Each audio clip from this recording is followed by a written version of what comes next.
What is happening, everybody? Arthur here with episode 42 of State of the Art. And today, Josh is standing. We got Dante. Dante, how you doing, man? I'm good. How you doing? Not too bad. Not too bad. I'm always excited to talk toys with anybody that wants to talk about toys. And we also are going to be bringing on a special guest. So to sort of lay out the itinerary for everybody, we are going to be going through the first half. We're going to be talking about a really cool, basically a figure stand called Hexastack that's going to be coming out, Kickstartering into your face. And it's going to be awesome to talk about it because we do have Mr. Wunderful with us. And he's in the background right now. He's sort of in the backstage waiting for us to bring him on. And Dante, I mean, what's been going on with you? Same old. Just tired. That's all. Ready to retire from everything. Wake up. Oh, I'm up. Got my coffee. Got my water. I'm good. Nice. Just ready to retire from everything. Work. You can't retire. We can't.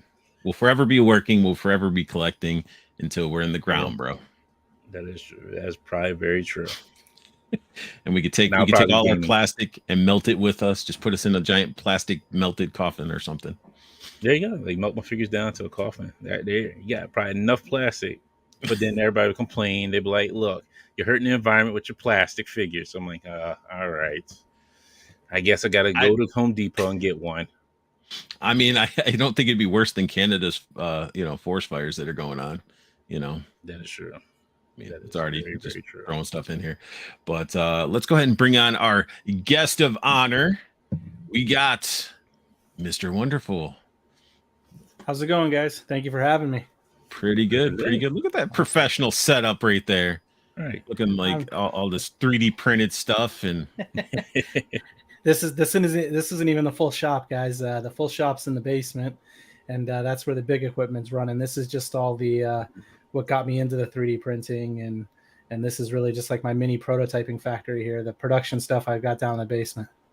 That's nice. Still pretty awesome. Looking like you're in a laboratory. I'm sorry. I have to say, like when I hear your name, it makes me think of Paul Orndorff. Everyone says that, Dante. I'm a huge wrestling fan. I'm a huge wrestling fan. There we go. But it doesn't come from him. It comes from a nickname that was given to me from a client in my 9-to-5 and my CEO. I impressed him one time. They started calling me Mr. Wonderful. So the CEO of my company started sending it across the organization as Mr. Wonderful. So I was like, well, I'm going to have fun with this. And then somebody sent me I'm a huge New York Giants fan. So somebody sent me a custom Mr. Wonderful jersey spelt that way. So I started kind of just doing it as my my moniker. That's awesome. But I'm a huge wrestling fan. So the references to Paul Orndorff, is good. So you got to start coming in robes. Like when you do interviews, you got to have like robes on. I'll just come in like Ric Flairish and stuff. Right. You're like, yeah, I am wonderful. Yeah, you're going to buy my Hexastacks. Woo! Yeah. Awesome. We got Ted in the mix. He's psyched for this. He actually is on time. He was before anybody else. Ted. Action Figs. Happy Wednesday, beautiful peoples. He's definitely not talking about me, so you guys are beautiful. Skurator giving us some cheers. Canuck in the house. And we got Firefly. It's funny because your figure came out today, man. Your second figure. I'm gonna have to get that one. And I pre-order wise, when it comes to Joe's, I can't say no. Yeah, it's hard. It's hard. So, and then speaking of can't say no, we'll just do like a little round table. We'll go Dante, then we'll go to Mr. Wonderful. You want us to just call you Mr. Wonderful through the whole thing, or use your real name? You can call me Travis. That's fine. Most people call me Travis after they get to know me. It's just the moniker on the screen. Yeah, right. No, definitely. So Dante, you're addicted to plastic. We're enablers, and what have you picked up lately? Oh man, I'll make this quick because there was a lot of stuff. Wave 2 of AWOC came in. The whole wave. Yeah, I'm missing one. I did miss one. I forget his name. It's the lion character, but that's the only one I didn't get. Let's see. I just got my Walmart Craven in today. Yeah. Literally just opened just a few minutes ago. He doesn't have those giant black eyes like the from the original head sculpt like that? No. I want to say this. Yeah, like, this is probably the most articulated destroyer since the Marvel Select one. This one actually I feel like beats out the Marvel Select one. So I did get my 2-pack of the Destroyer and Thor. How does he size up with Thor though? Like, Oh, he sized up pretty good. Like, because I have Thor right here. So let's see if I can balance him out. Wow. so he is pretty tall. And that's the Legend, right? The Legend 2-pack? Yep. Yeah, this is Okay. a Legend 2-pack. Hold on, wait a minute. Almost had balance. I almost had him balancing. But yeah, he sized up pretty good. You need to rip that Thor cape off and get a soft good one. Yeah, that's what I'm thinking because it's actually because it's the same. It's really just the same body as any other Thor that they've come out with recently. But like I said, like this one, you can get some motion out of it. Like, oh wow, I did not expect you to have like an ab crunch bending ability there. yeah, move his hand. But yeah, he goes farther than the Marvel Select one. See, Marvel Select, all they have to do is they just need to Dremel a little bit more. They could get so much more movement out of their abdomen if they just trim some of it away. Yeah, You know, I reviewed that the Illuminati Super Scroll, and it's like you can get like rotating at the ab, but it's like I'm gonna have to pop it apart and sort of Dremel a little bit so you can get more crunching and stuff like that because you can't lean back or forward. Beautiful looking figure, but yeah, he is. So with the one that you just had, that's a Marvel Legend. But with the you keep talking about the Marvel Selector, is that what you said? yeah, Yes. Marvel Select. Yep. With those, I don't personally own any of them. I've seen them in the stores and they look great, but I always am concerned that the articulation is going to be much more like McFarland like. It depends. So, I put I a mean, they're soft good. cape on this one, but That looks clean. Right. Like the Beta Ray build, like I can only get, so what I do for me personally is I only get the ones that I know can fit in my Legends collections. Like I'll get the Destroyer, I'll get like Sabretooth, maybe a Hulk or a Juggernaut. Ooh, that is And that yeah, it's the Marvel Select. oh, that's And I clean. mean, they did this clean too. It's like when his arms go up, oh wow. the wings expand. Oh, that's clean. They're like, oh, I'm going to put his arms down. Hey, the wings actually go where they need to go. All right. Now, is there a bicep swivel on them for it when you do it? Okay. Because I'm just curious because like when if you swivel his bicep, does the wing get caught up in there? You guys are gonna have me buying those now. Gets caught up there. Okay. So I mean, nothing's going to be ever perfect, but it's like it just sends you back to nightmares of, like, example, like the Vulture for Marvel Legends, or you're dealing with like Darkhawk. Like Darkhawk, I love Darkhawk as a character, and it's like you have his wings out the whole time. I'm like, I want to be able to take them off or do something with them. So yeah, I understand that. Yeah, like that. But yeah, I mean, what else did you pick up, or were those pretty much it? The last thing is like I was showing before the show. Like this is freaking amazing. This was done.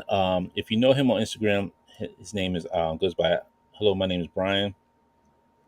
But it was printed up, and the sculpt was done by him, but it was printed up by Juan Talib, and painted by him. And it's a TChalla. It's a 3D printed head of TChalla, a kind of comic accurate one, and it looks amazing. Hopefully, I'll have the review up by tonight or tomorrow of it, but it's great. Yeah, I love it. That paint job is amazing. Yeah, like like seeing that, like I'm impressed. That's the one thing I've always struggled with customizing is doing eyeballs and faces and stuff. But that's amazing. Let me see if I can get the focus here. It's not gonna focus, but yeah, it doesn't want to. You're right. It never does. This camera never does. But it is, I think, one of like the best paint jobs I've seen. Like on a head sculpt. There it is. Yeah, because it has definition. So yeah, the definition in the like cheekbones and stuff like that. Right. Yep. Yeah. It's just beautiful. So I was like, yo, this was worth it. I'm glad I got it. But you do have to put some wax on it for it to kind of stay up.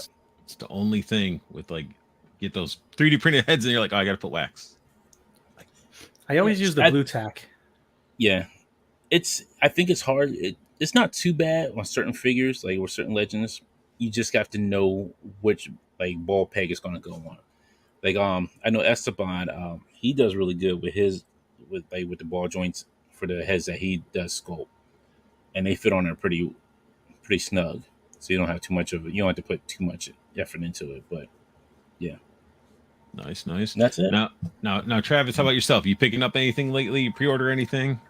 Oh man, too much. I pre-ordered the Mega Man stuff there from Hella Dope, so I'll be getting those in when those are all ready. I know that I'm waiting on the Street Fighter, all 3 of those. I know they've got one. I told them to hold it until Ryu, or not Ryu, the other one comes in. Feilong? Yes, yeah, there. Yeah, so they're waiting on that one as soon as that all gets here. They just, Jada Toys is just doing such a good job. Like, I don't even care. I just want to support it because the product quality looks so good. Like, even if I'm not, I mean, I'm a huge Mega Man fan from as a kid, but like the Street Fighter stuff, I was Mortal Kombat, but it just looks so good. I'm like, oh, we got to support these guys. So I did a lot of that. I just got in from Hella Dope. I actually got the Valaverse. Actually, this one right here, the desert. Yeah, the Desert Infantry guy or whatever. I can't remember what it's called, but you know, the army builder. So I got that in the other day, and then today I don't have them in here because I had them on my shelf displayed on some Hexastack for some photos earlier, and my youngest 12-year-old walked in my office and noticed that there was a helmet out of place and looked up on the shelf and saw Thrain and all of the new AWOC Wave 2 figures. So he came in and he snagged them off my shelf, and I think he's in his room next door playing with them right now. So they're all in there, and he's got those. He's, oh, Dad, can I play with them? I'm like, no, I need them. I need them to take photos. And he's like, no, Dad, I want to play with them just for now while you're busy. I'm like, yeah, go ahead, bud. So I got the AWOC. That was my big. It's been a wait. So I only got 4 of them today, which was the anti-pale. I always forget what his name is. Blyton, I think. Blyton, yeah. And then I might be saying his name wrong. Thrain, maybe. The big guy. The big guy. The Thane. Is it Thane? Yeah, that one. Yeah. I just got him. Dante, have you opened? Do you have another one, or is that it? Yeah, this is my. So I was telling. I forgot to order 4 of these boys. Okay, so you've opened one. Yes, I have one open. Yeah, they're amazing. Great. Like they're solid. They're so big. I love that hammer that he has. I got that one. The only one I didn't get was I think it's a trio maybe or whatever. It's the White Lion. I have 2 of them on order from or the White Tiger, I think maybe is what it is. But I have 2 of them on order from that one. You name it. I got you. I got you back. Thank you. I'm not great with names, man. I remember mine, and that's about it. But I have 2 of him on order from Big Bad Toys because I got in late with AWOC. I wasn't in on them on the Kickstarter. I didn't even know about it. So they had already been in the process of getting ready to get shipped. So I missed out on him for now, but I do have him in some of the army builders on order from Big Bad. So as soon as those land, I'll be snapping some shots of those too. That's pretty much just thinking around. Yeah, I think that's pretty much it right now. Nice. That's both you guys have way bigger hauls than I got. So I was just like, geez, got multiple figures and cases and stuff like that. You want to know what's funny about that Desert Trooper? He has the knife that's on his jacket that goes straight down, right? Yeah. So with Valaverse stuff, you get sort of sucked into it so much that I actually bought the real knife that is based on. That's awesome. That's awesome. I was like, I wanted a nice knife, and was it Tim Kennedy was saying that's what he uses on his set? So I was like, you know what, I'm gonna get one.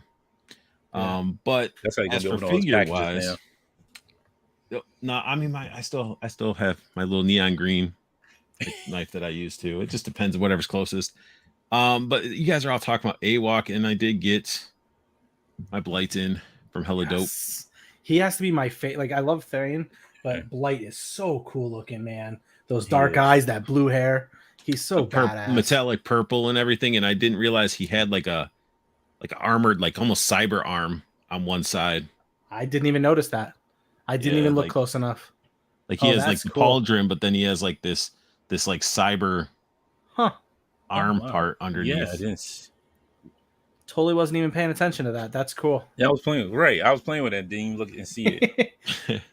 And I'm glad like this one actually has a spot to hold the weapons. Like my biggest gripe, I would say, besides needing some certain ones need like forearm swivel because some of the way the armor is designed, when you move the wrist, it just doesn't look right.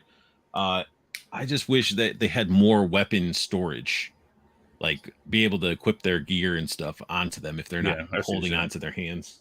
I think there's going to be a third-party group that's going to do a lot of what like they did, like the people that spun up Savage Crucible and what they did with Four Horsemen. I think they're going to start doing that for the AWOC and for the Savage Crucible stuff. And I think there's a ton of opportunity to get stuff out there for that.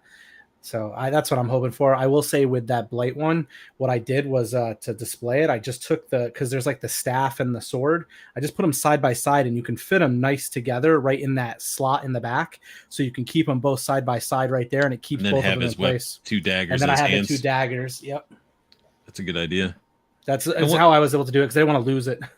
Yeah. Plus, it would have been cool for all these guys to have like gripping feet, like interchange the feet out. And have some gripping hand feet or like something. Articulated feet, so you can like hang them upside down off something. Well, not even articulated, just have them where they're just gripping hands, but their feet, and you put them in there so you can like hang them upside down from stuff. That's a cool idea. Look at that. This is like the single ones that didn't have any armor. Yep. And I was like, shoot, thank goodness I did get like the armor set. And I was just like, I got like 5 of those sitting I got like 5 of those in my drawer over here that I'm waiting to open when those come. I was stocking up on them. It's worth it. Like, for these, and you still get a good amount of hands. Oh yeah, I think it's still just one head on it, but yeah, you still get a good amount out of it. Dante, did you get the head packs that they have coming, or? I got one head pack. I should have got. I didn't. Because when I was doing it, I was just so confused, and I was just buying stuff. I was like, because you see how I bought like 4 things, so I didn't know what I was doing at the time. So I was like, I got this head pack right now. Yeah. But I may go and see if I can get some more. Yeah, I snagged all of them. So once those all I think are supposed to come in when I think it's on my Big Bad order because that's where I ended up getting those from. Or maybe I got them directly from Spiro. That was weird. I literally had stuff ordered from Helidope, Spiro, and Big Bad. I was canceling stuff at Big Bad when I could. And oh, okay, I can get this here. I can get this there. So, I mean, that is the way to do it. You just make sure whatever one's going to ship the quickest unless they all ship at the same time. And it's a little frustrating. That would suck. But my last thing I got today, my Chuckles. Ooh. Yes. I mean, Coverup Condor. But I didn't feel like this was so much Coverup when you got a big old holster. So I ended up going into the eBays and got a Tiger Force Recondo holster. So I've seen some people where they take the jacket off, put the holster on, so it actually will hold the holster inside. Oh man, I'm totally doing that as soon as we get off this stream tonight because the Recondo, that's this one, right? This body. Yeah. Yep. Yeah. So I already took all that stuff off him and threw on some. And there you go. You got your Coverup gun holster ready. I'm totally doing that. That's an awesome idea. Like that was the biggest thing with me is like you got this giant leg holster and it's like, what are you gonna say? That's like your fanny pack or something? Like, hey, that's right. But no, those are some definitely great pickups. And Canuck says, "What have I done with Cox Create?" He's gone. He's missing. He's MIA. Curator says dopeness equals pickups. And then Canuck, I can hear now. Can you restart the stream so I can hear from the beginning? I was at Twin Peaks having dinner and enjoying the waitresses. Okay. All right. I'm sure you were enjoying them. So we just didn't have you on here to see what, you're addicted to and all that stuff, Travis. But, I wanted to bring you on here, saw you on Hella Dope stream, and I thought what you were doing was pretty innovative. And I'm like, all right, let me bring this on so we could talk about it. And I think we interacted just because we were talking about like peg holes for like the Joy Toys and stuff. Yeah. And so I wanted to bring you on, but like, do you like as a kid, Do you remember like the first action figure you got and you were just like, this is it. This is the one that I ran through the mud and it destroyed every other figure because it was the best figure. Oh man, that's a hard one, dude. I'm trying to think. So yeah, no, go for it. Oh, I was gonna say, because I know, like, as like I used to say, hey, what was, when did you start collecting to people? And then I'm like, you know what? As kids, we didn't really collect. We just bought toys we liked, and then we threw them in a toy box. We weren't collectors. We were kids playing with our toys and enjoying our toys to the fullest. Yeah. So that's why I was like, yeah, what was the first, toy that you might have picked up or that was something that was impactful? Yeah, something that I remember. That's a cool question, man, because it really gets me thinking. So trying to think back. So I'm an 84 kid. So, probably like, so I feel like the earliest thing I can remember was like, there was like it would probably be either like a Swamp Thing action figure or like a Toxic Crusaders. So like as I got older, I was more into like the Marvel. I don't even remember the brand, and I've said this a bunch of times. They were like, go to KB Toys and you could get like all the, what is it? It was a Toy Biz. Yeah, like mid 90s. Go to like KB Toys and I would snag like 3 for $6 something or $7, and didn't have a ton of money, so it was like a couple times a year. Christmas and birthday, I get to go get stuff. But I was a little bit older at that point, so I would say I was still kind of like in that collectorish. Not just, I mean, I played the hell out of the toys, but definitely, was collecting at that point. But it was probably like, I remember the Toxic Crusaders were like probably the one that I remember like asking for and not just being given, and being like, I want these for Christmas, and like wanting to get like every one of them. And there were so many of them. I don't remember why. I think there was like, it was probably because the cartoon was like fairly active at that point and whatnot. My older cousin was into them too, and he had gotten a bunch. So I was like, oh, I got to get these. So it's probably like the Toxic Crusaders, if I remember correctly. And there was right around the same time, there was like a Swamp Thing. I can remember vaguely. I think he had like arms that pulled out with a string. Yeah, so like it's that one's like, those are like kind of like the fuzziest memories I have of toys that like were early on grabbing all of those Marvel figures from KB. Those are some solid memories of figures. Like the Toxic Crusader figures were awesome. They had like, they were like, as kids, and I was an 80s baby too. So it's like having those gross action figures, something that was just like, not everybody's gonna be playing with it. The one Junkyard Dog had like the tongue that you had to roll back up into his mouth and stuff like that. And the Blacklight Reactive, or they glowed in the dark. Like they were just really fun. And that Swamp Thing, when you said the arm stretched out, I was like, I pictured that exact Swamp Thing, because I remember it's like having that string retractable arm type of thing. Yep. Yeah, those are like the earliest ones I remember. And there's probably a bunch of Teenage Mutant Ninja Turtles was huge then too, right? Because like the cartoon and stuff. And right around that, Toxic Crusaders was the Ninja Turtles. But a buddy down my street literally had dresser in his bedroom. Every drawer in the dresser was stacked with Teenage Mutant Ninja Turtles. He had like everything you could have for it. So like I didn't need them because I just go to my buddy's house and play with them. So I was like, let me get these Toxic Crusaders. So that's probably the biggest memory. But man, that got me thinking, dude. Yeah, I remember I did have Swamp Thing as well, because I remember the glow in dark one. That's the one I had. It was like you turn it off, and I'm like, oh, it glows in the dark. Yeah, it was like the neon green. Yep. Yeah, I remember that, man. It's crazy. And then thankfully, McFarland made a solid Swamp Thing. Yeah. Dante loves McFarland. I'm not a big McFarland guy. I love the way some of them look. Like I like Nightwing and stuff, but I don't own a single one. But I was about to buy one today because a group that I'm in here on Instagram, they mentioned that they had a Lex Luthor and he had a throne on it, and I wanted the throne, and it was for $8 on Amazon. So I went right to Amazon to order it. I couldn't do it. It was like $20 almost. Yes, that one. Well, that throne that I wanted, and I really wanted it just for my AWOCs, and I wanted it so I could 3D model it and print myself some alternate versions of it. But like, it was like $20 almost, or 16. So it was on sale. But so then one of the guys in the chat was willing to grab it for me and have it shipped to my house. He took my address, put it all in, sends me a screenshot, says, won't let me ship to you. Because he could get it for $8 here in the US, but I can't get it in New York. And it's like, oh, we can't ship that to Travis. And I'm like, are you kidding me? So like, it was obviously this guy was doing me a favor, But you know, for whatever reason, I'm like, whatever. You know, the guy was totally helpful. I really appreciated it, but you know, though Amazon's like, no, we're charging New York like $20 wherever this guy was, he could get it for $8, but I couldn't touch it for that. It's like crazy. Check Entertainment Earth, because that's where I got mine from. It was They had a selling on it too, and I know when I bought it, Entertainment Earth, and I sold the Lex Luthor. He's gone. He went out the window. But I did keep the throne. I was like, yo, I want the throne. That's it. But yeah, I think they had it for. I think it may have been like $16. Okay. But I ordered something else with it, and I was like, all right, cool. So it wasn't like a ton of money, but I check Entertainment Earth. They may still have it for sale. Okay, I'll take a look. Amazon's got it for like 16 right now. The guy was, for me, it's 16, but for someone else in the US, it's only 8. So I was like, I was all for it at $8. I'm like, that throne is well worth the $8. And then it would also give me a McFarland, so I could look at the foot pegs on those, as I don't have any currently. So maybe it's due to the fact of extra.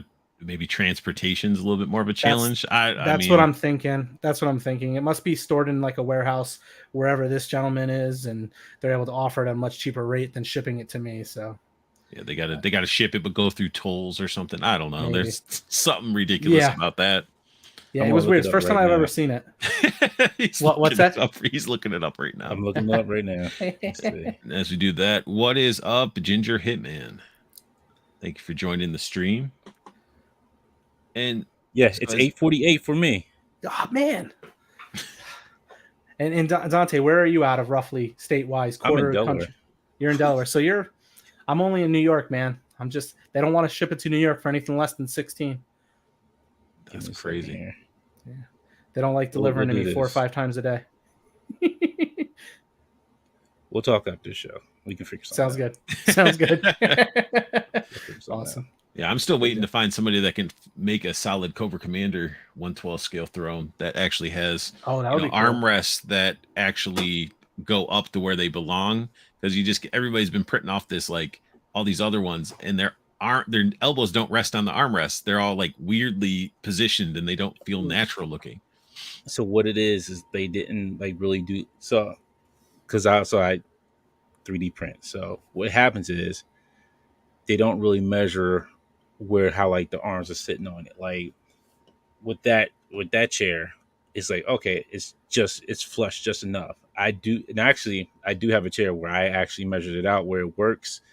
It was for my Illuminati group that I print, and it was supposed to be like in this like kind of like black marble color, but it was for FDM. So for those who do know what FDM print is, the PLA plastic. For those who don't, but yeah, I was trying to print it out, and it looked good, but you know, those FDM printers can be so finicky. I stick with my resin. You can see I have one right there. That was the first 3D printer that I got into. It's like a Fucos or something. It was like a dirt cheap 3D FDM printer. Takes like 24 hours to print stuff. You can see that I have that little vehicle over there that I'm printing off in the background. Right. I've been working on that for like 6 months when time allows, and it's just because sometimes it takes like 24 hours to print off a piece, or maybe 30 something hours. And if one thing goes wrong, and you walk away, and it's like, oh man, you just lost 22 hours. So yep. And with the resin printer, you're like, okay, I can just scrape it off I can scrape it off the film, or I can scrape it off I forget the name of it. I'm not good with the names. You have the fat the fat, yep. The fab or whatever it is there. The vat itself, yep, with the FEP, FEP film, and then you have the top part where it sticks to. So he's like, yeah, it's easier. I can just pop it off there or pop it off it. So and then you just like, I can just restart it there. Bam. Exactly. Done. Yep. I was like, I don't know what the heck you guys are talking about. Like, nerds. No, like, because it's so funny. Like, because when we have people like on creators, like, it's just like folks who like, okay, I kind of know what 3D printing is, but I want to hear what this thing is like. What's the hype is all about? And like, they hear us like have all these like issues with it. They're like, nah, that's not for me. I'm like, trust me, it's worth it to go through the issues now, and you'll be better at it. It's not that hard. 3D printing is not hard for anybody. Nope. Modeling's difficult. But the printing aspect is not. If you can, I mean, and even the modeling, if you've got artistic and technology skills, you can get into it. But the learning how to do the 3D printing, even the FDM, isn't difficult. It's just finicky. I feel like it's just a lot more finicky, a lot more things to consider because you have so many moving parts. Whereas like the resin stuff, it's just a lot more. And the entry point to get into it is so cheap nowadays. Like if you're into 3D printing and you have a use for it in this community, can't believe more people don't do it. There's a cheap one that I tell people to start with if they're going to go with resin. It's the longer 3D longer orange one. It's on Amazon. It's like around like $100 to $150 usually on the website. Small. It won't take up a lot of space. Play with that one for a little bit. See if you like it, because then you're really not losing money. And if you sell it, you're not really losing still money on the back end of it either. Yeah, absolutely. Yeah, I just ended up picking up the what is it? The Photon Max 3 whatever. Like it's a big one. It's like the biggest one. It's got like a 13-inch thought. I always forget what it is. I'm so bad with names, man. See, it'd be better. I'd be better if like Damien or Detour Customs was here and they could help me. I'd be like, yeah, that's what I was talking about. Yeah. But yeah, okay, that's nice. Sorry, went in there heavy unboxing. And yeah, I know. I was like, all right, everybody's like, man, what is this? We talking 3D printing, which we sort of are when it comes into the Hexastacks. And I'll actually share the screen. I'll just get it up here, just get it ready. So what made you think, or what? I guess where did this idea come from? Like, what inspired Hexastack? Yeah, so I was getting, and you can kind of see over in the corner of the room there. So I was playing around with the 3D printing and stuff already. I was messing around with it just for own personal use, FDM and stuff. And I ended up going out and snagging, the resin printer, a Mars 2 Pro or Mars Pro 2, however they say it. But an Elegoo, it's not entry level, but it's a smaller one. Price point's not too hard. And I wanted it for my own personal thing for doing diorama stuff and accessories. Really wanted to play around with that. I had it. I'd been using it a little bit. You can see, like, I was working on things like, I got a bunch of head sculpts and stuff. I think Dante mentioned the gentleman's name. I can't remember what it is. Who does a lot of models and stuff. He has a subscription through Patreon. Esteban. Yeah. Don Man Art. Yep. Yeah, Don Man Art. I was a subscriber to his for a while there. I backed off because I don't have any time for it right now, but he's got great work out there, and I was printing off his heads for my own personal use on a lot of these Valaverse army builders and stuff, like perfect, models for that. So that's really what I was using it for.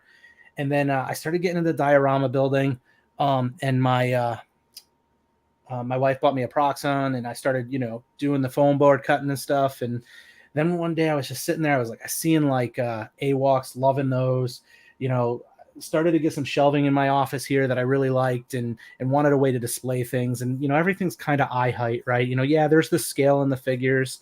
For me, I have a lot of wrestling action figures, like hundreds of them. Basically, at least one of every character that's come out since 2008, 2009. I kind of try to be a little picky with them now. I don't get everyone. I try to get one of my favorite representation of that figure. So I have those, but they're all in like totes and stuff in my basement. My youngest son still plays with them, and I'll play with them from time to time with them. But I want to get to a point where I can start displaying them as my kids are getting a little bit older, and they don't, I don't keep things in boxes. It all must breathe. So I'm looking at ways to display them. Thought the dioramas was the way, but then I've got all this 3D printing equipment, and I was sitting there one day, and I won't go into the nitty gritty, but something fell off of a shelf, and I was like, crap. And it wasn't action figures and stuff. And I was like, man, that's just like when my toys fall off the shelf, right? So I was like, crap, there's got to be a better way to do this. And honestly, one of the things that made me start thinking of stands is probably Valaverse, because they have so many stands that they have a stand with every figure, and it's something that they so many fans of the Valaverse product tend to like preach on and they have great stands. They look cool. They've got that nice marble or the etched out looking metal look to them and stuff. And he's always doing different colors and such. And I was like, those are cool, but I don't use them. Exactly those right there. So I took those and I sold them all on eBay because I wasn't using them because I was keeping everything in totes and stuff. And I just unloaded them because I wasn't going to use them. So then I was sitting there and I'm like, there's got to be a better way to do it. And I actually had been working on an app, and I was using like a hexagon in the logo for this app that I was completely unrelated, disc golf related. For those nerds like that, like to throw other types of plastic. I had a logo and it had a hexagon with like using it as a DNA model, and I was like, the hexagon was like, that's a cool shape, and it just kind of hit me. So I started messing around with it, seeing if I could do it. So I prototyped it on the FDM printer just to give it a shot, because I didn't want to go through the hassle of printing it on the resin. So I was just giving it a shot on my FDM, and I was like, these are cool. So I came up with the name and started going down that route, and I started thinking of all these ways, and honestly it just kept evolving, right? Like I first was like, well, I don't want to go with one set size because that's my problem. I'm not a huge fan of the acrylic spice rack displays that you see out there, right? Like it gives you that orchestra look, but you're stuck to that. Everybody's in an even line. Everyone, there's not any, adjustment functionality to it. So I started thinking, and I'm like, if I go with multiple sizes, make them interlocking, you can really do anything. And then I was like, that works, but how do you keep them all together? So like when somebody slams the door or bumps into something, they don't start shifting and everything doesn't move. And that's when I started like, modding out the holes in them for the magnets. And then went from just having magnets on the side to including magnets in the top. And then one of the big things is, for my own personal use, it'd be great because I, up until only when the classifieds in Valiverse and then AWOC and eventually Savage Crucible, everything would have been just Mattel WWE figures, and those peg holes would work for everything because they're all the same. But when I started expanding my collection and thinking about my sons who collect the Lightning and the Power Rangers Lightning and all of the Marvel Legends and the Star Wars Black Series, and then you've got me on all the indie lines and the GI Joes and the WWE, it's just there's so many different holes, and yeah, there are some that are the same. Like if you pay attention, the Valiverse Savage Crucible, Savage Crucible I've confirmed is the same whole peg hole as Valiverse. It's going to be the same peg hole as AWOC. They all use the same. So there's some flexibility there, but how can I do it in a way that I can have stands, but just depending on which figure I want to put on there, how can I adjust the peg? So I was like, I don't want to make it a permanent peg. I want to make it removable. So kind of just how it's constantly evolving, and like every day as I'm tinkering with this, I'm constantly adding and tweaking things. This is kind of how it all came together. Hopefully that makes sense. Yeah, it makes sense. Figure falls leads into a whole business, that works. And then you have the passion with the 3D. Now you were kind enough to send me over a little slide that we can take a look through to sort of show off what we're talking about, because I'm sure everybody here is like, all right, finally can we see what some Hexastacks are? And so we got ourselves, this is about it's a 1/2 inch, and that's raised off the shelf that you put it on or wherever you place it. Now, so that's the 1/2 inch one.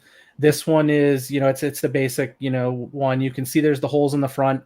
All 6 sides have those same holes. Those holes will, obviously in the 3D render don't contain the magnet, but they have magnets in them so that you can interlock them to other, and you push them against each other, and they'll station, and spread out the stability of the entire, stand set by connecting to one another. All of the units will have that. And then on the top, you can see there's that little circular hole right there. Yep.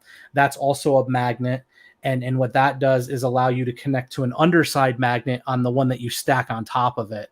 So if you want to raise them up, so, you're not limited to only 1/2 inch, 1, 2, and 3 inch stands, you can obviously stack, well, I don't want to say obviously, but you can take them and now you can interlock them and stack them up, and you can have 4.5 inch stands. You can have 1.5 inch, 2.5, 3 inch, in any varying combination.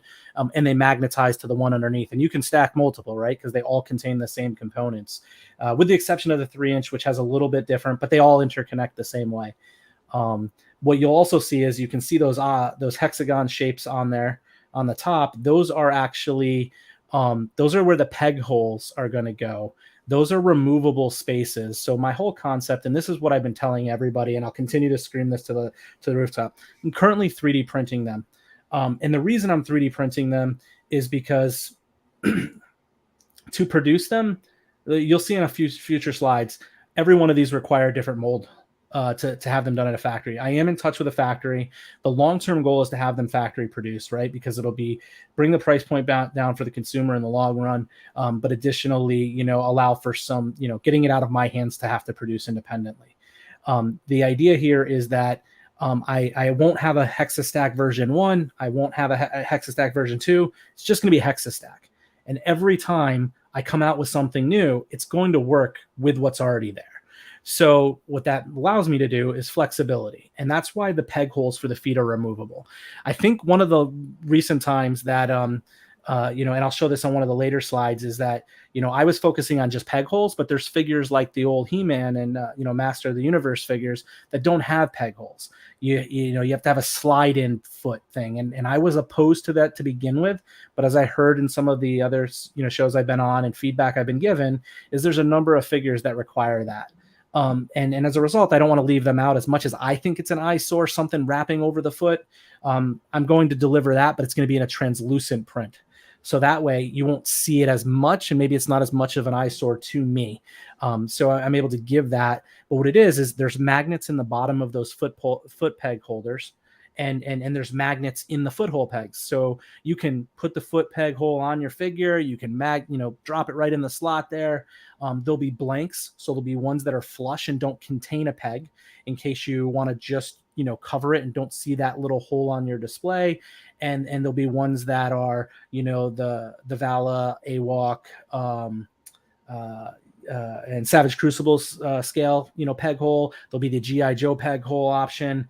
And there'll be the, any figure out there I can design. And that's what allows me, that's what 3D printing it myself allows me, is I don't have to worry about trying to get the tooling done for, injection molding for every foot peg, and I can manage it myself. So by doing it that way, it allows a little bit more customization and freedom.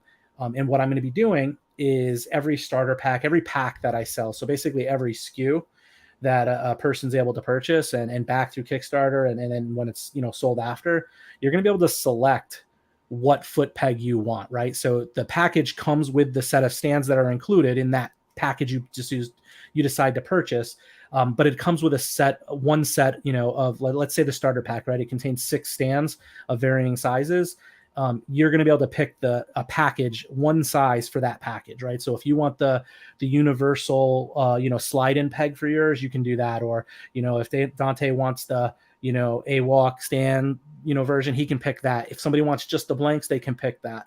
Keeping it in my own in-house allows me that more flexibility to give the consumer what they need right now. And until I can get all of these, molds created and priced out, it allows me to do that. And every dollar I make is going right back into investing so that I can eventually get them factory printed, so I can do bigger orders and at the end provide the consumer, the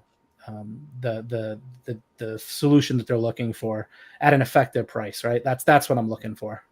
Now, is there any risk of any of the pegs? I don't know the material, or I'm not 100% familiar. Any risk of breaking pegs in the bottom of feet or anything like that? So there was when I was using the larger or longer, but I've recently brought them down to a size in which that I'm not experiencing it, and I'm also letting it what's the word? I'm so bad with names and stuff with the system, but within the 3D printing program, when I set it up to print, there's settings that I can configure. Basically, the way 3D printing works is it flashes a UV light to the resin, and the amount of time I'm allowing it to flash, I'm doing it a little bit longer, not too long, because you don't want to overdo it, essentially overcook it. But what I'm doing is I'm making it as strong as I possibly can with it. And in the ones that the most recent ones that I've printed, they're small enough where they don't have to, and I'm holding one in my hand. You can't see it because it's so tiny, but it's small enough that it's not going to cause any, breakage there. So I haven't experienced it with these ones, and that's what I'm testing out. So that's the goal. I've seen other people have what they've done is they FDM print, and then they, carve the hole out and buy metal and put metal in there. But I have some concerns with additional metal, and I just don't think that's practical for it. So for the time being, the focus is to do them on these. If somebody's running into an issue, These are a fraction of the cost. I'm more than willing to make right on it. So you can hold me to my word on that. I'm not making a ton of money off these. Like what I've even told people is that, you know, these peg hole pieces, they're you know, very minuscule in price. If I've got to throw some extra ones out there to people to help, you know, make up for an issue that they have, I'd be more than willing to do that. And you know, I'm pulling at this and trying to break this off on my hand right now, and I can't. So good. Just real quick. I do have like 2 quick questions. Yes, sir. One, so what made you go the Kickstarter route instead of just selling the file itself for other 3D printers to make it for you? Like, so basically you could just like say, hey, here's the file, I'll sell it to you, you know. And then because I think there was something like that as well that I know we had talked about. I talked about before on one of my other shows, but they were just doing a Kickstarter of just the 3D files, the STL files. Is that like the STL files for like the display wall? Yeah, thing? Yes. Display, I just got it today. I just got it, like the notice that my files are available to me today.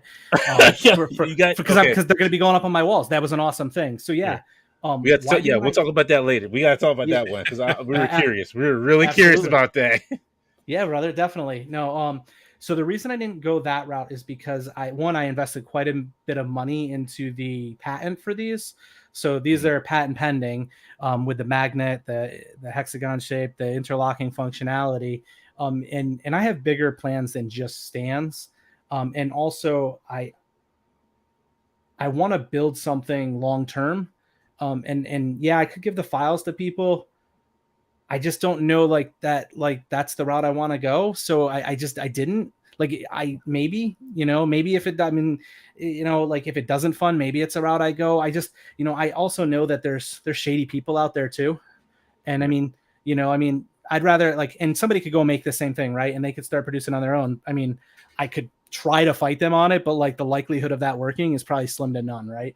I've got the patent, which I thought was just cool to have my name on, just as an idea, and like be able to say, hey, I own this patent and produce it. But it's another layer that somebody has to fight through to get to, and they'd have to do it a little different. It probably wouldn't be exactly what mine is. Maybe it is if they get one and then they reverse engineer it. It's something I wanted to do. It's something I'm I like the idea of going to the cons and trying to move the product, getting to know the community and stuff. And really what I want to do is eventually get this through the Kickstarter, build up enough steam, because right, you come through the Kickstarter, if you back it, I'm confident that you're going to like the product so much. And I recognize it's an accessory. It's not a toy. It's an accessory for your toys. You're not going to want to spend the same amount on an accessory that you are on this articulated figure who's way more artistic than my designs are.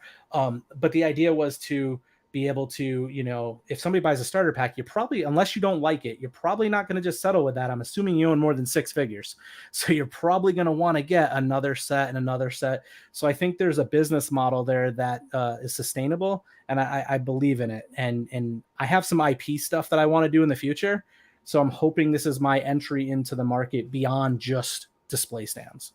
Plus, Dante, do you want to give off like, here's my baby, and then you just see a bunch of people printing off crappy versions of your baby? You just have all these like deformed children out there, and like you're like, that was my baby that I sold on this, and these people don't know how to print worth a damn.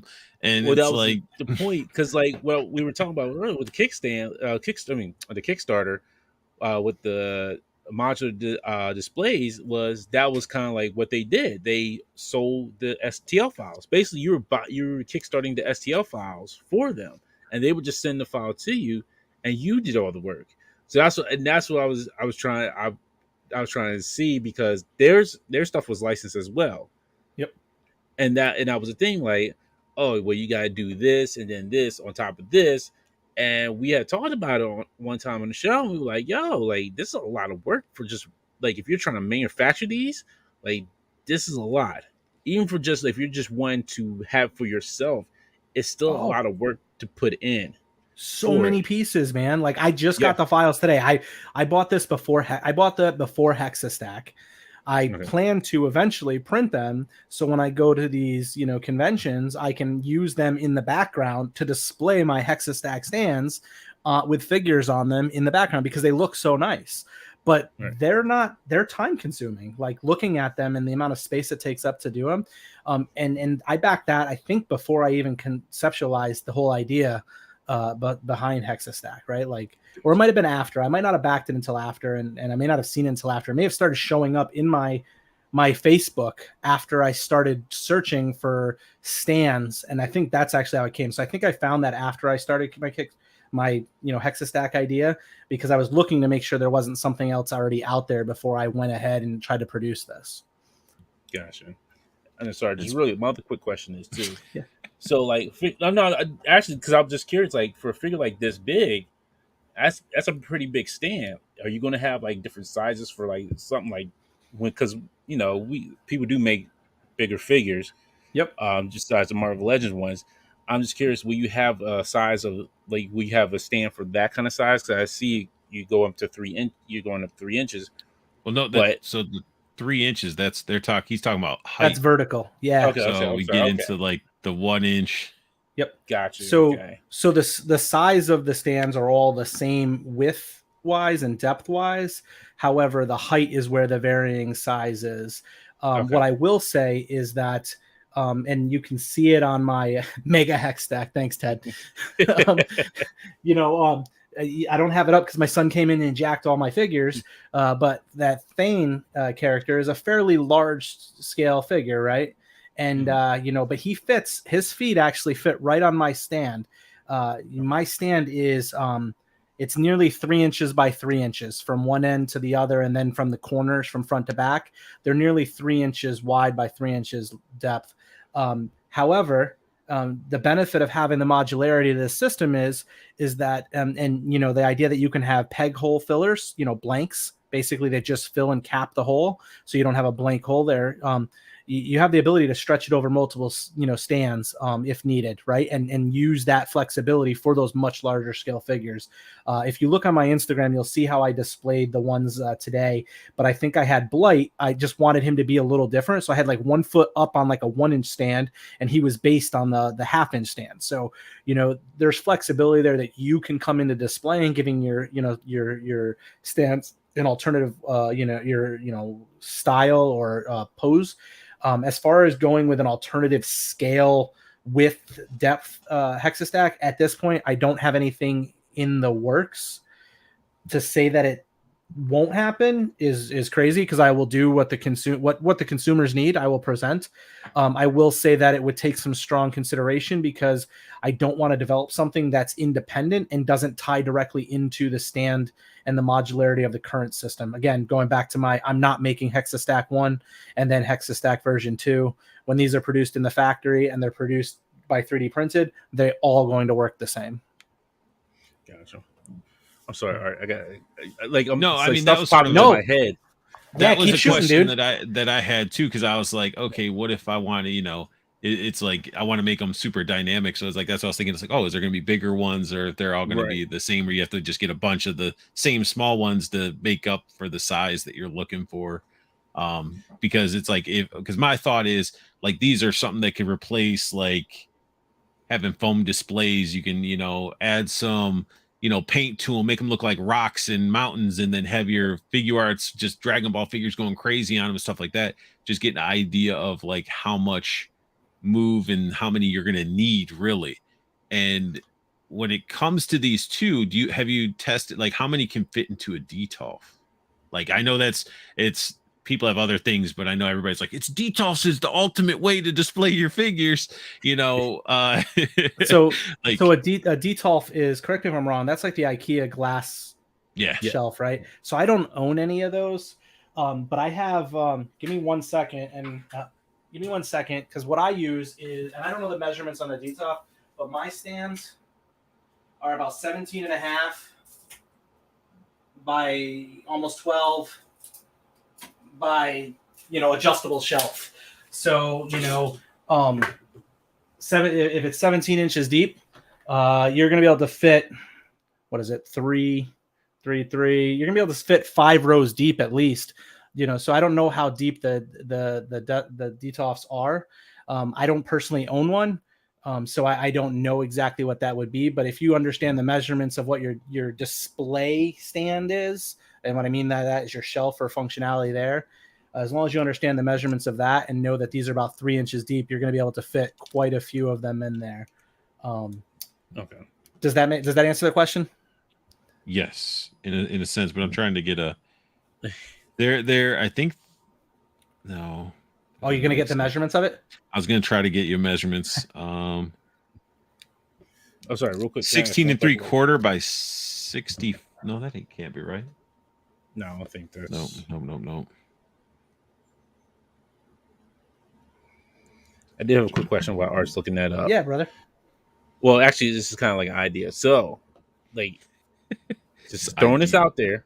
It is. You know it, because it can work because of what's coming up.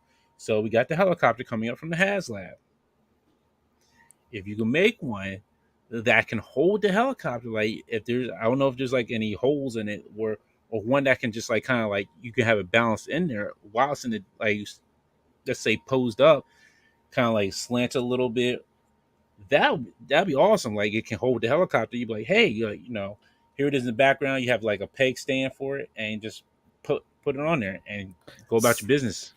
So I love that you bring that up. I haven't developed anything yet because I don't have I don't have that tool, but I'm already on that. I'm already down that road with you, right? And here, if you look at my stand right there, what does my stand have that other stands don't? Removable peg holes, right? Magnetic removable peg holes. I was going to say girth, but but like, have you ever seen, you know, like, I don't know if you're a sports card collector or anything like that, but like there's those little like easel like stands, right? So like, I don't know if you can zoom in on my screen here. Yeah, actually I can have you take over. Hang on. And you'll appreciate this, Dante, as a wrestling fan.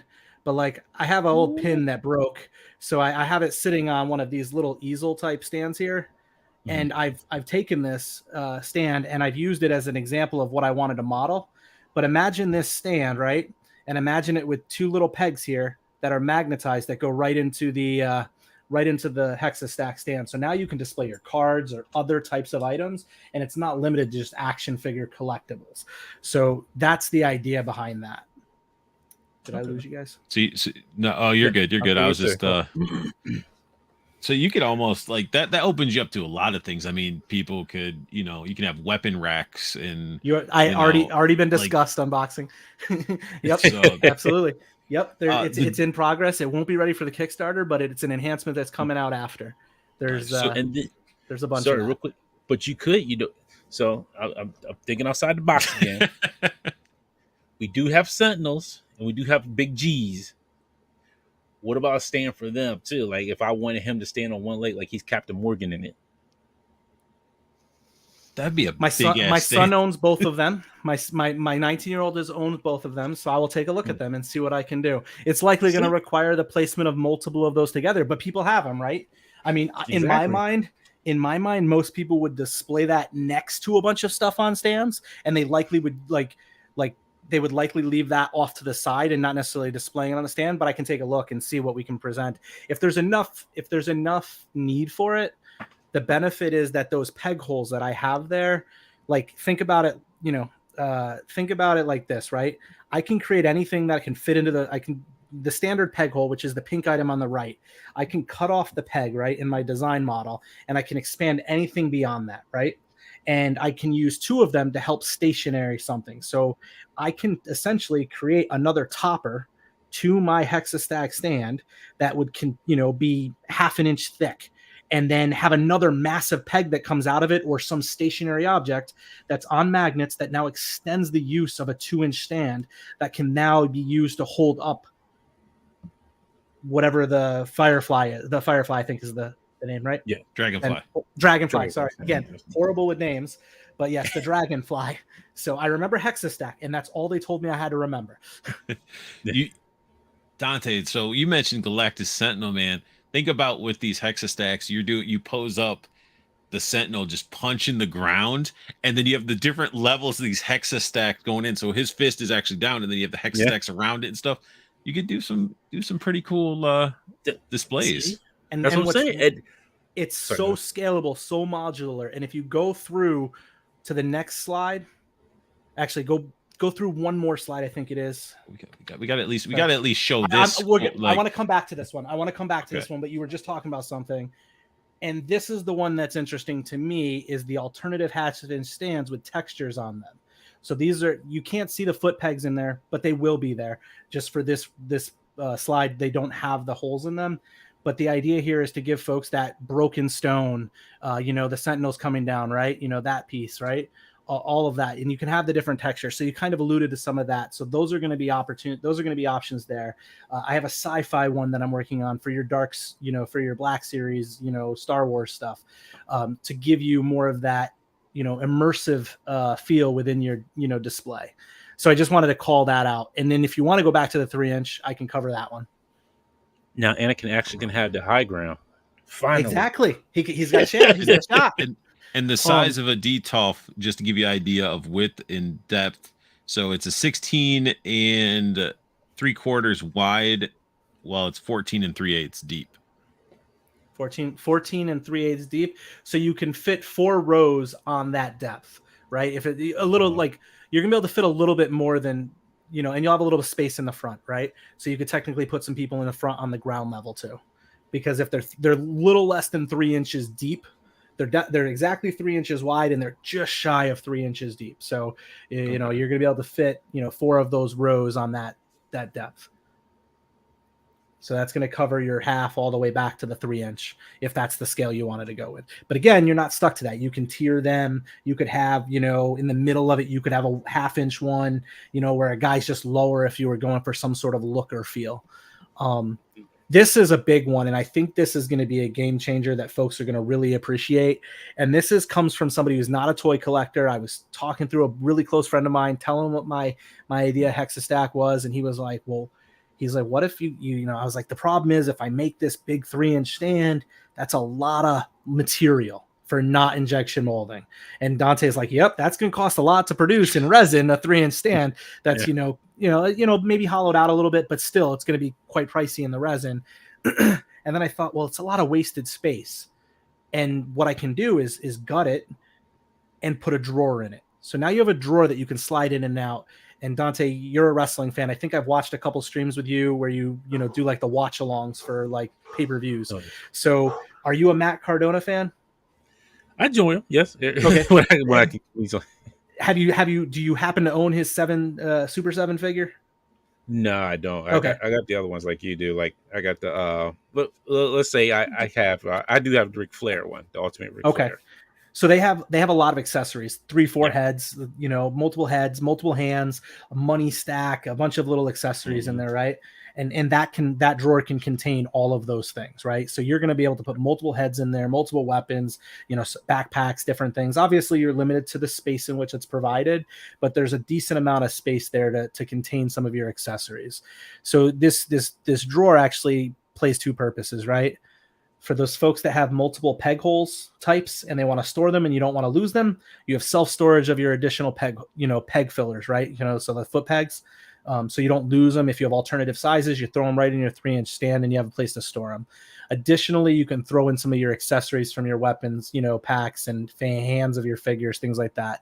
It's obviously only going to be in the 3-inch stand that's not available, and it's not conducive to do for the 2-inch. You're just not going to get enough storage there. So you have that opportunity, and it allows that storage. So you're not chasing down plastic bags or toolboxes or fish boxes of your accessories, hopefully allowing you to store things within the space that the figure is. So something that I designed there and I thought was really cool. I mean, now sorry. I was gonna say, it is pretty cool. It's a great idea because that was like the thing. I was like, man, carpet monsters are going to eat up a lot of those little like bits and stuff like that. But that's even better because I was like, I'll use these for accessories. But it's like with these sets that you're doing, it's like, well, you're gonna have plenty of space to store those little nibs for the foot pegs and stuff, which is gonna be awesome. Yep. And one of the things that I haven't developed yet is potentially an alternative 3-inch stand, which would be because it's the largest stand, might be an alternative 2-inch stand. Instead of going with a drawer, going with a removable top, where you would be able to just lift off the top and then have more storage. But those aren't part of the Kickstarter. They won't be. Just some additional, things I've been modeling out in my files and preparing that would fit right in the line. Again, the line, not version 1, not version 2, just a feature that comes after. Nice. All right, Dante, what'd you have? I'll just one. This is my question from earlier too. Do you have planned like different colors, like maybe like a see-through like red or like an orange, like for each size, or just for like certain sizes to kind of like to break up like just the one solid color that you may have? Yeah, so right now for the Kickstarter, the intention is to go with black and white, and I may end up including gray, like the base gray, resin type. I'm sure you've seen it. It's what a lot of my models are out of that I've been sharing on screen. You'll see some black ones that I just launched today and displayed, but I'm going to stick with those for now, just as to be able to produce them. And if I go too many different colors during the Kickstarter, I can't get ahead of the game, because being completely transparent with folks, I'm going to be printing these, in mass even before the Kickstarter launches, and preparing the, starter kits, because I fully expect this to fund. And I want to make sure that we get to the finish line, and I don't want people waiting around 6 months to a year after the Kickstarter ends before they get their packages.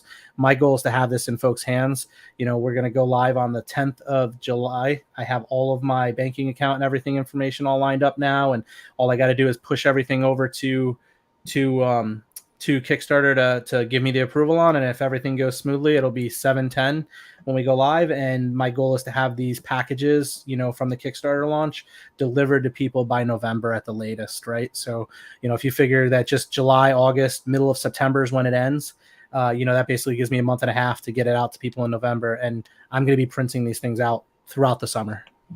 Wow. So if I do the multiple colors right now, Dante, that's makes it very difficult, because I don't know. What I will say is, and this, right, because you're an action figure, you use resin printer. The material that I'm using, it's very acrylic friendly, right? So, for those that want to customize their stands as they want, I would likely recommend they purchase the gray ones or the white ones, because they're going to be a lot easier to take the color than the black one. But again, you can use the black one if you use a primer or something on there and lighten it up a little bit, depending on the colors you're going for. Yeah, definitely a lot of potential. Even like Skewrator was saying, you could put LEDs, small lights in the drawer too, especially if the top is clear. That could just open up, some cool stuff. And especially when you're looking at like these designs, could you imagine if these were somehow like either those lines were missing or they're clear or something, then that light would shine up between it? Interesting. Yeah. So the thing is, that would work if these, I mean, I guess if you had the lights, you could put them under, and they would likely, if it was translucent, they would likely display some illumination through them. The alternative textures are only in the 1/2-inch scale stands. So okay. Because they're interlocking and they can go right on any one, you can buy those and put them on any stand and you're good to go. So that was the reason I went that route, as opposed to trying to produce these in multiple scales, because I don't know what everyone's going to want. So this allows me to just deliver it in the 1/2-inch, and it's compatible with everything. Right. So, if you're really looking for a texture, I'd recommend not buying, the standard textured 1/2-inch ones and just going with the textured ones when you back it and purchase. But right now for the Kickstarter, I'm only going to have these in the 1/2-inch stands. There is potential that I, just pull them out and put them on the, 1, 2, and 3 in the future. But for the Kickstarter, to get it out of the gate, I'm going to hold on doing that. It's a lot of undertaking for a one-man shop to do that, and right. And very optimistic in how many I'm going to produce. But it's definitely an option, and if the interest is there and folks are looking for that, I'm more than willing to meet them where they need to be. See, and I mean, that's pretty awesome too. It's like you're open to feedback, you're opening to ideas. Like if it just makes sense, then you get enough of people that say, "Hey, I want to do this," or "This is what I want." You're open to do it, which is pretty awesome. Yeah, I mean, not many people are going to be like, they're like, "No, this is going to be it. This is how it's going to be. This is my plan." But you're like, "Hey, if it makes sense, like." Yeah. I wanted to produce something that the community would benefit for, and it was something that I knew would help me and my kids display their stuff. Like my oldest has every Marvel Legend going back to like 2010, maybe 2011. Like he has every one of them. And he has them all in drawers in his room, but he's got shelves in there that we just don't put stuff on because we don't have a great way to display them. But now with these, he has that ability. And, you know, I literally had IKEA make a delivery today with a bunch of their floating shelves because I'm throwing them up in here. My boys are getting them in their rooms, and then, you know, our plastic will breathe again. So, you know, that's the direction. But I'm doing it for the consumer, and I want to do it in a way that allows everyone to get what they need, right? And the only way to do that is to listen to the customers and whatnot. You know, it's something I do in my 9 to 5 every day, so it's kind of ingrained in me is that I'm not doing this for me. You know, in the long run, will this be a successful business venture? I surely hope so. But at the end of the day, even if I make no money off this and it's a wash, and I delivered a product that the community that has been so welcoming to me over the last year and a half, just, you know, have good conversations with, like coming on here and talking to you guys, you know, the friends I've made in the Hella Dope guys, and, you know, a number of the other collectors that I've communicated with. Jeremy over on the 3POA, he's been really, really helpful in talking to me on things. You know, just, you know, at the end of the day, like if it's a wash, that's fine by me. I'm not looking to get rich off this. I love my 9 to 5 and I plan to keep it forever. So, you know, I'm blessed in that I love what I do for work. This is extra extension of my activities. And there's my boy, Jeremy. What's up, Jeremy? And here's that alternate foot peg you're describing for those Motu figures that don't have the peg holes. Exactly. And, you know, it works. I think some of the Black Series came with some of them because Black Series never came with stands. So they're like, here, we'll give you this weird triangle foot stand. And I mean, it helps some of their figures stand a little bit better, but it just wasn't ideal because they didn't do it with all their figures. It'd just be like a random figure. Like, yeah, we'll give this one a foot stand. Like, why this one and not everybody else?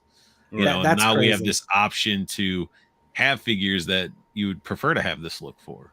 So yeah, and I'm not a huge fan of the look. And that's actually that photo is actually an older model. You will see a little bit of the styling there, but it's a lot cleaner looking on the actual prints that I have. I just haven't updated the image on there. But it's thicker on the bottom, but it's a solid piece.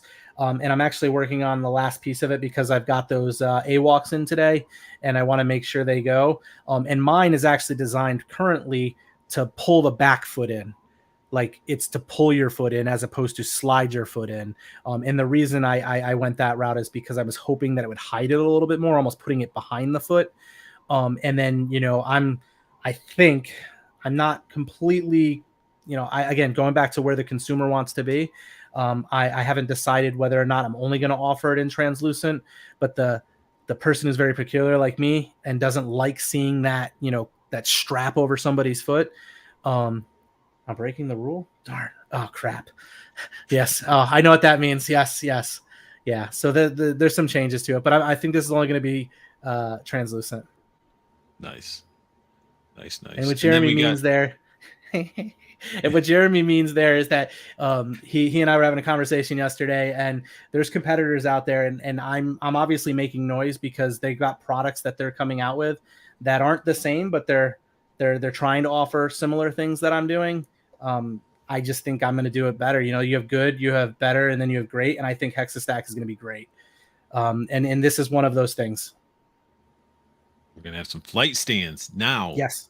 That's going to be awesome. I don't know if you dabbled with them yet. How is the weight support? Like, how many Hexastacks do you think you would need for a flight stand to be like effective with like figure weight? Well, what's great, and Dante can probably speak for this with the resin printing.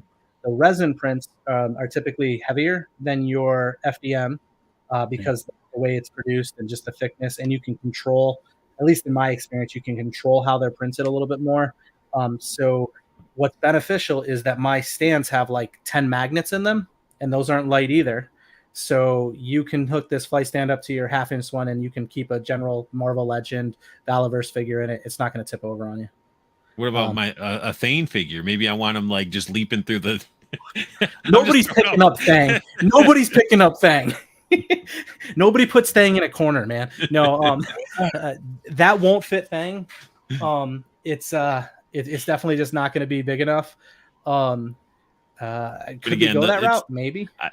It depends on the demand, I would assume. Like exactly, you know. So I mean, this customizable. You could probably extend this based on the fact that it is modular, and you can see there's multiple pieces here, and the way it connects through everything. It's got some flexibility. The idea here is that this was designed. I looked at a bunch of different ones that I'd seen others use. I actually saw something in Target, which is what made me want to do the flight stands. There was something, I don't know if it was like NECA or one of those groups that, has like a package of stand stuff. And I looked at theirs, and yes. I looked online at a number of them, and I started modeling this. And this is what I came up with. Originally, I was thinking about a peg in the back, but you're limited in the fact that that only supports, ones that have a hole in the back. What this will be is these will be printed in translucent, clear. What's that? That weighs like 1.5 pounds. Yeah, sorry, just seeing the thing comment by Jeremy. Yeah. I don't think a single flight stand is going to hold him. We might need 2 of those, and we might need to go with like the probably like, let's get 2 3 inches next to each other, 2 flight stands, and let's load up those storage containers with a couple of weighted magnets in there themselves, just to make sure that thing doesn't flop. But the idea here is that the clamp that I decided to go with, it's flexible so that you can potentially put it around a leg or put it around the waist. So depending on the size of the figure, I mean, it probably isn't going to fit a female Marvel Legends figure around the leg. It's probably not going to be able to clasp it well enough, but you can put it around their waist. So I always use the example, if you're trying to do like a 90s X-Men, diorama with all those ones that just recently came out in the, 90s style uniforms, and you wanted, Rogue or Storm to fly over, the benefit is that these flight stands, you can use their magnet. The bottom piece is a magnet. It's using the same magnet that goes in the peg hole, so you can slip it right in the peg hole. And additionally, you're going to be able to, if you want, remove that and take off the peg hole piece and use just the magnet piece so that it attaches to like the back magnets on the side of the diorama too. So if you didn't want to necessarily use one of the stands to eat up the space, you could literally kind of like put it behind it and have it, hung over the other figures. So there's some flexibility there too. You must be dreaming stands, like with some of the stuff you're like thinking of the thought process. Like you're just like, yeah, you hook it up to the back, fend it up, rotate. It's like, I mean, that's good that you have the answers for that stuff. Like there's no, like, I don't know, like you're confident and know what your stands are going to be able to, yeah.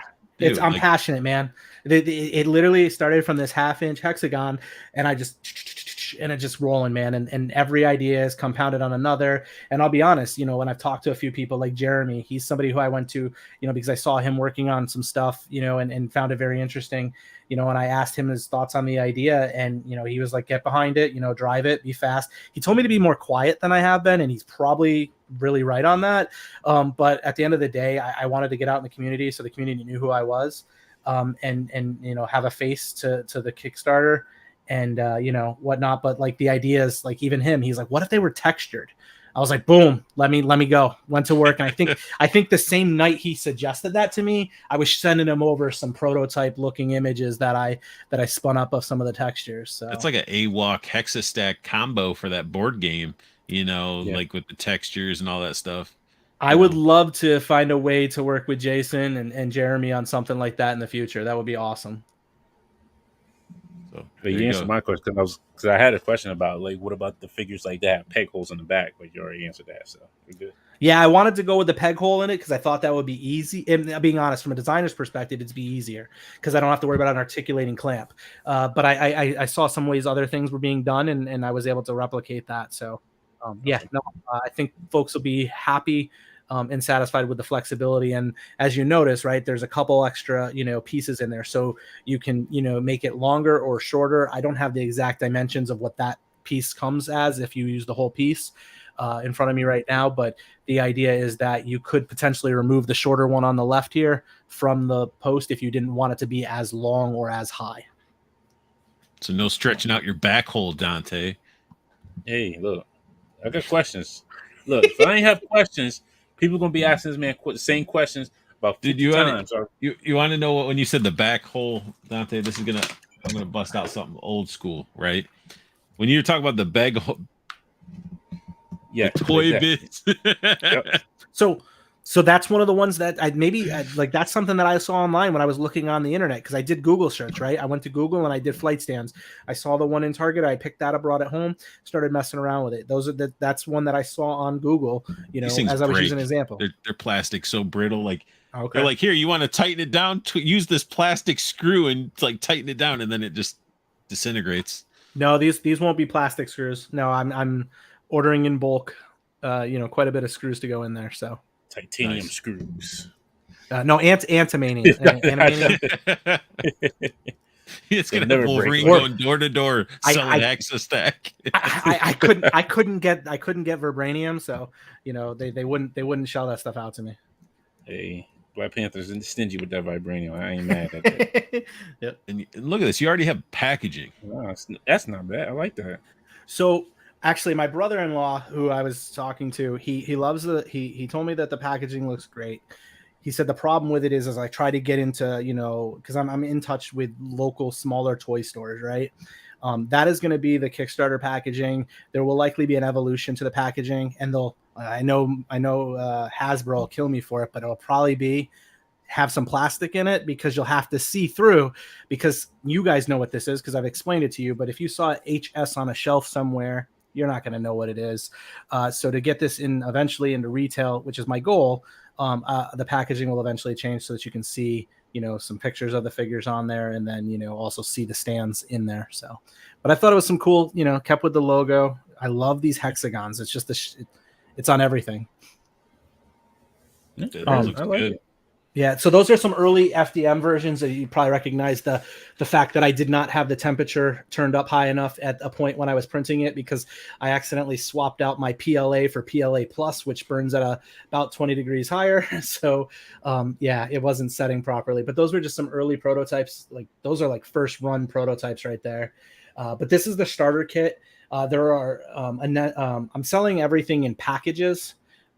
For the Kickstarter, I'm not doing like, oh, you want 21, half-inch stands. I'm not doing that. And largely due to the fact that, again, going back to what I said earlier, I'm going to be having this stuff all packed up and ready to go as early and as fast as I can. And to do that, I have to standardize as much as I can. So what I'm going to do is standardize the packages and sell them in, essentially you have the starter kit, and then you're going to have a number of expansion packs.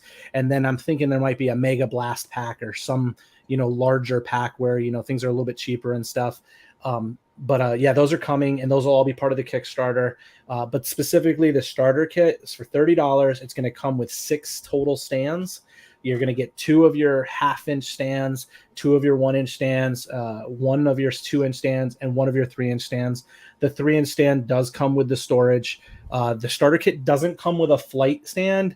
The flight stands will have the availability to purchase that independently, like a 1 flight stand. That is something I am doing. But as far as the stands themselves, they'll be sold in packages, based on that. And there may be, just saying it now, that $30. I told folks when I first announced this on the Helidope show that it was going to be $20 to $30 for a starter kit. I did, and I hate being the guy that starts it out at $30. There may be an early backer discount on Kickstarter for folks that back it early, and maybe it's going to be less than 30, not quite 20, but somewhere in there. So I would definitely say keep your eye out and get in early, because I definitely want to try to help the consumer out and get this launched as fast as possible and get it backed as early as possible. Real quick, it'd be hella dope. Yeah, I threw it in there for you. Yeah, brother. I love it. I love it.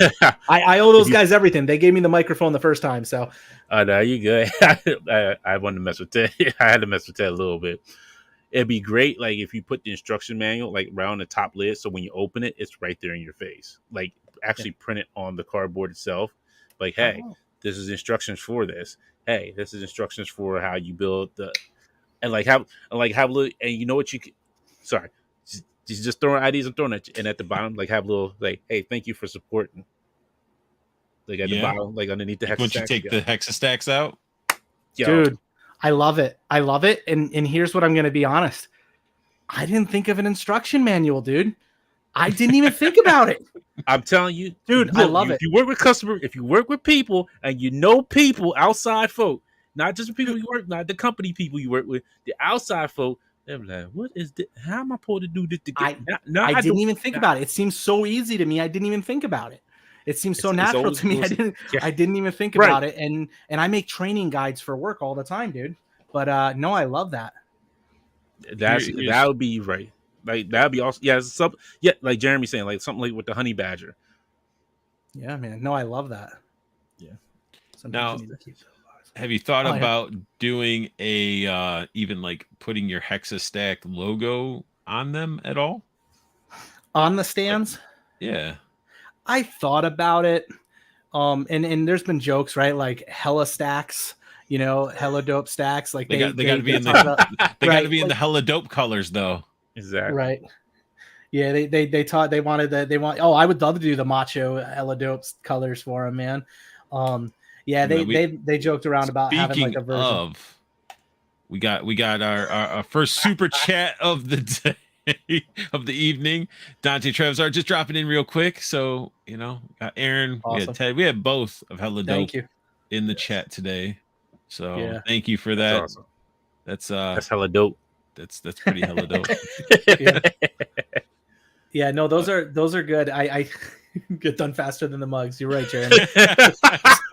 Still stuck Yo, we drinking all from a Jeremy, can, dude. I think Jeremy has a mug. Oh, he from does. them. I does. don't. Yeah. Oh, I don't. I don't either. I feel don't bad. either, I don't man. have one either.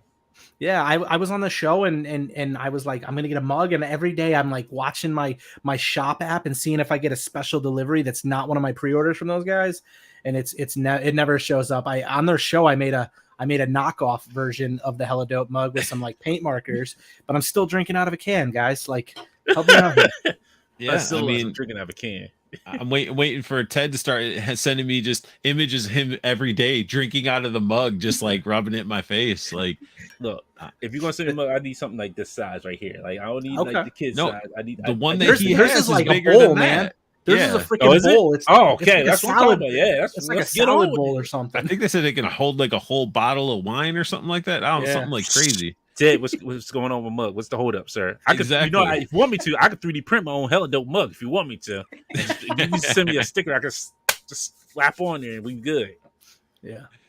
So here we got the stacks all stacked. That's you can wow. see there's like ignore obviously some of those are prototypes, but what I want to do is give people a visualization of what the starter kit looks like, and that's what the starter kit is. And if you go back to the previous picture where they were in the box, that was the starter kit in the box, right? It was all 6 stands that you'll get with the drawers and stuff, and that's what this is, just to show you what you start out with, right? So it gets you going, and if you look on my if you look at my Instagram, I posted a picture of a bunch of the AWOCs today that I got from Wave 1 and 2, and you can see those, and those are on my black resin printed ones on display. And that, again, that's a starter kit. So get you started, and you can display quite a bit, right? Because, you know, you don't have to display directly on the stands. You can display next to them, and you're still going to get that half-inch scale difference when you have guys, you know, standing on the ground, and versus the actual stands.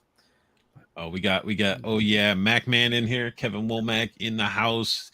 He says, interesting, how many of these stands should I order? This man, his weekly figure hauls, man, are a month hauls for some people. Like he brings in like loads of stuff. Like I pre-ordered the 2 of those Mirage, or the Mirage Lawson Turtles foot soldiers. I ordered 2 of them because I was like, I need at least 2. Tell me this man did not have a stack of 6 that he brought. He's like, yeah, my haul of the day. He just had 6 of those, and he had a stack. Wow. So you're going to need a lot, Kevin. So when this goes up, July 10th, right? Am I right? July 10th? July 10th. Yep. It will be Monday, July 10th. Yep. You're going to want to get these. Yep. Because I mean, it definitely adds a lot more spice to your shelf. Granted, I know people will be like, but I could just go get a spice rack and, you know, do this, but do you really want to do that? Do you want to have a bunch of clear cubes laying around? Like, there's a bunch of different ways you can display, but this is just opening it up to making a terrain, you know, allowing you to, like, when I see these right off the jump, I'm thinking of, think something's happening over at Dante's. Sorry. Sorry. This is my wife. She's asked for bottled water, and this is what I get. Nonsense. But what I was saying is, it just reminds me of tabletop gaming. Yeah, you know, right off the jump.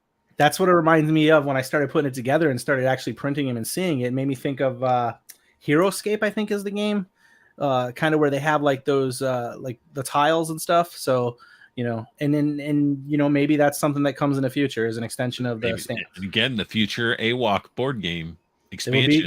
That would be awesome. That would be awesome. I would Jeremy love with to the work super with Jason. chat. Dante, you still owe me a Metal Gear.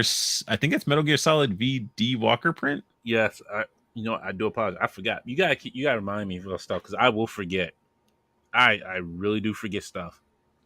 Yeah, we said tabletop, Jeremy. I'm big like into like the games that take a little mindset. I used to play HeroClix. I used to go to like a comic shop or a game shop and actually play HeroClix in tournaments and stuff. Okay. I had so much fun with that. And it's just, and again, like, I was painting Warhammer figures, played a lot of like the tactics types of games, like Final Fantasy Tactics and stuff like that. So seeing these just has a lot of potential, not even for just displaying. I mean, you could branch this out to tabletop gaming. Again, AWalk, expansion with, whatever. Like, it's just like you could use it. I would love to. I would love to. The idea is that it's, options are endless with it. It really is like it's infinity, right? Like the usage just continues to go. And I didn't just slide that word in there for you, Dante, at all. But like, it's like, there's so many options there, and like it's limitless is probably the word I want to say is more effective there. But yeah, I definitely see this growing and being more than just displaying. But we got to get them on people's shelves, right? Like that's the first step. So we got to get it backed. We got to get it out there. I'm hoping, the community has been very supportive. I'm hoping that I'm delivering a product that not just a few see the benefit in, but the Kickstarter is going to be the cheapest opportunity to get into it. You'll never see the prices on them that cheap. I'm doing these for next to freaking nothing, just to try to get the money out there and built out so that I can, eventually get it, to the factory. What did I miss? It's Jeremy just talking crap about HeroClix. Dude, I had a Son of Darkseid Superman that I destroyed people with in HeroClix. I never got into HeroClix. I thought they were cool. I looked at them. My brother-in-law started doing them and picking them up at the stores from time to time, but I never got behind those and played with them. I was Warhammer 40K back in the late 90s with a friend of mine, but I didn't get into the HeroClix. I thought they looked cool. It was a quick way. It's almost like it's quicker than just a 40K game. 40K it takes forever to set up. Like the HeroClix, what was cool is they had their like map, and then certain characters had certain abilities, so certain characters could phase through objects that were actually on the map and stuff like that. And it's like super speed, so you get to move so many more points. But you sound like gateway drugs into games. Well, I used to play Legends of Five Rings card game too, like L5R, which was sweet. Didn't play Magic, didn't play anything else, but like Magic. Cool see, I couldn't.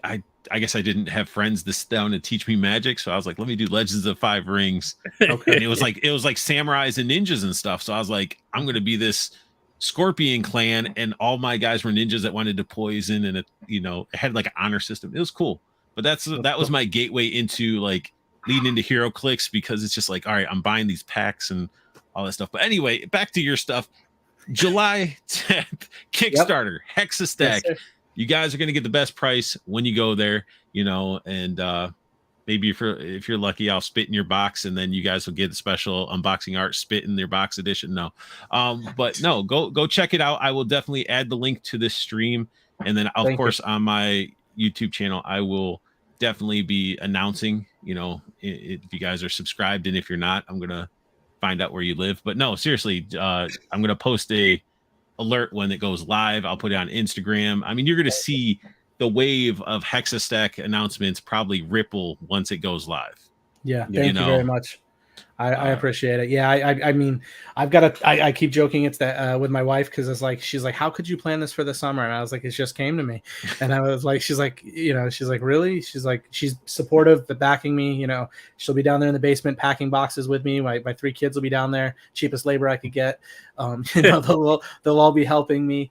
But at the end of the day, like I've got a bunch of shows I'll be coming up on over the course of the next few weeks. I'm trying to be in front of folks every every week at least. I've got a bunch of folks that I'm going to be meeting with in like next week and the following week, and then booking up through August and stuff. So definitely be out there talking about it in front of folks as we're going live with it. So I appreciate everyone's support with it. Maybe you'll see me at a con here in the next couple months too. I think Hella Dope already sort of spoiled that. I saw that. I ignored it. I didn't want to bring attention to it, so I was like, I'll let you say it if you wanted to say it. But yeah, I mean, trying. This is going to be awesome. Yep. A good innovative way to start displaying your figures. I think it's awesome. Thank you. That's why I wanted you on here to bring out the awareness, and I can't wait to see the Kickstarter go up. Thank you. I appreciate it. Yeah, but the goal here is to be, and I'll say, because Hella Dope mentioned it, I'm looking at, trying to get a table at PowerCon right now, just to get the product in front of people so they can see it. Right now, just getting all the trade show equipment gathered and produced, and see if I can get everything in a timely manner.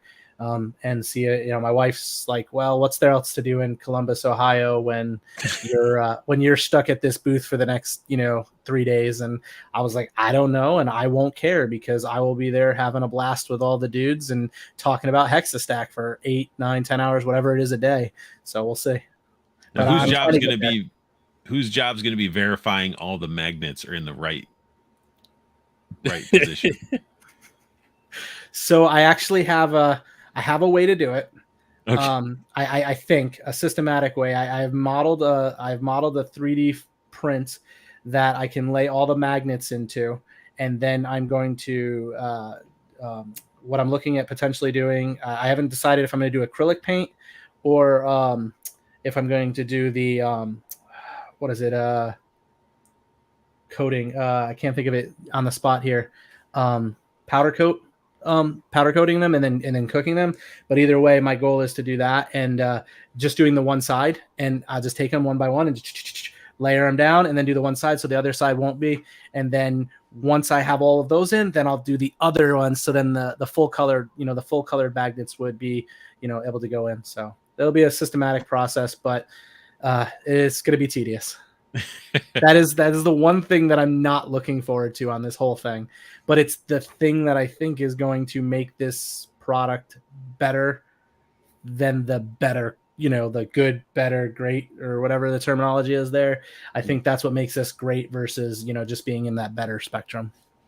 No, that's good. And then you're going to get it out there quickness before, you got these turd ones coming out. So you guys know if you're looking at... I'm not going to call them turd ones. They've got stuff out there. I've checked out the products. It's I'm not going to you don't have to say it. I can say it. If it's not Hexastack, then it's a turd. If it's not Hexastack, it don't stand. That's fine. Yeah, there you go. T-shirt idea. Boom, right there. Right. Good. My figures only stand on Hexastacks, nothing else. I love it. Just like those the old Maxwell tapes commercials. Nothing blows me away unless it's Hexastacks stands. Yep. Awesome. So now, Travis, this is the next part. Where can people find you besides what everybody's gonna be announcing the Kickstarter and everything? Where can people find Hexastack, keep track, keep up to date? Where do you want them to go? Yep. So I reluctantly snagged Hexastack on Instagram like yesterday or today, just to make sure I had it. So you can find me there. I haven't posted much on that. I think I've just been tagging Hexastack from my personal Instagram as of today. So you can find most of my stuff right now is going to be on the Mr. Wunderful, spelt the way you see there with the word "the" in front of it. So let me put it in the chat real quick. So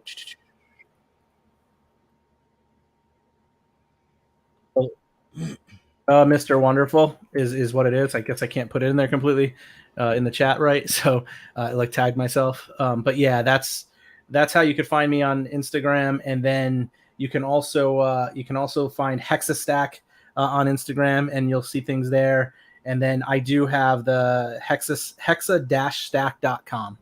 So it's got a coming now banner on it because my focus has been on the product, not on the distribution there. So Eventually that'll get spun up and the details will be, more readily available. But the best place to go is on Instagram and just look me up, Travis Fitzgerald, the Mr. Wonderful on Instagram is going to be where I have everything. And I'll be linking stuff down below in the description as well. After this stream, I will put what's available now, and then as stuff progresses, it'll be evolved. So now when it comes to you coming on, I appreciate it. I definitely thank you for taking the time out of your day. Not everybody who has a Wednesday evening 7:30 availability. I'm like, hey, you want to be on that? It's like, hey, make it work. And so the next part that we're going into some toy news. I don't know if you want to stick around. I don't know how much time you have. I'm good, because man. It's a good amount of slides, and we get to talk about figures and potential figures that are going to be displayed on Hexastack. Yeah, I mean that I'm good with telling you why you should get that figure to display on one of my stands. Can I display this on my Hexastack, Mr. Wonderful? I want to know because I'm a customer and I want to know. I want to go ahead and buy this stuff and this stuff. And I got this big old figure. I'm telling you, that's what you want to get. Just be ready. That's what you I'm ready. Art G posted a picture of that Mr. Hyde with the Marvel Legends one together, and they looked good. Yeah, they really do. Like, so I know the big kibosh from last year with the HasLab, but I was saying, like, if we did get that Ghost Rider, and if you read that Ghost Rider comic, that was the first bad guy he fought.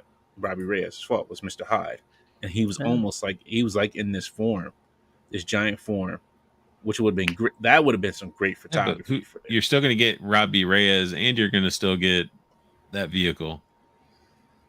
Ramen Racer's doing it, bro. I heard. Did you order a Ramen Racer? No, I did not. I mean, I can do this. Oh, well, see, there you go. You got your own. There you go. So I just need a body for it. I had to actually. What's funny, I had the files for the car, and I had the files for the head sculpt. So. Oh, well, fine. Oh, wait, you had the files for the car? Yeah. Oh, you're just gonna print your own car? Okay. All right, fine. Never mind. Look, that's what I'm talking about. The wonderful world of 3D printing is like, hey, I can find. So altogether, I'm going to tell you how much I paid for everything. Probably like $8. Shut up. And that's just for the files. But how many hours of printing is it going to take? Oh, the car? Oh, well, yeah. The hours are no problem because I can leave that thing running during the day and just let it like whatever, do whatever it wants. Oh, see, we got yeah. So this right here, it's not nearly as cool as the Valaverse one that's coming out. What they have, but I snagged this off of I want to say it was like $25 for the file, and this has been 1, 2, 3, 4 pieces. And I want to say at least, and again, I have a very entry-level FDM printer. I want to say it took at least 24 hours for each piece. So, and one of them, I mean, I don't know if you could see it on the camera there, but like you can see there's a massive seam issue here where like the print nozzle wasn't printing properly. So I had to like adhese it and glue it together. It's not horrible, but you run into that situation when you do it yourself. But I mean, you can do anything. Oh yeah, absolutely. I mean that in a sense, I mean, if you're going to be wanting to customize it and do it sort of yourself, you have a lot more control over the outcome of your vehicle and how you want it. And I guess the other options are for people that don't feel like they want to print, don't have the print, they don't want to paint. But I mean, look at some of the stuff nowadays that people buy. I mean, McFarland Batmobile that everybody was hyping up and ended up being just made out of thin garbage plastic. But it still is a good representation of the Batmobile. But people had to like paint it, the weather they would need to make it look like the Batmobile's finish. So if people are doing that, then I mean, yeah, they could learn how to 3D print some stuff or find some people and be like, hey, I'll pay you money, print my stuff, and I'll paint it. Yeah. I mean, we out here. We can help y'all. No, we out here. Except for Jeremy, I forgot. I really did forget Jeremy. Sorry. Almost fell over. So then we jump into our figure news. Everybody that's been sticking with us, we got through Hexastack. Anybody that's joining in fresh right now, go back, watch everything Hexastack. Do that. Then you can come back and check on figure news and stuff later. because that stuff, you need to be in the know with that, because again, it's just around the corner for that Kickstarter. So we don't want to leave the Hexastack knowledge untapped in that brain. So everybody needs to know. And if you don't know, or if you know people that don't know, let them know. So, and knowing's half the battle. I was going to say, I was going to say that. Didn't even plan that at all. It just sort of flowed with it. So I just went with it. Yeah. Right in time for barbecue's 4th of July special. Man, speaking of barbecues, did you see people been finding those at Five Below, those barbecue sets? Yeah. Oh yes, I actually just saw a video on there today on YouTube. Somebody had. I just picked it up and watched it. It was in my queue. I was like, they went to like Five Below and they're getting these. They were weathering it or something in one of the videos. Yeah. Oh wow. My twin Archie, he ended up finding me one. There's a sushi one that I want to get, and then there's an actual fridge that I want to get as well. And they seem to scale really well with the 1/12 scale stuff. But again, it looks into it's. You guys have your 3D printers. You can just print stuff that's probably looks better and more accurate anyway. But yeah. I know. Sorry, real quick. Batman, I answered you. I said, yes, it is. Yeah, it is Baki the Grappler. I ordered from Storm Collectibles. I ordered directly from Storm Collectibles. So yes. So that's how I got him. He came from Storm. Do you need here? We'll go solo layout. Bring it here. I'll put you out there so you can show your Baki just really quick. Yes. Well, it doesn't have to be really quick, but you know. I ordered him directly from Storm Collectibles. He came in like 2 weeks, 2 weeks ago now. So soft good pants or shorts. Yeah, soft good shorts. You come with the mister to get them all nice and shiny and sweaty. No, he didn't come with a mister. But that can be easily done. But one of the best, one of my top 10 figures of the year. Like, because you can do so much with this figure. Like it's amazing. You have peg hole on the bottom? Figures. No, he does not have peg holes on the bottom. So he's just gonna have to back his foot up into my Universal one. Yeah. But he can stand on his own with, on his toe hinges, which is super awesome. Like I love that. That's impressive. Yeah, like I had him balanced like this, and he can stand on the toe hinges. I was like, wow. Storm Collectibles has just been improving more and more with their figures. It's disgusting. Like their head sculpts were pretty rough when they had like the unmasked Sub-Zero, Kung Lao, but then it's like they bust out, Liu Kang. Liu Kang's just phenomenal looking. They got Kano that looks phenomenal. I'm like, you guys are listening to people complain about your stuff and you're fixing the little things, Yeah. Not many companies do that. Did you see the calf muscles on that figure though, man? Calf muscles on that figure. That's the first thing I saw. I'm like, that thing is like, dude, he's killing people with just his calf. He just lifts it and boom, someone's dead. I think that's what I've never watched the anime. I was like, I haven't. It's a lot of man hugging, it looked like, and stuff like that. And I was like, no, it's actually, it is pretty good. Because is it as good as JoJo's? You know what? I've never seen JoJo's. Sorry. It's it's good. JoJo's Bizarre Adventures. It's a lot better than I was expecting. And when I was watching it the whole time, I'm like, this is sus. But no, JoJo's really good. But I know a lot of people have been saying Baki is amazing. It is. So. It really is. There is. Oh man, I forget his name. Tag on it. I forget his name. But it's just like this big, huge black guy they just walk in and out of jail. And he walks in and out of jail. What? Yeah, they just let him have free reign. Like basically, because he's like the strongest fighter. Like, yeah, and and like the third season, you see his girlfriend, and you're just surprised. Like, so I'll leave it to that. Just watch like the first 2 seasons. It's great. The first 2 seasons are awesome. Third season was okay. I enjoyed it for what it was, but yes, it's a good anime. Wait, what? Oh, Kevin saying JoJo is trash. It is not, bro. It is not. You got to get through. Like each season is pretty much like a generation of JoJo. So it starts off. It's stylized in a unique way, but it's good though. Yeah, I think that's why I didn't really get it, because I was watching the original JoJo's Bizarre Adventure. No, you got to skip over that. 18, well, no, there's 2 different ones. There's one that was like done super old, then they redid it. There's like 2 different ones that were, but the poshiness, it still sort of goes throughout JoJo. But if thank you, Biscuit Oliver. That's sorry, that was his name, Biscuit Oliver. Biscuit. Yeah, yo, just down for that. You have to watch it because his name is Biscuit Oliver. You're like, Fine, man, fine. I'll watch it. You dabble in some JoJo, and we'll trade footnotes because it's gonna make you think like certain things with JoJo. You're like, what is this? But you can't. It's like you'll never want to stop watching. I'll try it again. I'll try to give it a watch again. The first section just sets up the story, and then you get into the next like lifespan of JoJo's. It gets better, but you got to watch that first set for that initial where it all began. But okay. Speaking of where it all began, we're looking at some G.I. Joe. As of 7:15 p.m., the Dragonfly is at 14,243 backers. T-minus 19 days. I don't know if we're going to see that third figure. Because what's it? 16,000 for a third figure? 19, right? 19, 16 to get Glenda or Greta. Okay. Or whatever her name is.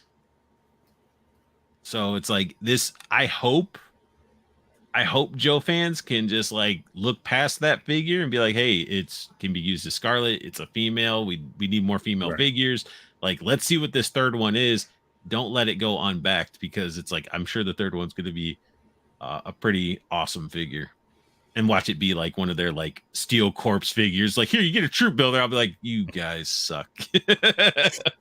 It's wild how fast this got back. I'm like, they didn't announce it. It was like already like almost like halfway there. I'm like, good lord. It still wasn't as fast as the his tank though.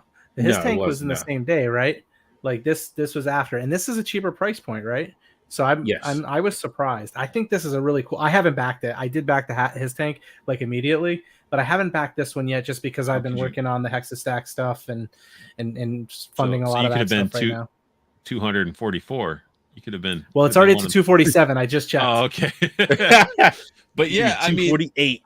I didn't hesitate. Like just like the his tank when they showed it, I was like, dude, it's Wild Bill and it's a helicopter and it looks awesome. And you can have your Dragonfly flying in, Wild Bill blasting it up. Down below, you got your Action Force coming in, you know, in their vehicle, and then you just have his tank in front of it. Like it's just an awesome battle setup that you could do with this. But I think even though this one was cheaper, I think it had a higher amount of numbers for the goals. Like the stretch goals on it were definitely higher because I don't think we had to do that many for the last one. But I think it was lower. I was hoping that Joe fans were going to blast it out of the water to where all the stuff got unlocked and they had to like think of other ways to entice the situation, just like with the his tank. Granted, the his tank, you know, some of those tiers were trash. Let's, you know, it's a great his tank, but the tiers were trash. Like you want some covers for your wheels to make it look classic. You get this. It's like stuff that they should have already had, kind of. Exactly. Like you would have, But I feel like they made up for that with the extra release stuff that they came with, right? Because I feel like they did good with the last one, the Mickey Mouse. Is that what it was? Is that? It's been a while since I Mickey Mouse Cobra Commander. Cobra Commander. Yeah. Okay. So I feel like they did good on some stuff, but I feel like that's something like it happened with the Mattel WCW thing, like the goals to reach and stuff. As much as I wanted the stand, I wanted that and whatnot. Like it's just I see that a lot with these. Yeah, the stage entrance. I love the setup. I didn't like the price on it, and I didn't like the tiers. Like they dropped the ball on that in so many ways. And I know trash that they were showing. Yeah, only one that I wanted was Steiner. Right, that was and my whole thing was like you're giving Hogan again. You can't do Hogan again. Like and 100 Rey Mysterios. Exactly. And they had a Rey Mysterio on top of that. And what's that? It was a pink Rey Mysterio on top of that. Right. That doesn't matter to me because if it's a cool one, it's cool. But the problem I think they had additionally was they just announced that other Ultimate with Rey with the entire like head thing and everything. Oh yes, yeah. Like I'm like again, I now collect one of every figure, the one that I like the best. I'm not buying that pink one. I'm getting that really cool WrestleMania headdress one that he has. But sorry, I know this is G.I. Joe's, not wrestling. No, you're okay. You're good. You're good. So, that's the whole thing about talking about toys, man. You don't have to. we could be talking about G.I. Joe and then go to wrestling. That's the great thing about it. Yeah, I'll likely back this. I'll probably grab 2 of them just because I like them. And you want Glenda to have her own helicopter. It's cool. Is it Glenda or Greta? Which one is it? It's Glenda. It's Jane Glenda Mulligan. Okay. Oh, it's right here because I totally put this together myself. Will she unlock? Who do you think this is?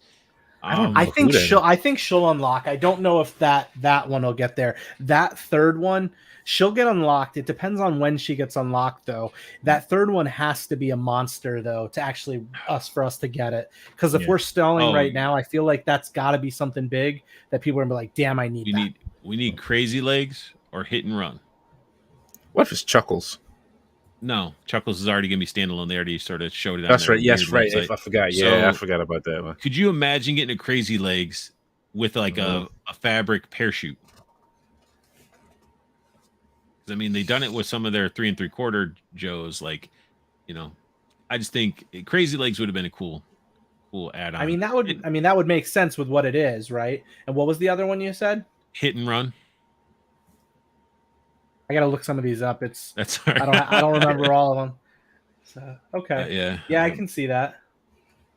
So it's just like this definitely needs to be a banger if they want it just to be like boom, like they got to, and they just don't put a Wayne's head sculpt. Like here you go, get a Wayne's brother.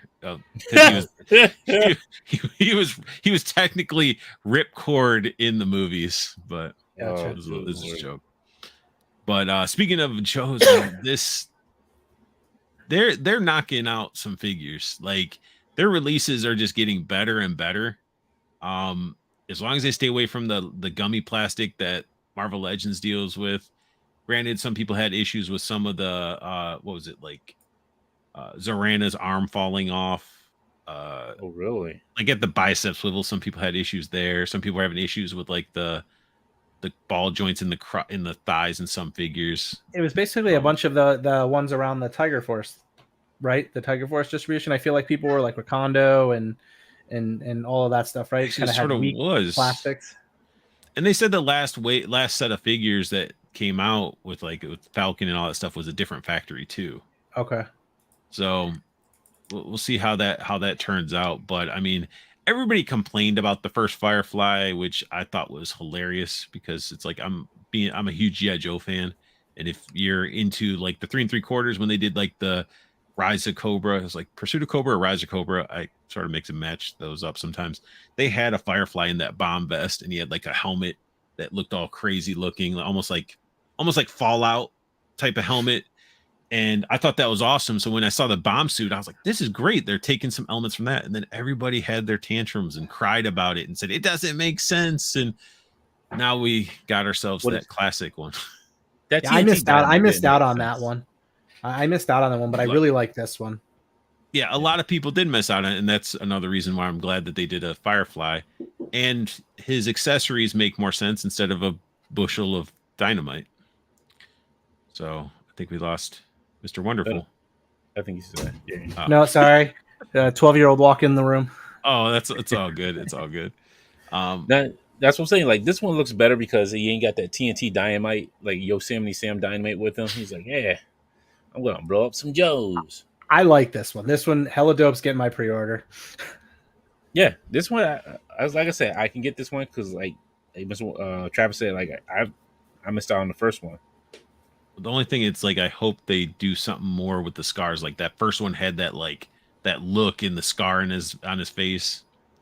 But I think they nailed it with a lot of stuff like come on, everybody's played Call of Duty. You got the little RC car with the C4. Yeah. Yep. Some mines. I thought that was cool. I like that headgear. I like the headgear that he comes with. I don't know if I have a Joe with any headgear like that, but that right there just makes me think of taking one of Oliver's black suit. Got Splinter Cell. Yeah, exactly. Splinter Cell. Yeah. Exactly. So like it hits it like this figure hits a lot of stuff because like I saw that and I was like, yeah, Splinter Cell was the thought. These little mines, I was thinking of the good old times of playing GoldenEye, of having proximity mines. Oh yeah, throwing them, sticking them to your buddy's back. But I think it's going to be a solid figure. Yeah, that looks good. As long as it comes out with quality, the QA on it's good, we'll be good. And then their photographer they have now, man, they need to give him a raise because he's been just nailing these shots with these new Joes. Yeah, that stuff's good. Yeah. Which is weird that's like, why are you digging? Hopefully you're burying, but it almost looks like he's digging up his own mines. Yeah, he's trying to disarm it. And then they have that looks like a peg that's going to go through the trigger guard to mount the rifle to it. Oh, that's cool. It might be cool until that trigger guard breaks. Because I think there's one figure that they did that to, and it just sort of like, it just starts mangling the trigger guard. Oh, I know. Snake Eyes had it, didn't he? No, it was didn't they have something on it's the orange guy, right? Like, Outback. No, was it Outback? No, I got him around Barbecue. No, it wasn't. It might have been barbecue. No, Barbecue had the backpack. Yeah, I'm trying to think of who. Hey man, I'm trying to look at them. I mean, all the Cobra Troopers originally had those pegged into the backs. I can't think. It wasn't like Beachhead, was it? I don't know. No, it's one of those. There's one that got sort of just to start stretching it out. I noticed, but hopefully that doesn't have the case. Yeah. But it looks like Knife Blade does go in his forearm, which is pretty cool. Oh, that is kind of cool. Yeah, I like that. Yeah, there we go. That just looks so good. I can see. Yep. Bang, you're dead. It'd be cool if he had like an English accent. I don't know what nationality. I don't know. His character got wild in the comics, like crazy in the comics. Yeah, so he was fighting Batman. He did it. Wrong Firefly. Right? Sorry. It could work. It could have worked technically. Technically, both of them were named Firefly. Like you had Firefly and Batman, then you had a Firefly and G.I. Joe. Yeah, that's true. Oh, here he comes. He said, "There's Black Knight said I heard there's a cool place." He comes back. He's like, "I need my $2 worth." Damn it! Discount code unboxing art. I don't have a discount code. I don't have one. But we do have a Crimson Viper. My opinion. This is my opinion. I don't have the Crimson Bats. I don't do the Crimson Vipers. I don't do the stuff that didn't really exist in the G.I. Joe realm. Like my stuff is like you had your Crimson Guards, Crimson Guard Immortals, like you had your different levels, but I don't even really recall any Crimson Bats or Vipers existing as a kid. So sorry, circle back. I just went through like the action figure site to look at which it was. Alley Viper had it on the back, had a peg there that you could put the rifle on. So I know they had it on that one, but it was on the rear of them. Sorry. No, that's all right. Sorry, I got another thing, and I'm like, I know which one I saw this on. But I wish I wish with this Crimson Viper, I probably won't buy him. Weird. What's that? No, I was just gonna say it's weird that they put this out again, like in a different color. Like, for me, it's a pass. Like, for me, it's pass because they already put out a 3-pack of them. The original ones were out, and I know they were hard to see. Well, excuse me, hard to get. But it's like, do I really need? I have to ask myself, do I really need it in red? No, I don't. So I can see. Wow. You get a purple scarf. So I would have got this if I hadn't have already got the Crimson Guard. Right. But because I have the Crimson, I would have preferred this before the Crimson Guard. I would have bought this one over the Crimson Guard. What? I just like the helmet. Oh, okay. I like the helmet more. The Crimson Guards, man, with Tomax and Zammot. Yeah, I mean, they look cool. I have like 6 or 7 of them, but like, I just like the way that helmet looks. It makes me think of the cartoon as a kid so much. Just the gray silver there. And then here's a prime example of what I was saying. Oh yeah, MacMan Kevin. Well, I'll take 12. He isn't kidding. You're gonna need stands. He's not kidding. Need stands, brother. So you gonna need those Hexastands. Kevin, when you get a sec, comment how many bats, all your troop builders, list how many, like the numbers, like in of your Joe army builders in the chat, please, and thank you. But yeah, you guys are gonna be like, what in the heck? So yeah, this I don't really need. I don't need it. But it doesn't mean that anybody that gets it is wrong or that they're getting something that's wrong. No, it's all preference. Yep. You know, it comes with that rifle, pistol, like all the stuff we've seen before, which does bother me a smidge. Like the 3-pack came with new guns and stuff, and the new pistol with the silencer. Like, why couldn't they have implemented? Like, we're getting a complete like redeco of a figure we got. Why couldn't you just spice up the accessories a little bit instead of using the exact same? I mean, I completely agree with you, but if you look at what the other stuff that's coming out with this release, right? I think you know why some of the money was spent on something else in that release frame. So right. You know what I mean? Like going back to kind of the insider stuff that you hear about, you know, had to spend this much here, this much there. Well, we know why we got the repaint of this. Firefly looks amazing, so it's like something's got to take a little bit of a shortcut. But I mean, this shot right here, I mean, again, they're for photographers, amazing. Man, if I was rolling up there, I'm hoping they don't have clips in their guns. We're good. They aren't going to hit you with anything anyway. I mean, look at you seeing the G.I. Joe cartoons. They miss every shot. They're as bad as stormtroopers. Except for G.I. Joe Resolute, they were killing everybody left and right. Yeah, that's true. Yo, that's true. That's the live action movie we should have had, but you know. Exactly. That's like, out of all the cartoons, like we gotta get the old school G.I. Joe's cartoon was great, but Resolute took it to a next level. You wanted to see like, yo, they killed Bazooka. They stuffed something down his throat. What's this? I'm like, yo. You just spoiled it, Dante. How did you not spoil it? I've not watched it. In the beginning. Sorry, it's in the beginning of the movie. It's actually in the beginning of the movie. It's a great movie. Which one is it? G.I. Joe Resolute. The animation style in it's great. The Storm Shadow Snake Eyes fight's epic. Like it's good. It's good. I'm gonna have to go watch that one now, guys. I'm working tomorrow. Oh, yo, I'm telling you. You'd be like, it'll make you want G.I. Joe figures more. Right. You're like, yo, I think I need some more Joes. Yeah. And then again, cutting that corner, you can really see it. Like even with this photographer's abilities, it's like that solid gray plastic weapon. Yeah. And honestly, like they should have went with the black ones.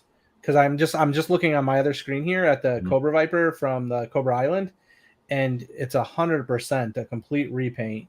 And I mean, I don't think there's anything different on it. They should have just went black with the weapons and the side pack and stuff. I mean, I agree.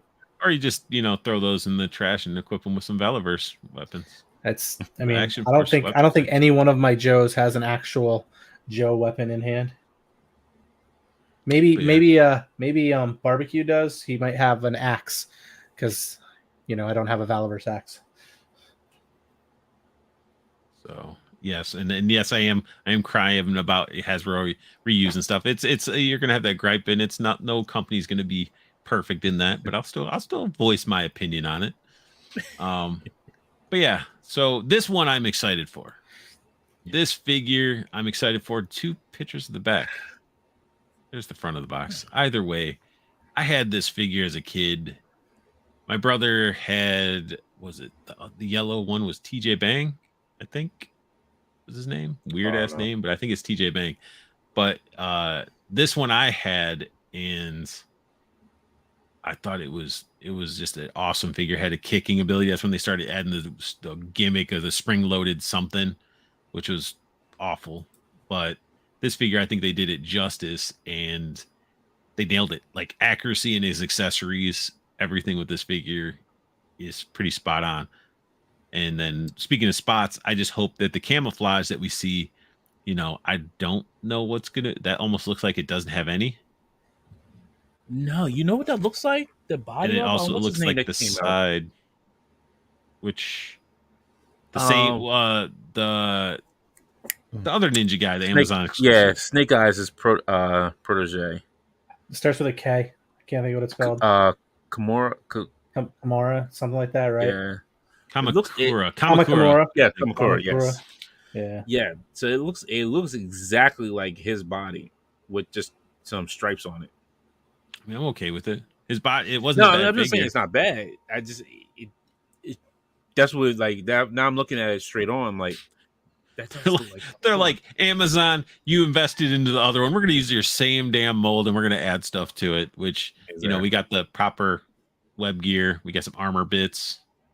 And he did have like this figure had the web gear like this on the figure. The original figure did come with some nunchucks. I mean, his name is Nunchuck, so I mean, he should have some. But the original figure only came, usually he came with like one of these scimitars, like swords. It's cool that we're getting two of them and they're painted. And we get some nice ninja claws. So I was just looking at that. The torso is definitely the same one from the Kamakura, but it's the lower legs are definitely a different mold, and the foot looks to be the same, but the kind of the shin is a different one because they had like the shin guards on the Kamakura. Maybe it's a mixed match of Kamakura and Storm Shadow. Probably. Because it has some like lines going on. It's definitely not just a complete Kamakura by any sense. No, you can tell. I just don't know how I feel about the plug-in bandana, because I can feel like that's going to get lost somewhere. Okay. I was like, you collect NECA turtles? All their stuff's like plug-in bandanas. Like, honestly, no. I have no turtles. Yeah, if you get a 3-inch Hexastack stand, you got storage in it. Chilling for myself there. You fixed my issue. That's going to be a great commercial. But I'm glad that they did it as a pegged in like our ball socket or whatever they did, because you can position it based on how you're wanting to display your figure instead of it being pre-positioned. Like some figures that we get where their hair's moving in one direction or their cape's moving in one direction. It sort of limits you on some of your setups. His head's not going to go back far though to look up. Because if you think about, he's going to hit that little that's only go back with it. Like Dante, you need to start working on some chucks with real chains. You were in my head, renting space in that apartment. I'm just saying because this looks the same thing. I'm like, this is gonna start stressing over time. Yep. Snap. We did that with our Ninja Turtle nunchucks with Michelangelo and stuff. Like, I was thinking like if you could so as a 3D printer, and for anybody who has one, you can cut those off and have pegs on there on the chains. Like have pegs where they plug in, like just drill a little bit of hole into like the handles of the nunchuck so they can plug in there. And then if you want to have like in a sweeping motion, you can have a different chain that's kind of like more stiff and rigid and have it in that sweeping motion. Bam. There you go. There you go. I gave you all a $5,000 idea. But yeah, and they just need to give us a bunch of these claws. Like just have a claw pack. I love ninja claws. And those they look gnarly. And they actually grip onto them. They're not just some clip on over the arm. Yeah. Yeah, why do they look better than some Wolverine claws that we've gotten with Wolverine? I mean, I just feel like it might be clinched over just a little too much, but I like it otherwise. Maybe I'm not used to seeing them. No, I'm talking at the tips. Like they just seemed a little bit more rounded than I'd want. I see that there, but then like you look at this one down here and it's like, which one is, because this one doesn't look like it arcs as much. It has like a little bit of it, but this one looks like a lot of it. Maybe he bent them because he was doing that wall hanging stuff. Thing to hang, But that was on the right hand, not the left hand. Because if you go back to it, see, but still, but that one's definitely a lot more bent. This one's not. Maybe we just can't see it the way it's hanging there. Maybe. I guess we'll have to see once we get the figure in hands. Right. Either it'll be garbage and we'll complain about it, or it'll be okay. Then we got this, and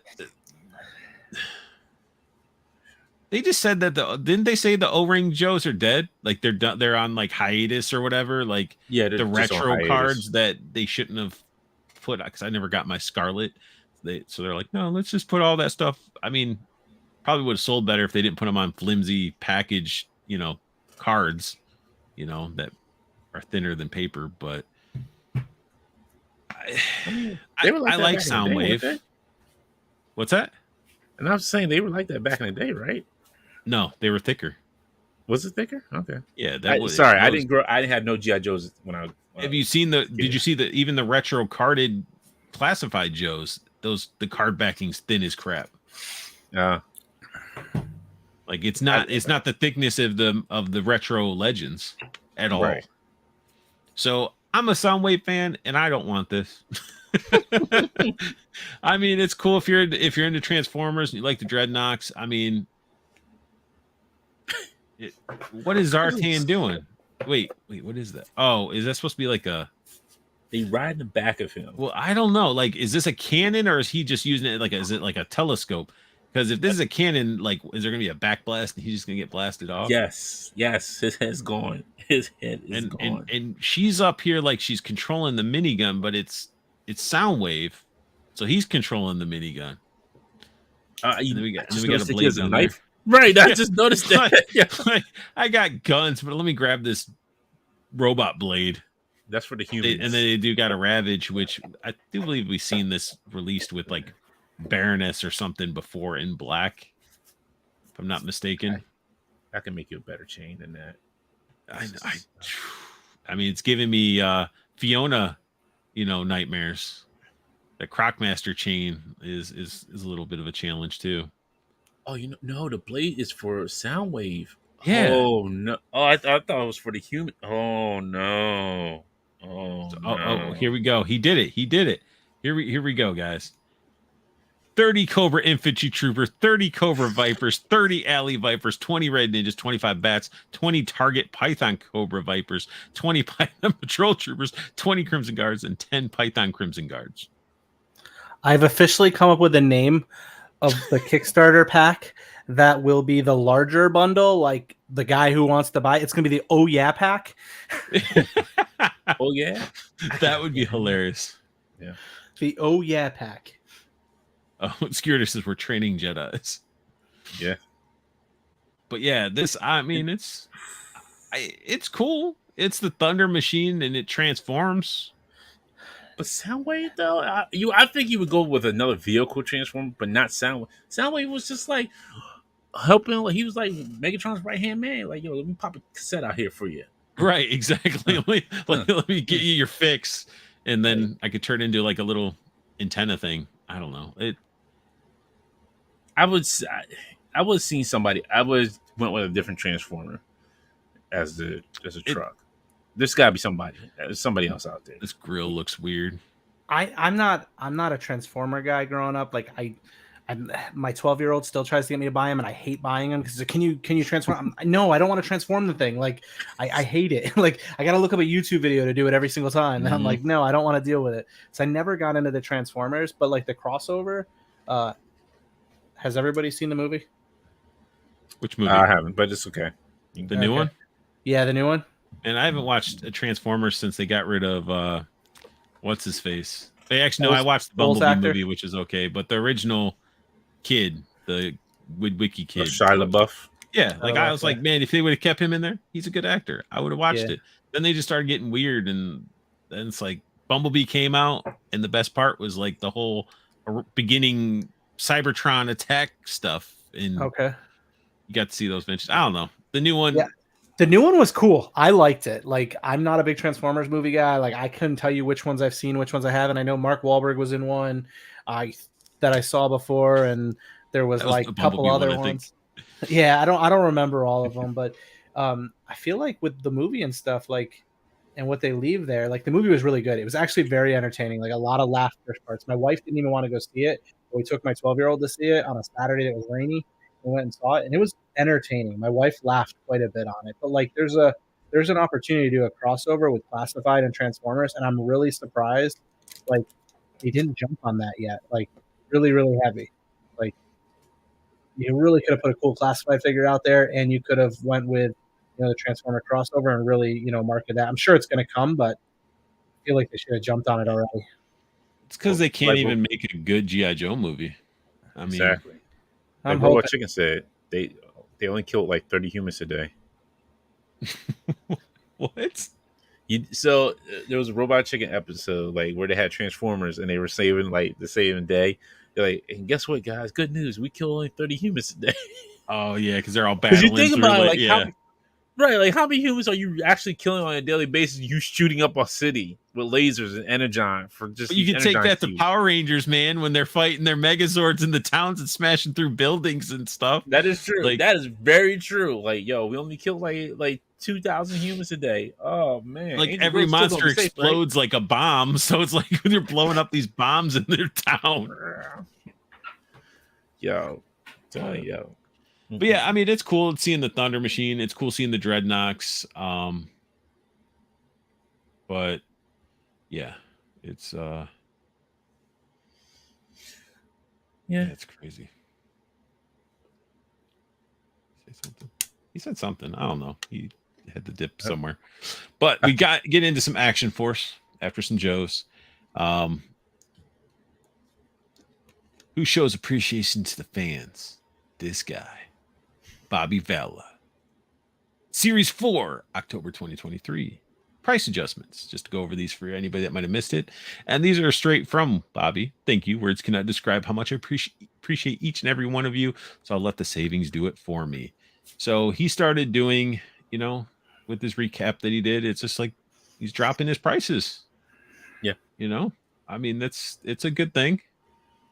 I know some people might say like, well, why did it start at this price in the first place? It's like, yeah, well, I mean, he still can drop it down. Well, I mean that's basic, right? Like, I mean that's a simple answer, right? When you're able to produce a larger quantity, so anybody that bags on it's like, well, why wasn't it always that price? Well, I would ask you why the price is going up way before I ask you why the price is going down, because if the price is going down, that tells me you're selling way more than you anticipated, so you're getting a cheaper price point on it. So, yeah. Well, there's your answer, folks. And then we got Gemini, who I haven't seen that one. She was going to be based off, I think she was like a fighter UFC. Yeah. Mm-hmm. And then I guess he just turned it into her own character. She looks super angry, and it's like I'd be angry if I had pigtails too. It's like it's a different look. It's a unique, but it's like she looks so angry, and then you see the pigtails, and I'm like, I'd prop that head off and put like a balaclava head on there or something. Those are just there so Trigger has something to hold on to. I'm sorry. Come here, Gemini. But yeah, I mean, it'll be a cool female figure. Their female figures always, so far, have been awesome. Somebody was able to snag me that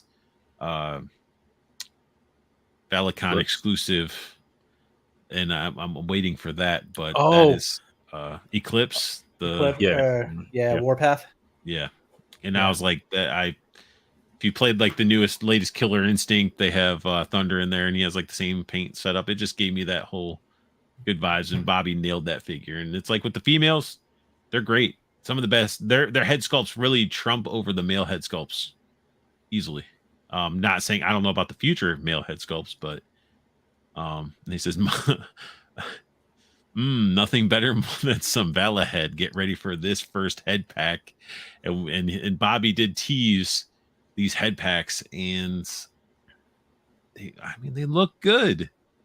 I love that, because the head packs, like, don't get me wrong, there's really good 3D printers out there that have, some great skills, but I'm always looking for a set of heads that I don't have to paint.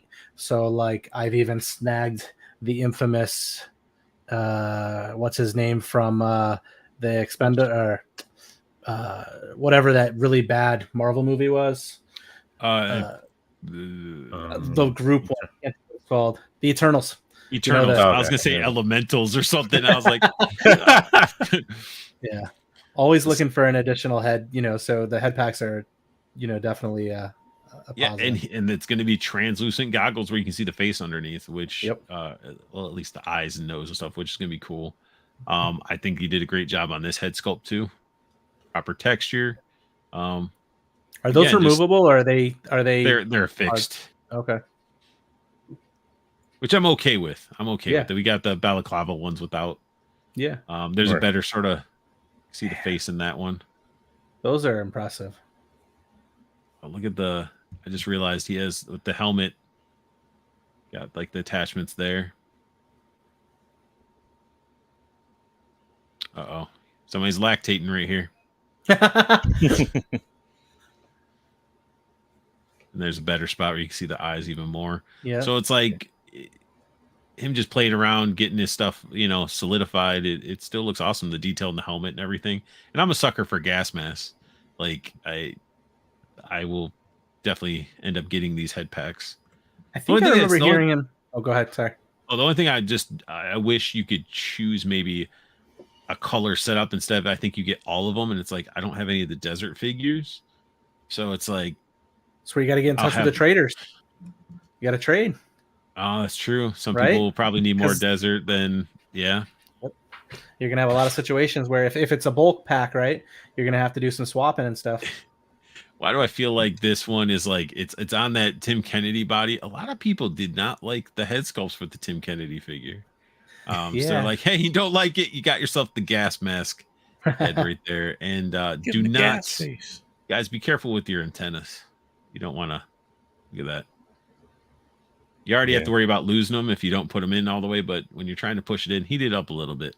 Because the antennas are cool, but that would suck if they all bent like that. This looks awesome. See, so Travis, you got here. I mean, this would you have this or would you have Splinter Cell look? I'd probably pop the head off and go with the Splinter Cell look, just because I love that Splinter Cell back. That is what got me into the Xbox the very first time. So.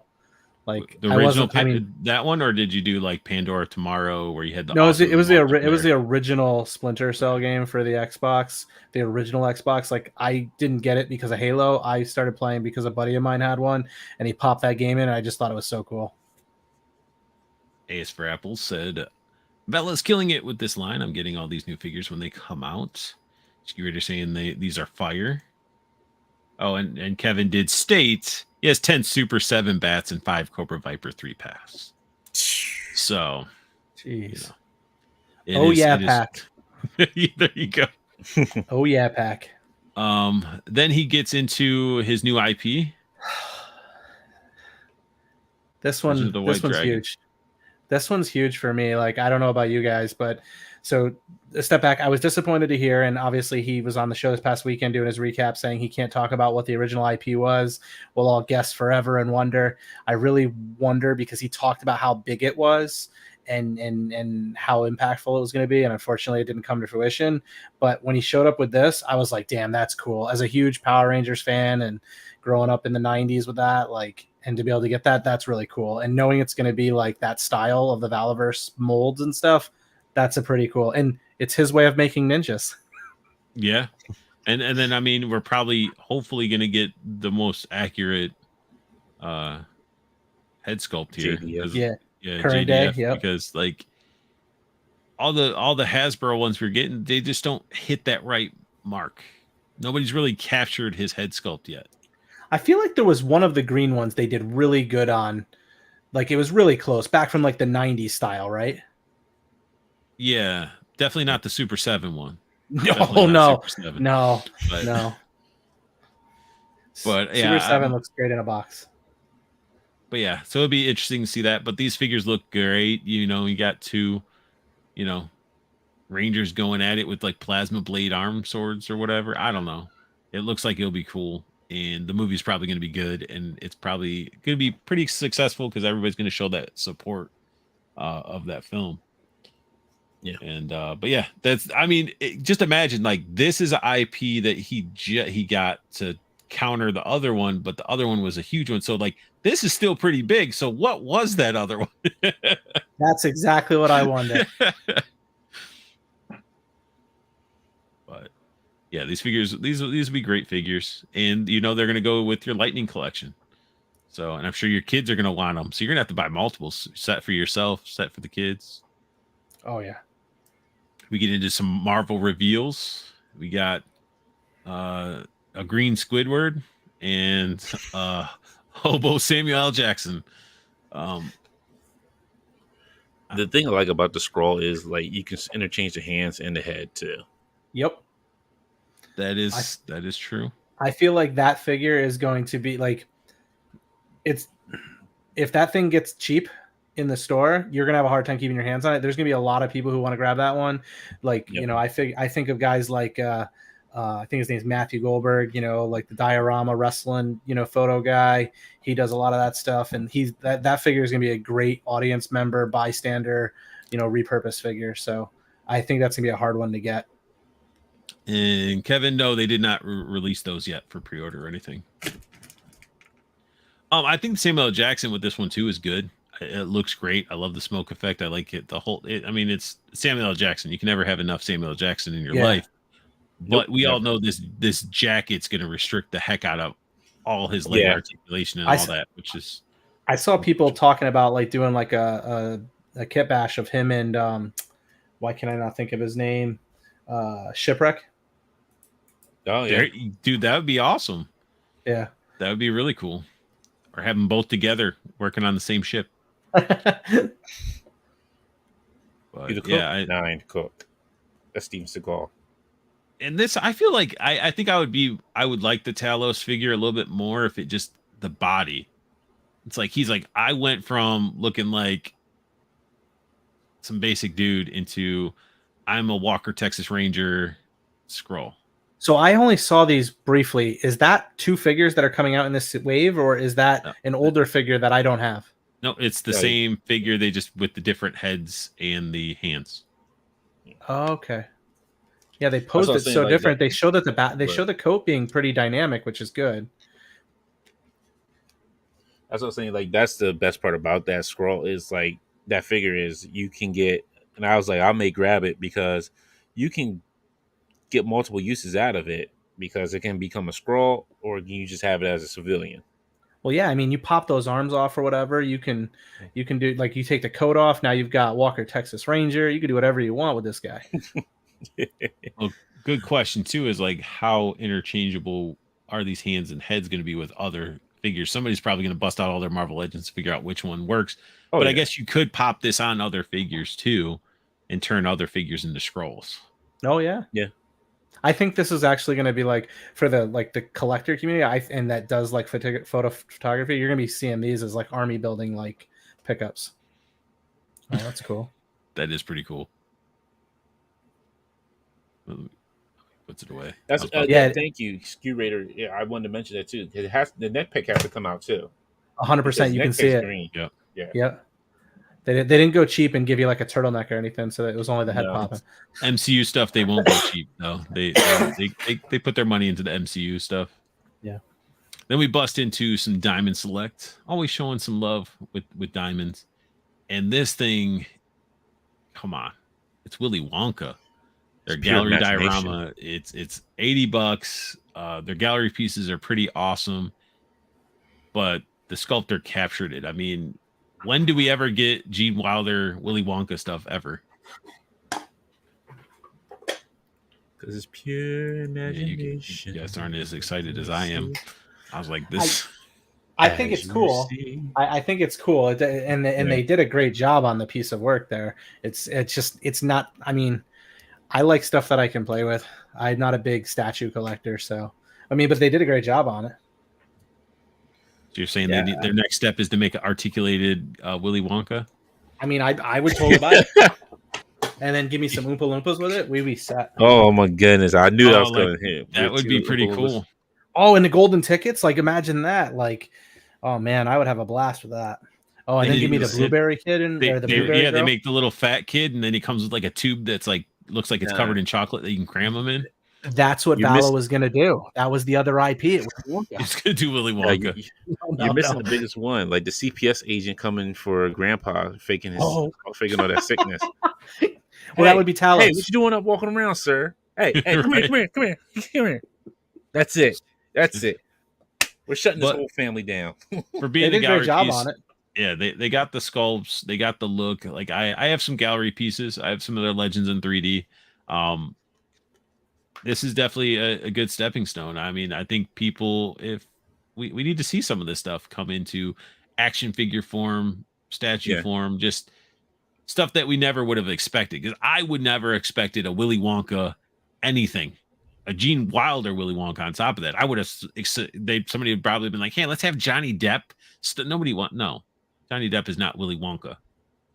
Gene Wilder is Willy Wonka. Right, exactly. Then we get into some mini mates. I don't know if you guys dabble in some mini mates.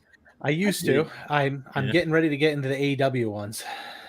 Yeah, see, they drew you back in. They drew you back in.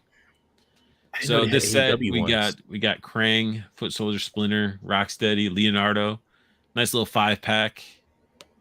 And I don't know, they're just fun. Like I got a bunch of the G.I. Joe ones. I have some of the Power Ranger ones.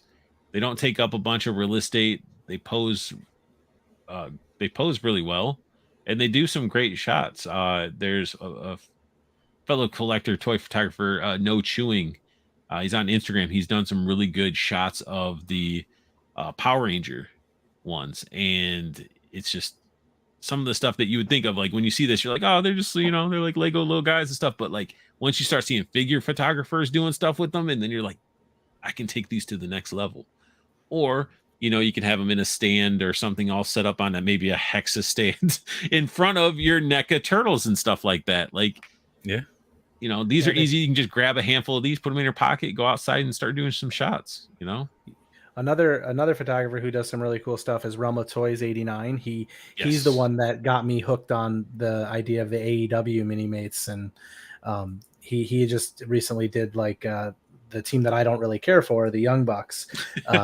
He just did something with them and did like a box of reveal with those, and they look really cool. And that's the last time I had any of those where there was some Marvel ones, but it was the Walking Dead, and it was back when Toys R Us was still open, and I was getting them for like $3 a pack because they were on sale as they were closing up.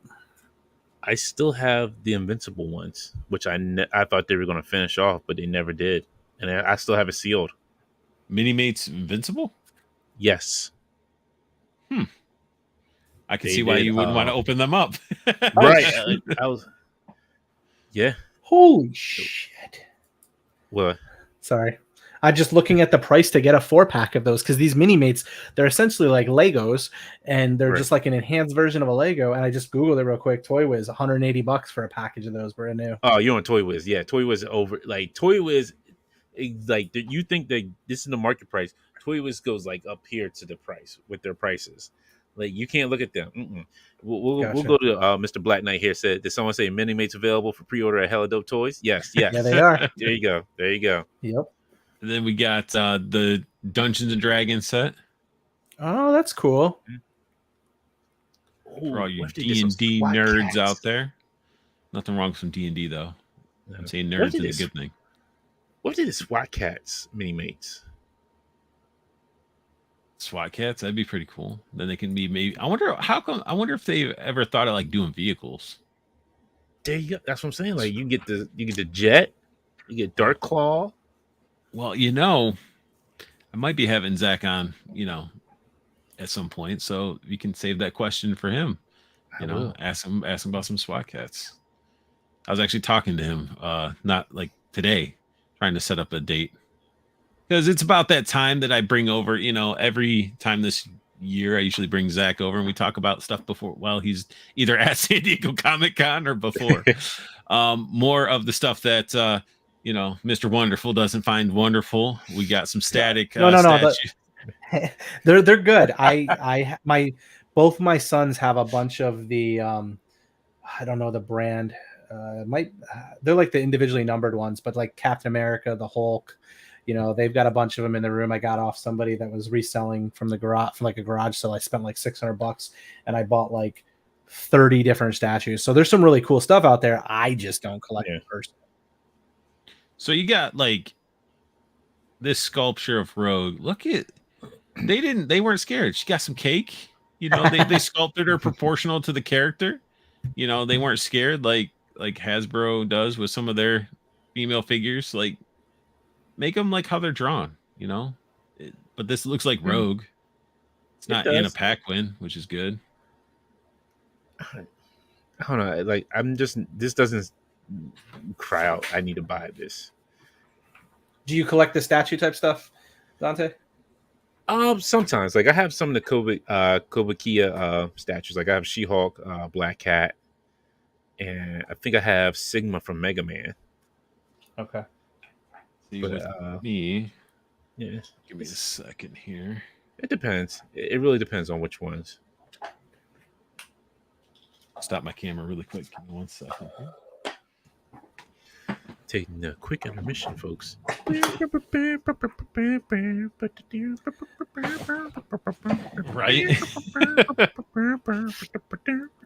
And I'll be honest, these statues I can't get behind because you can't stack them on Hexastack. There we go. But you know, then you got like, see, that's worth it to me. That's worth it. That's nice. Got the bat head all destroyed in there. Cobra logo. I like this. I like the briefcase. Yeah, that briefcase is good. What I mean, Cobra. It's. I would never have thought that I would have got into statues or gallery pieces. You know, what drew me into it was really the, what am I trying to say? Use words here. Invader Zim. They had like Invader Zim one where it was like Invader Zim and the flying piggy with Gur, and I was like, this is cool. I think that's it, or maybe I'm mixing that with normal. No, I think it was him with like his tubes and stuff. Flying Pig was a Funko Pop, but either way, I got into it that way, and they did a really good job. And then I was like, "Oh, you're doing GI Joe. Oh, you're doing a really good job." Like, I have the Snake Eyes one. I got Destro. I got both Destros, both Snake Eyes. I got the Baroness one. She's actually up behind me. But yeah, they're great pieces, and they're more of like, I'm looking, and I have their Legends in 3D head busts and stuff like that, which one is in this. But yeah, I'm using those more of accenting the collection. You know, is it going to be something that you're going to replace your figures with? No, but it's definitely good focal points to lead you into your collection of figures. Yeah. Oh, you got my man, the Dragon, Brian Danielson. Yeah, that's my boy. I feel like it should have a little bit more to the stand. Yeah, the ring is small, man. Well, you wrestling Brian Danielson, the ring's always small. But then they also threw this curveball at us. They are Judd. Apparently, these are full action figures. Darkwing Duck and Negaduck Deluxe action figure box set. Who doesn't want to have Darkwing Duck in their collection? I loved Darkwing Duck as a kid, man. Like, cheesy or not, like I was a huge fan of it. But I also think that they're going to have their posability. I'm interested to see how that's going to work. I mean, yeah, they do it with their Nightmare Before Christmas stuff. Okay. But they came with like different guns and stuff like that. But yeah, it'll be interesting. But it's cool that they have Darkwing Duck and Negaduck. Yeah. Then we get into their Legends in 3D. This is their like premium like level statue stuff, and this looks awesome. Looks really good. That's a solid. Right, I mean, you got that $225 price point, but I mean, he's on his lightsaber hilt. That's the base. Okay. And it's Darth Vader. Yeah. If you're a Star Wars fan, I mean, this would be a heck of a piece to have on a shelf. Add some like red LEDs around it and stuff like that. Have his lightsaber sitting right next to it. Mm-hmm. Or laying across it or whatever. Yeah. Oh yeah. Depending on how you have it stand. Yeah. Then we get into the Legends in 3D Snake Eyes. It's a must-have for me because I got the Storm Shadow. I got Destro. Okay. I don't see nothing with Snake Eyes though. It's not like you get it's like the texture. You got the grenades. All the detail on the back. But yeah, I mean, you have the stitch work. It's Snake Eyes. I mean, it's a guy wearing all black. Is that that's what I think that's what makes it harder. Detail's definitely going to be in the texture. They're going to have it in the visor, and then his accessories like the grenades and stuff like that. That's where a lot of that focus is going to be at. Right. But then we get into some Toys. ramen racers. So I love me some ramen racers, and we have Ace in the mix and some of the updates to his aviation. They're talking about the release first wave with lineup of 3 figures. The below photos showcase the 3 different head sculpts for each unique pilot. We're working on third helmet for another fighter squadron, and we'll have 3 colored, it's spelled like that, prototypes on display at PowerCon. So they're gonna be at PowerCon. So you got to go, Mr. Wonderful, so you can mingle with some Ace. And also we will announce a PowerCon exclusive giveaway package of Aces of Aviation pre-orders. Yes, the idea is for every purchase of a full set of Wave 1, there will be a giveaway that is only exclusive for the direct purchase at PowerCon or online during the duration of PowerCon. Each figure will come with 8.5 sets of hands, a variety of posing options. 8.5 sets of hands. So, does that mean like they're getting half of a hand? 8.5. Maybe one's a pointing finger. Right. I think I think it's like the half is considered the one like he has on now, holding the bag. Oh, okay. Because they did have, when I seen the post, they did have like a lot of hands for it, like additional hands to add on to it. What's the articulation on this? I haven't followed the ramen stuff too much. I mean, if it's based off of like his Brave Star stuff that he was showing off, like it's going to be full on articulation, like your Legends and Valaverse Action Force figures and stuff like that. So that it's just, I wish maybe there's a different. You can sort of see. I guess it looks like he'd have the elbow joints, no pins. Yeah. I don't know how much the overlay is going to affect articulation and stuff like that, but his Brave Star figure looked phenomenal when he was on my stream, and he just busted out like a prototype he had. I'm like, that thing's like ready to go now. Send it to me. But somebody, I guess people were saying he looked a little too old, so they younged him up and like pretty much redid his head sculpt. But look at that head sculpt. There's a Lieutenant Falcon head sculpt right here. Yeah, it looks good. And I don't deny it looks amazing. I'm curious to see this side by side with some Valaverse or classifieds and see how they integrate with it, because it definitely be some cool. There's your hands. Yep, there's your half a hand. Yep. So the half a hand is the bag carrying hand. Yeah. But yeah, apparently he lives super close to the factories too, like where they make it. So, like that's pretty awesome. Oh, Green Beret head sculpt for classified figure coming soon. There we go. I saw that online the other day, and I was like, wow, that's clean, because a lot of times with the berets, they're like way too thick and stuff. I think that's like really good in scale. And that's removable, I assume, right? Or is it like sculpted onto the head? No, it's removable. Okay. You got like the 2 right there. I mean, it's crazy. So many people are trying to fix that ugly Team America head sculpt. And then he's showing off the Marshall to include butterfly joints. Yep. Then we get into Dante's favorite. I'm assuming here, and maybe I didn't catch this, but Dante's not a big McFarland guy, is he? Well, it's because he really gets into the saying. It's like he loves it's an attitude, so he fits it really well. You see him throwing his arms around like a Muppet. He's just like going crazy. But he really loves McFarland toys. He had Todd signed his chest, and he got it tattooed. Oh, okay. No, it's all lies. All lies. Just like he definitely his bed sheets are all Age of Apocalypse themed bed sheets. Oh, okay. Definitely lies. Definitely. Now that's some bold-faced lies right there. That is bold-faced lies. He loves Age of Apocalypse. Best storyline he's ever read. Worse. Garbage. The only way it was good was when X-Men, Wolverine and X-Men. That's the only way I enjoyed it. I mean, come on. You got Wolverine got his hand blown off by Cyclops. Cyclops lost an eye, and Magneto just was Just badass. grew some long hair. That's it. You know, he grew hair in both places. He's a grown man. He's a grown ass man. Let's go ahead and get this torture. So let's get into this. This. Woo! Oh my goodness, that head! I saw Go that ahead, head the Dante. other day. Go Thank ahead. you. See, look at it. Look at this. Look at this. What is this?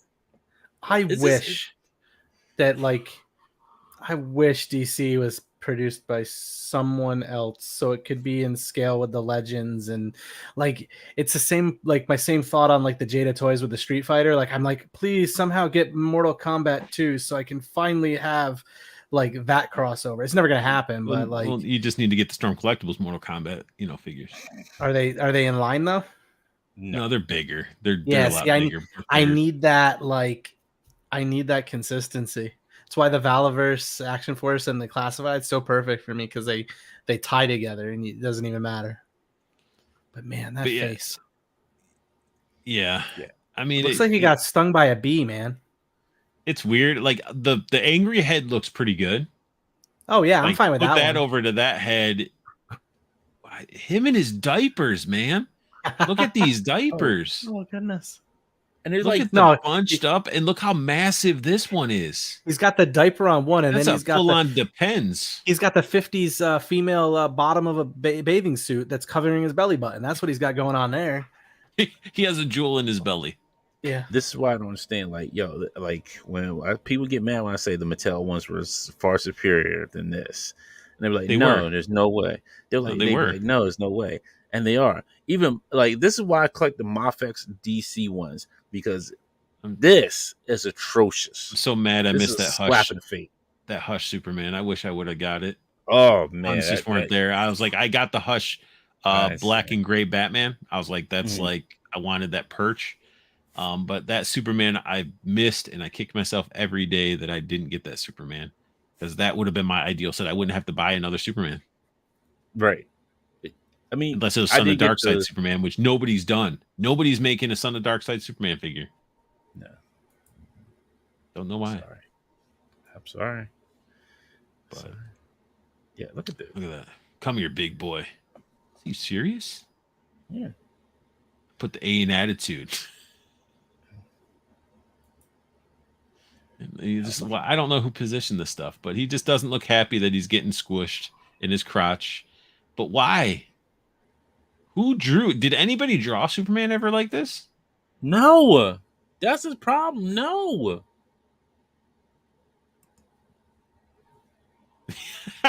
He's like, I'm so angry, I left. He did us a favor. He took himself off screen so we didn't have to see him vomit on camera.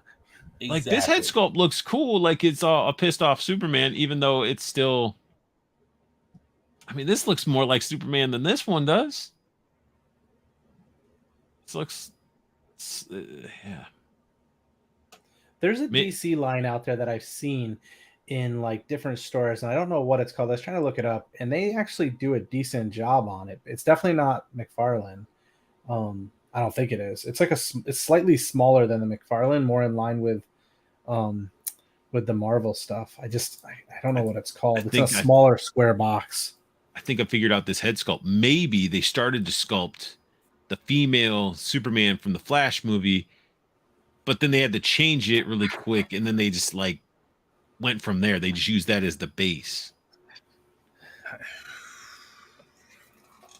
I don't know. It's ugly. Here you got an upper like look at this. Like it's like it's weird because it's like he meshed like American toys with like Japanese imports and try to mesh it together, and was like it doesn't work. It doesn't. His Spawn figures was solid. The Mortal Kombat Spawn. His Violator I thought was good.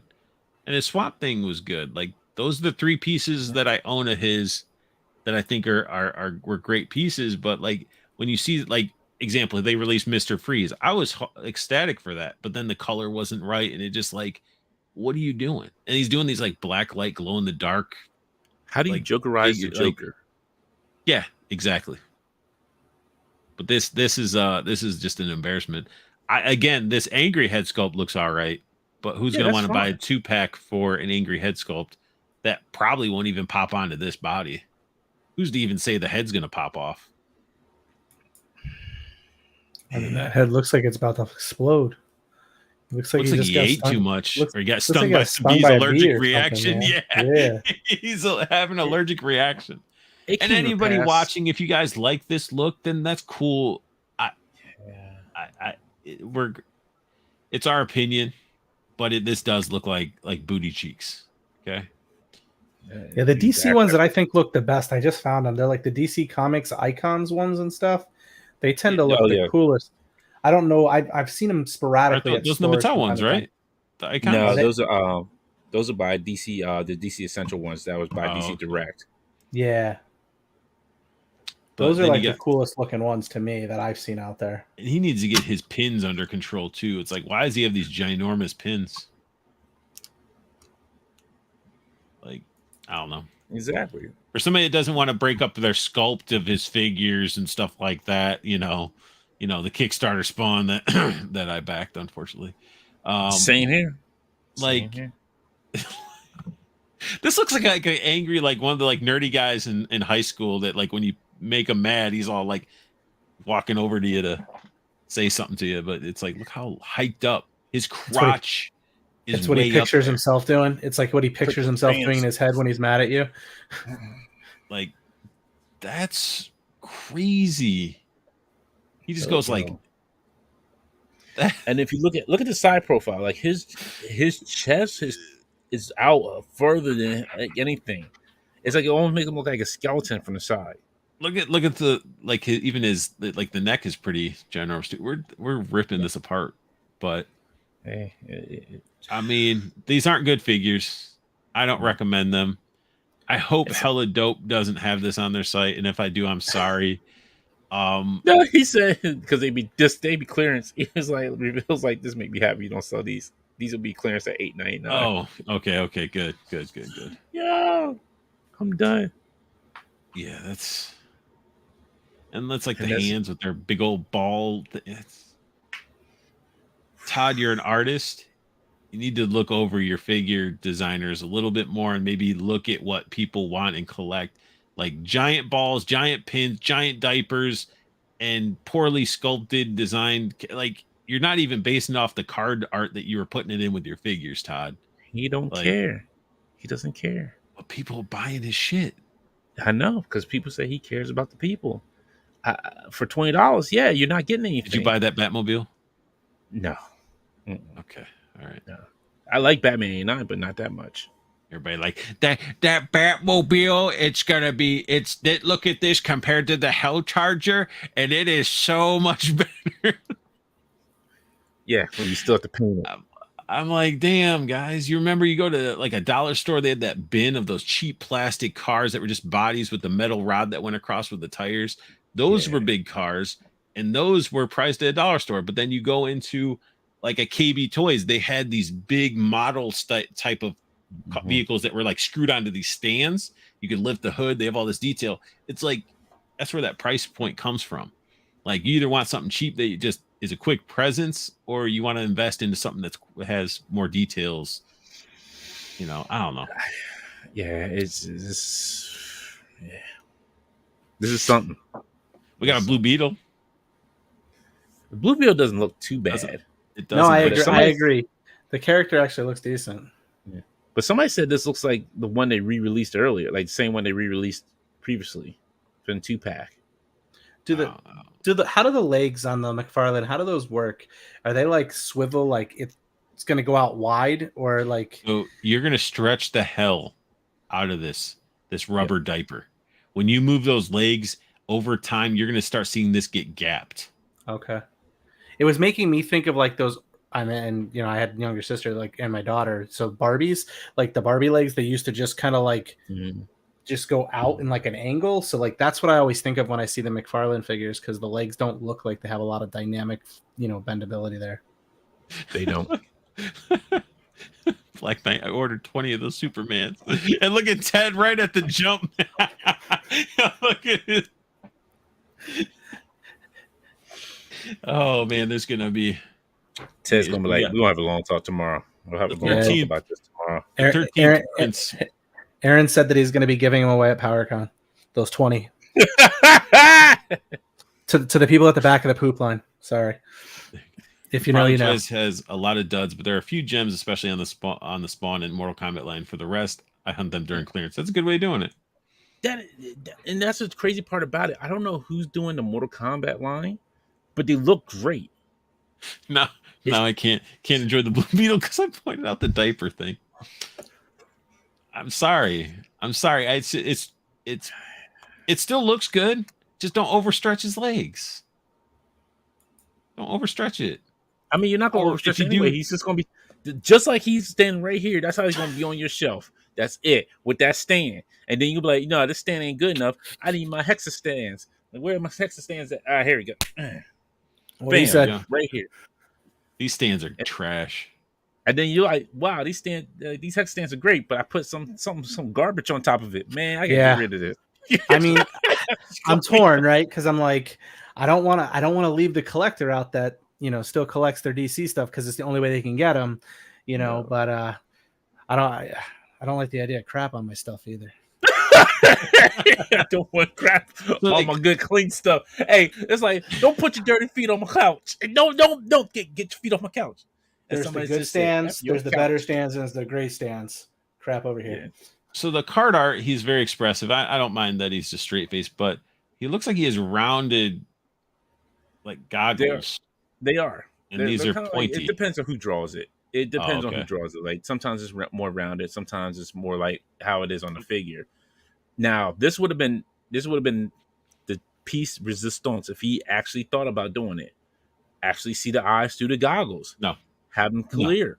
No, he didn't do that. I think I think that would take a lot more tooling. You don't want that with McFarland. When has McFarland ever done eyes good? Exactly. And see, that's all his eyes look like basically like Ken doll eyes. Like it's weird. Like his eyes are not good. He's like, no, because you know why? He's like, I want them to follow you. He's like, I want them to follow you around. No, I don't want my eyes to follow around. This is not a doll that I picked up just to have follow me. Like, hey, look, hey guys, come look at my doll. Like, people are throwing their Blue Beetles out the windows and their McFarland toys. They're watching me as I sleep. Exactly. That's what you want. A Blue Beetle watching you, Superman watching you with his fat cheek face, just smile at you. Look at see. How you doing? Sleeping there? Ain't you, there's the stretching there, right there. Look at that. You know, if you put that blaster gun too close to his head, he's gonna look like the Tick. I wish somebody'd make a good Tick figure. I'd buy it. Then we get into Target Geek Out Summer 23, Week 2, McFarland DC. We got a Doomsday and a better looking Batman.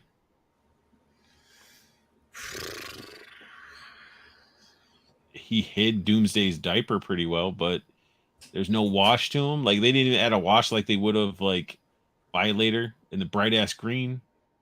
It's another 2-pack of Superman versus Doomsday. I mean, he's bleeding a little bit. It's basically Hush Superman too, which is the crazy part. It's this Hush Superman because I could tell it's that Jim Lee head. Literally, if you look at the head, it's Jim Lee Hush Superman because that's how Jim Lee drew that head. Yeah, it's not I don't know. It's Doomsday and with the ponytail. Yeah, I guess he uses Perk Plus or something. Does he not have any wrist articulation? Doesn't look it. Yeah, he has a little bit. Yeah, there. Right there. Yeah. That's it. Head sculpt looks great. This face looks really good. But it looks like that's where a lot of the love went. Like they didn't paint up any of this stuff. I don't know. See, where's the extra? See, this is what kills me. Like, where's the extra hands for Superman? Where's the extra hands for Doomsday? Like, if I'm getting a 2-pack, you can throw some extra hands in there. He doesn't have the ball. Did you just say Superman doesn't have the balls? He doesn't have the ball in his wrist right here. That's what I was thinking. Like, I said there, like, oh yeah, balls in his wrist. Yes, okay, I got you. But yeah, it's like we gave him a little bit of blood, and then we like drew. I actually like that face sculpt though. Like, I mean, that to me looks comic-y, and it fits what you're trying to do there. I like it. They could have. I think they could have like sculpted in like the damage to his clothes a little bit. Oh yeah, it didn't need to just be a spray-on paint job there. That's a decal sticker right there at the They could have definitely like edged it into it. But this definitely looks a lot more Superman than those other ones we looked at. Right. Exactly. His diaper with this, I can accept it because he did wear like his little underoos like this. But again, you just got to be careful over moving these legs because you will stretch it out. I've seen it. I've seen it with. I mean, I'm sure you could take a hair dryer at high heat, maybe it'll go back down. But it's a big Doomsday with a ponytail. I don't even remember him having a ponytail. Not until like later on. Yeah. I like the shredded cape. Is it a plastic or is it fabric? Oh, it's That's plastic. plastic. You know it's plastic. Oh, Dang, that is no fabric. That's plastic. Looks Todd is not like giving me no fabric. picking at a fruit roll up. Come on, man. There's no way that's anybody picking a fruit up. You take that, you scrub it in a ball, and it's in, it's that's out. true. Yeah. Actually, there's a new method. A method. Since you have kids, you can make this work. But this is a fat man method. You basically can go get those with the rocket pops, the bomb pops, the red, white, and blue pops. You get those popsicles, and then you take a fruit roll up and you wrap it around it.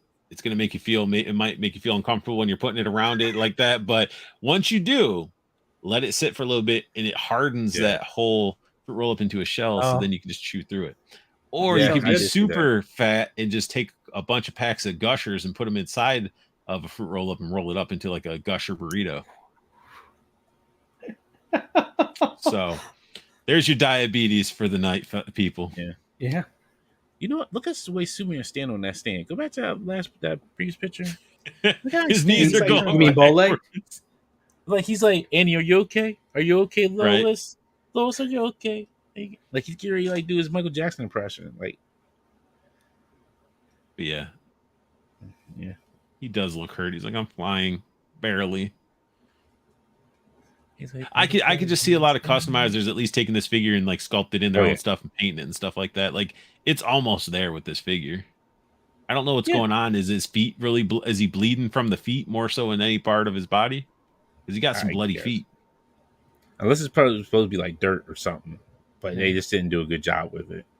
So I feel like I'm looking at these McFarlands, and the more I look at them, I'm like, they're not intended to be played with. They're like kind of like between your Marvel Legends and the statues you were showing previously, right? Like it's really truly a display piece, and it's with limited articulation where you're just displaying it in this method on a low price point, right? Just to give the collector something. You might take a Hexastack stand and set a comic next to it on one of the comic displays and put Superman like that next to it in representation of it. Sorry, subtle little Hexastand push in there, but yeah. We can do that. And then we got this. Is this a thing? I guess it is now.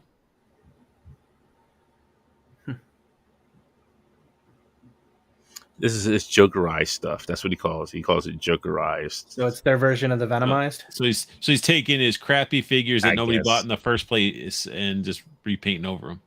Putting neon green. Yep. And they're like, we're going to give you that glow in the dark blacklight reactive Bane legs with them. I mean, this looks better and over the original figure face that they had. Like this head sculpt looks better. Is it a different head sculpt or is it just a same repaint? Head sculpt, just did repaint, but he does a horrible job on his Batman faces. Like it's bad. But the face looks good, but it's like who wants this? You got to be a hardcore Joker fan, I guess. Yeah, I like Joker, but not this much. He's got like the toxic Crusader toy, like spray water. Like they did that with them. They did it, But it's also one of the things they got the big cape. There's no green splatter on the cape or nothing. They're like, we're just gonna give you a hunk of plastic. He kept it clean, man. Or he Jokerized the Joker. I want this for the stack of money. Get the original, get the first one. Because this one, it's like they changed up the coloring and stuff like that. Like, why'd you have to do that? You can get the original one that comes with the money. I think this actually has more realistic color of money because the other one's a little bit more brighter green. Okay. But I don't follow McFarland at all, so I didn't even know. But yeah, I saw some people get that original one. They bought they just wanted a bunch of stacks of cash so they can have it for their figures. I mean, there is people like Dante who just print them. Yeah. I mean, I swear, this makes me want to go out and just like I've never started smoking in my life, and this makes me want to go have a cigarette because this is horrible. Like this is making me just feel. Here you go, Dante. This is for you. Oh, Todd, what made you think jokerizing me was a good idea? Yeah, yes, exactly. So I'm looking at the other one, and I kind of like this one better. I mean, not that I like any of them, but like I like that one better. I just like the neon green. Like I definitely get what the original was looking like, but You like the green in the hair better? I kind of like that neon green. Maybe it's the Toxic Crusader in me that you got me, and I got all up in my feelings tonight. Then we got another ninja spawn. Look at how he put it in the package. You can almost make us look fun, but that thing's just going to come out all warped. Exactly. These must have been some Cabal swords that he had that didn't get made, so they made them for this figure. And seeing, I'm not a fan of this like signature limited amount. Like this is how he's pushing some of his figures now, probably making up for the loss. Like lots of detail here, but he better not be a shoddy paint job. He better not be a New York Comic Con. What are you gonna say? You gonna pay to say something to his face? Look, I didn't pay to say something to his face last time. I'm not gonna pay this time. You need to get on camera then. Get on camera. Todd, man, like what are you doing, man? Like, look, I gotta sit here and talk to you about some stuff. He needs to really get in tune with the action figure community so he can make his figures where they need to be. That's the thing. Like you can't tell somebody like what people love, like what he's giving out, because it's like, oh, we've been waiting for Spawn. This is Spawn we want it. Like, no, this is not the Spawn we want. Yeah, like they released that clown figure where he had that big hole in the back and it didn't even look like a good clown. Like exactly. And what it is Todd McFarland fans. Annie, are you okay? Yes. Like this is the thing. Like it's Todd McFarland. Prime example of his stance too. Yeah, look at this. Look at this. That's how your figures are going to stand on his stance. Angela can't stand on her stand. But you don't want. I mean, at least the Spawn stuff's a little bit of a step up above the DC stuff, so it's not as bad of poop. But why does that? I mean, there's no center of gravity there. It's not making any sense to me. Like it's the way it's standing. It's just you're leaning forward like 5 feet. Yeah, it's weird. Again, wait for this stuff to get on clearance. First look at Abyss from Batman vs. Abyss in the coming soon. McFarland Collector's Edition Wave 1 launches for pre-order next month. Which Batman what's the Collector's Edition? I have no idea. This is his little teaser. So we don't know like what it entails. If it's like some of the other stuff, he'll be like limited to like 3,000 pieces or something ridiculous to sell them. Like he did that like neon green and black Spawn that was limited to so many pieces and it sold out really quick. So I think he's going to start doing that little gimmick and it's going to work because you got the fanboys out there. But I also think it's his way of making probably up for any loss of stuff that's been sitting on shelves. I don't see people walking out like hunting, like rushing into stores to buy McFarland figures. They're always clearance. They're always at the end of the Target aisles. And a GameStop.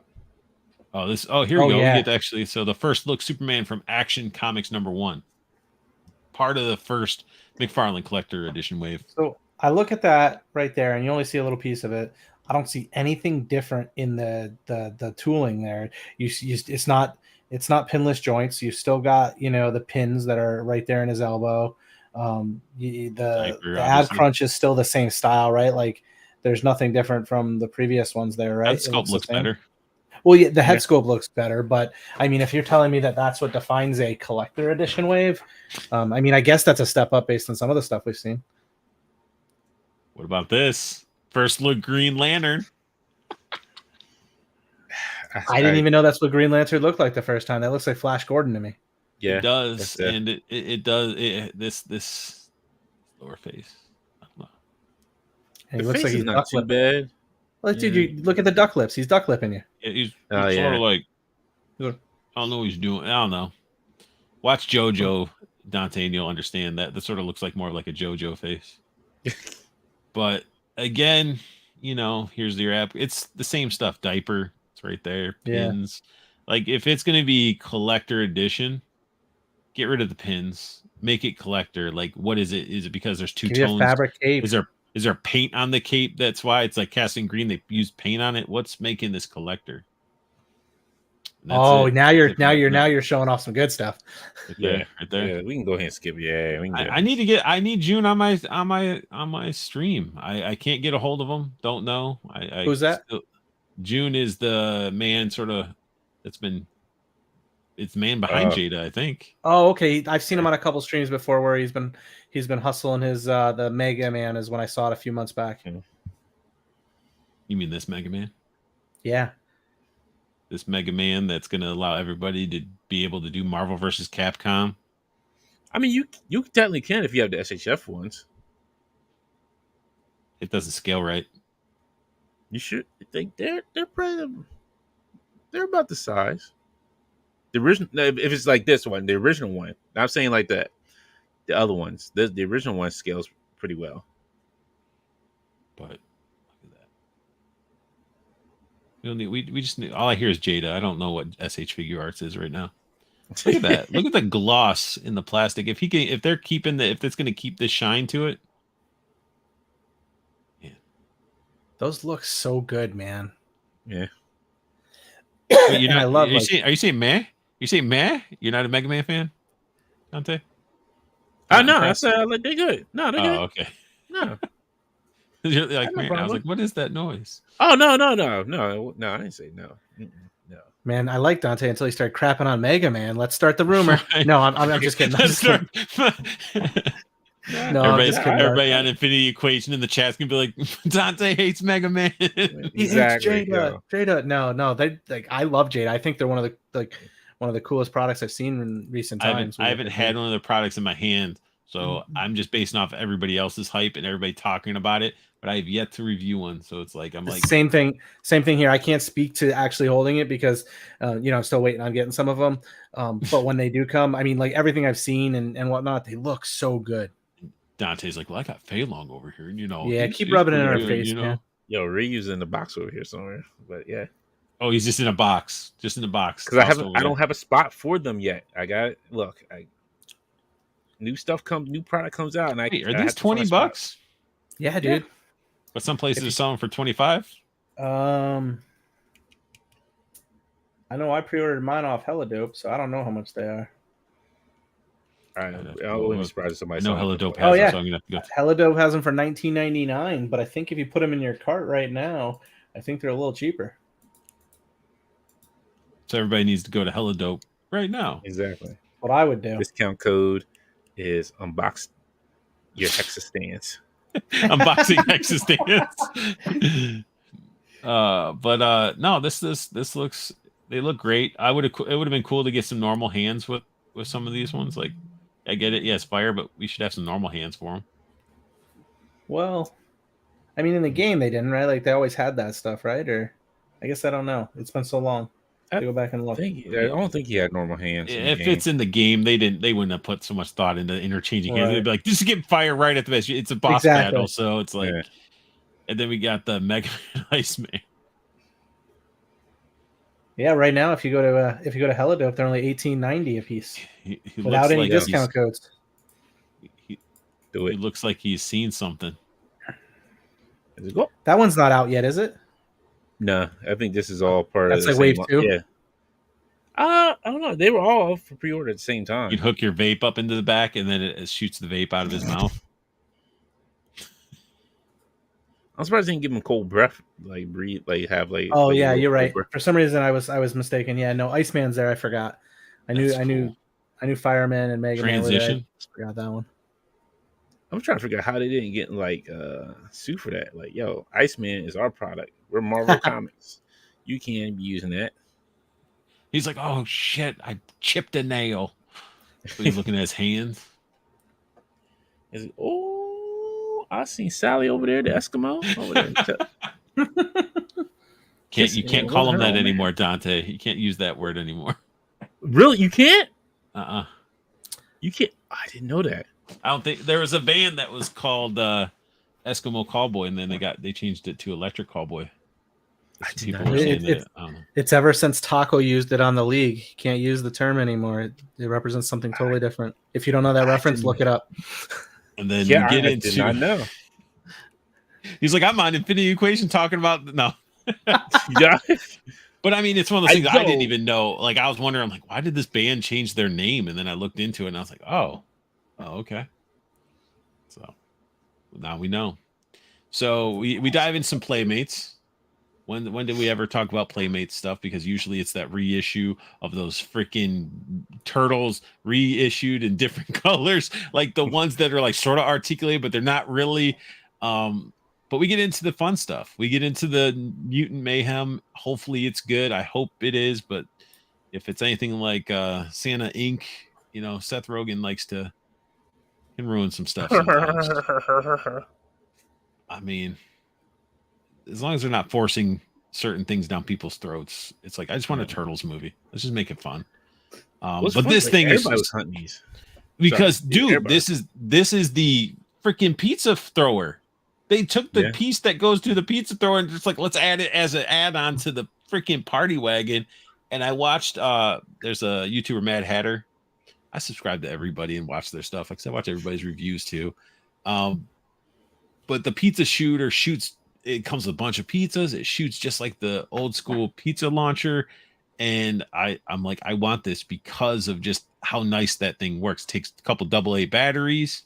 And it's just like the old school disc launchers, man. I don't know. I'm excited about it.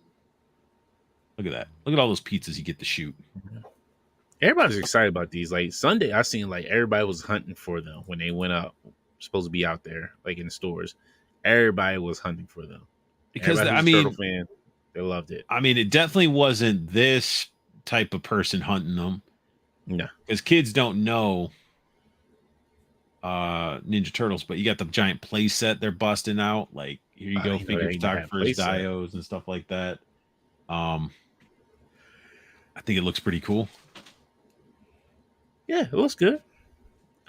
I may, if I find one in the wild and see how much it is, I may pick it up. I mean, you can add a little bit of dry brushing to it, and I mean, there's a lot of potential. There's some potential with their other one they did with their other line. Yeah, I remember that one. But yeah, you can never have enough fun little, like, look at double-sided too. Double-sided fun factor. Sure, what? It's $119.99? Nah. Mm-mm. Really? Yeah, they missed me with that price. I'll wait till it gets discounted down. There's a Porta-John.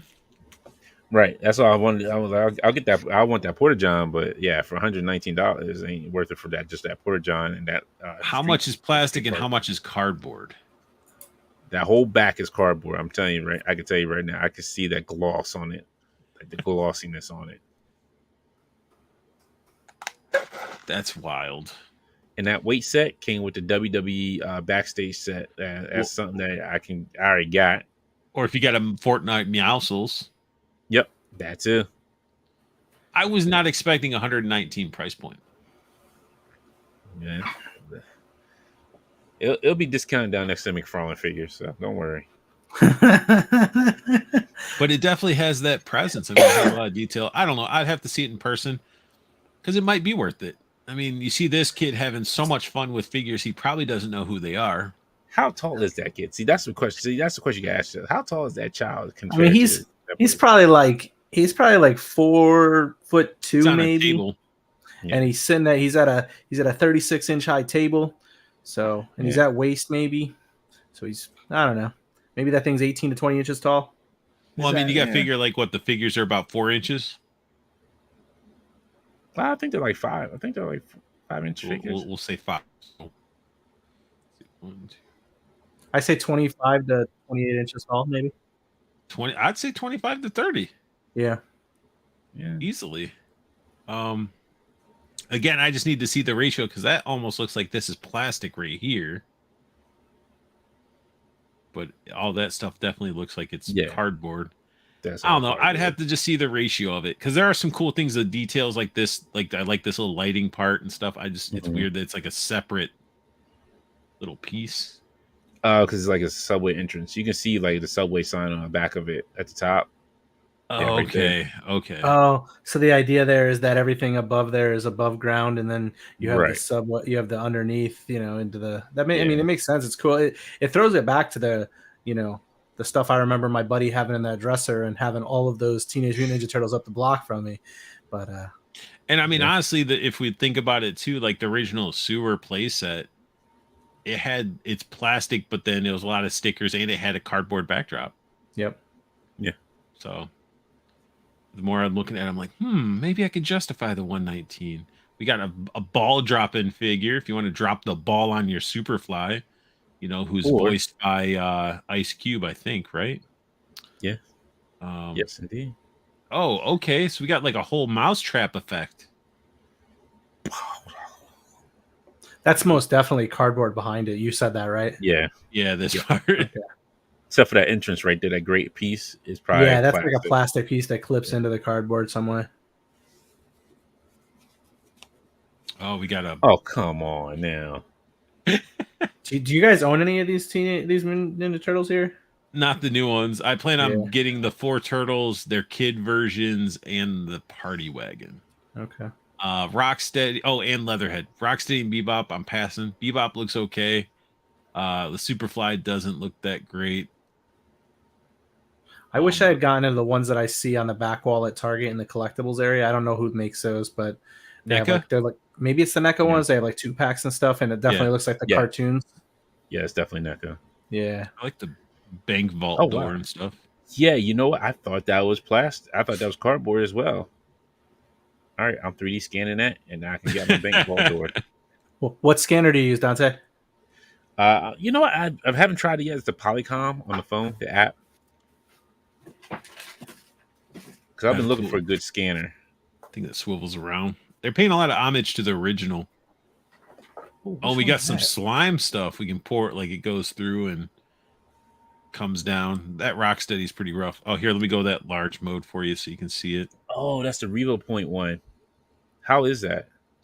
I've barely used it because I came in just before the Hexastack idea, so gotcha. I've hardly used it so far.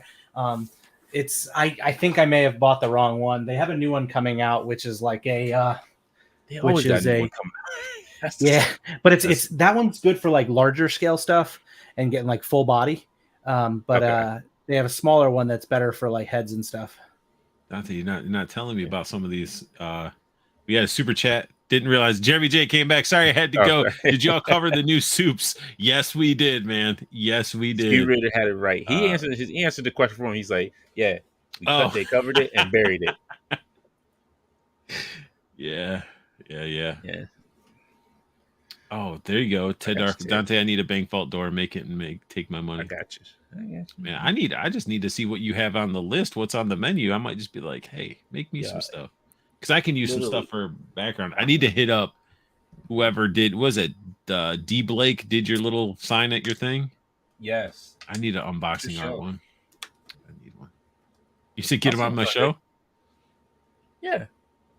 I'll see him Sunday. I'll let him know. Actually, I talked to them like tell them to come on over. I'll do an episode with them.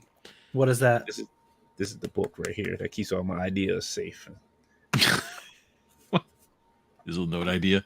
I don't know why. So there is that like you can actually these 3 figures. If you're into Biker Mice from Mars, you can actually get these at Hello Dope Toys right now. Pre-order up right now. And I'm sitting there waving on the wrong screen, so you guys didn't even see my mouse. Like these figures, you can get them. But they're updating them, and I'm ecstatic about this because I said when they first showed those ugly pieces of crap that they didn't look good, that the old retro ones looked way better. So those ugly pieces of crap are not ugly pieces of crap anymore. So definitely get these because they look great. Can you go back to the previous screen? Okay, this is like the original ugly piece of crap. But then you got these, and they're like, oh, we got articulation. Dude's got abs. Like how did you go from like, because the original figures, if you're not familiar with them, they had like springy antennas. They were pretty decent for their time. And when you saw this, you're like, this is going back. Like you're not making progress forward. So people must have been taking big old dookies on it, because now we got these. The antennas look better. We got more head sculpts, accessories, and they all come with hot dogs. It's looks like pinless joints too. Maybe like I don't see it, but it could just be. I can nitpick this little thigh cut thingy area right here because I feel like that's a ball. But you know what? I think it's a pretty big improvement, honestly. No, I want to see the bikes. Don't pre-order here. Go to Hella Dope Toys. Ignore this. I was using it for a picture reference. Should have blacked that out. Updated articulation 7.12 inch. Maybe it's supposed to be 1/12-inch scale or 7.12 inch. Probably 7.5, like close to half, maybe. 18.08 centimeters, 22 points of articulation, masterfully painted and packaged in a collector's box.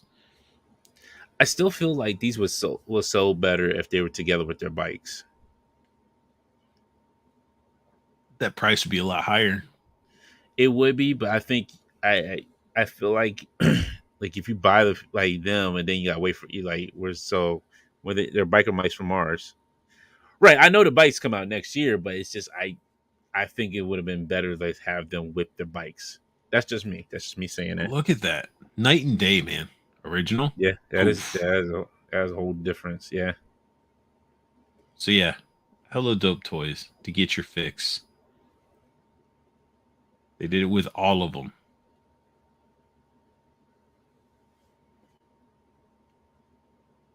Even the head sculpt got better. Look at that head sculpt original, and then bam. Yeah, you can see like the actual fur on them. So, I mean, I like companies that do this. I like it that they hear the fans and they make these changes. Yeah. You know? They look good. Don't get me wrong. They look great. Wow. You see that one? You're like, bam, okay, this is what it was supposed to look like. They could have released this and people still would have bought it, and then they could have released these updated ones and made like even more money if they wanted to be that crappy of a company. Right.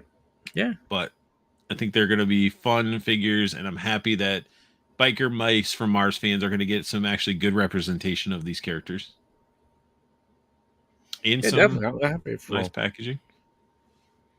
Yeah, that's the old one right there. But then we dive into some NECA. NECA dropped a bunch of Usagi Yojimbo, Stan Sakai. I'm probably saying his last name wrong, and I do apologize. They're exclusives. They're estimated to ship August 1st. Pre-orders at stansakai.com. I love Usagi Yojimbo. I just never really read his... I only knew him through Turtles. I didn't really read his comics. I didn't really care for any space Usagi, because to me, it's always got to be a samurai. Like this one, I have the one that's in color. My buddy, actually co-host Cox Create, he ended up helping me get a lot of these ones, so he has like a stack of NECA stuff for me. He needs to ship my direction, but this is the Usagi Yojimbo, samurai, swords, right? His little dinosaur, like. But again, I don't know anything about his comic. The artist himself does amazing artwork. I just never read it. Maybe I should, you know. But all this stuff that you see that's sold out, it's literally sold out. Like his stuff, like people, like you thought Turtles were hot. Like people are really into his artwork and getting his signatures and stuff like that. I can believe it. I mean, the Turtles, like anything related to Turtles is usually pretty hot. Yeah, so sold out. You got some extra art on there, but yeah, so you got some of that stuff. Then we dive into some Mafex. There we go. I break the bat. Bam. I break the bat. Yeah, I pre-ordered both of these. I need them. I mean, you're gonna like this is the only position you just need to break in Batman's back. Who cares anything else? This is all you just should display them. Done. Which I like this because I think the long ear one is the Jean Paul one when he was still in the Batman suit before he changed it over. So I think that's the head sculpt in it with the, and then with it the cowl, where I should say the cape has the spikes on it. It's kind of more curved. I shouldn't say spike. It was more curved. So you didn't hesitate on this one. You right when it was announced, you're like getting it. Yeah, I was on this. Like, yeah, I had to, because it's a blue and gray and yellow Batman, which looks great. And you get both head sculpts. You get a regular Batman head sculpt, and you get the Jean Paul head sculpt. Ted said, I could say for a fact people were not planning to buy them that way. There's been a significant increase. I can see that with those biker mice, yeah. And then he also said these are live on the site now as well. Load up. He's sitting here like, everybody just go spend money. Go to Hella Dope Toys. Buy it. I don't care how long I stay up. Buy there stuff. You go. There's your Spike stuff. Yeah. I didn't get this set, man. I should, because I love Bane, but and I love the storyline. I just like, I can't. There's so much stuff coming out. It's hard to make that decision. I'll just have to live through you and everybody else. Mean, it won't come out till probably next year anyway, so you got time. I'll say if you're going to do it, pre-order it. And I really like this angry head sculpt. I like this right there. That's that Jean Paul. Jean Paul. This like yeah. Jean Paul. Jean Paul. But this Batman looks, I love it. I mean, Mafex has been, knocking the stuff out of the park. Like, yes. I want to see how big the Bane, I feel like he should be. Well, I guess in the comic during this era, he wasn't super ginormous like they portray him now. He was just a really jacked dude. Mm-hmm. With the venom coursing through his veins. Surprised they didn't do an unmasked head sculpt. Yeah, I mean, they may throw it in there. Who knows? I love that pissed off face. I like how to put the zipper on there though. Yeah. That attention to detail. And he's got the pushing button, the finger pushing, but like he's like, you know what time it is? It's clobbering time. You could probably fit some weapons up in that gap though. Oh yeah, hey, look. And as gappy as Superman. True. Gapster. And this looks good. And triceps. That second picture there is a little weird on the right. This one? Yeah, it doesn't show the ab crunch the way it is at all. Like, not at all. It's sort of like they cut it and shifted two pictures together. Yeah. Yeah, it's completely gone. Because when you're looking at it here, you're like, oh, here you go. Yeah. Oh, Ski Ray says 7.4 inches tall for Bane. And then they got into some John Wick 4. But he only comes with a pistol. That's all he needs. It doesn't right, but which I understand. Like, nobody's captured Keanu's face at all in any figure. Nobody's knocked it out of the park. Mafex wasn't really one of those like you. That's pretty good on the left. Maybe it's just me. Maybe I got my daddy eyes on it. I don't mind it. No, I mean it's his face is a very hard face to capture. It seems like, yeah, and we can go back to when Arthur was traumatized by waiting so long to get a certain Mezco figure. And I was so mad that thing was a big turd. It didn't even look like him at all. I know what you're talking about. Ooh. I sold that thing as quick as I could. There's still people that like it, but it's like if I'm going to get myself a Keanu figure being Matrix, John Wick, it's got to look like him. Mm-hmm. It can't be a little glimpse under certain lighting. It looks like him. Like this just ain't enough. So I'd probably get it. It'd be a good customizing body. You get his one pistol. Nobody wanted the nunchucks. Nobody even wanted that scene because you use those nunchucks way too long in that movie. But I like the sword, I like the axe, of course the revolver, but the chucks were used. Yeah, I watched that movie. It was entertaining. Yeah, it was good. It was entertaining. It was a fine ending to it. So like that shot doesn't look horrible, like that with how he's angling his head down. But again, it's like you have to angle it down, get the right lighting to make it look more like him, but that's not horrible. Looks like he stays at the Overlook Hotel. We've got some VC. Oh man, they make some good stuff. Do you know what it is? No, I don't. I just know VC Toys make some good stuff. I don't think I've ever seen VC Toys. Well, you're in for a treat. This is when you get yourself some John Wick. Yeah. If I'm not mistaken, it's the same people I think that did like the Leon Kennedy Resident Evil, and like the Metal Gear Solid. They obviously they can't use the real names because they're not officially licensed stuff. But look at what you get with it. This is the ultimate version. So you got John Wick, you got Kane, and you just get all this stuff. I'm really thinking about getting this. And there's some, they blurred it out because of the legality, but I mean, you got him eating his ramen, looks like some cigarettes and stuff, like all his stuff, like the dueling pistols, his sword, cane, and all that stuff. Like, so full price is $84.99 for one, including registered air shipping. So they're like Mezco price. Oh, he actually comes with a pencil too. Looks like in this version.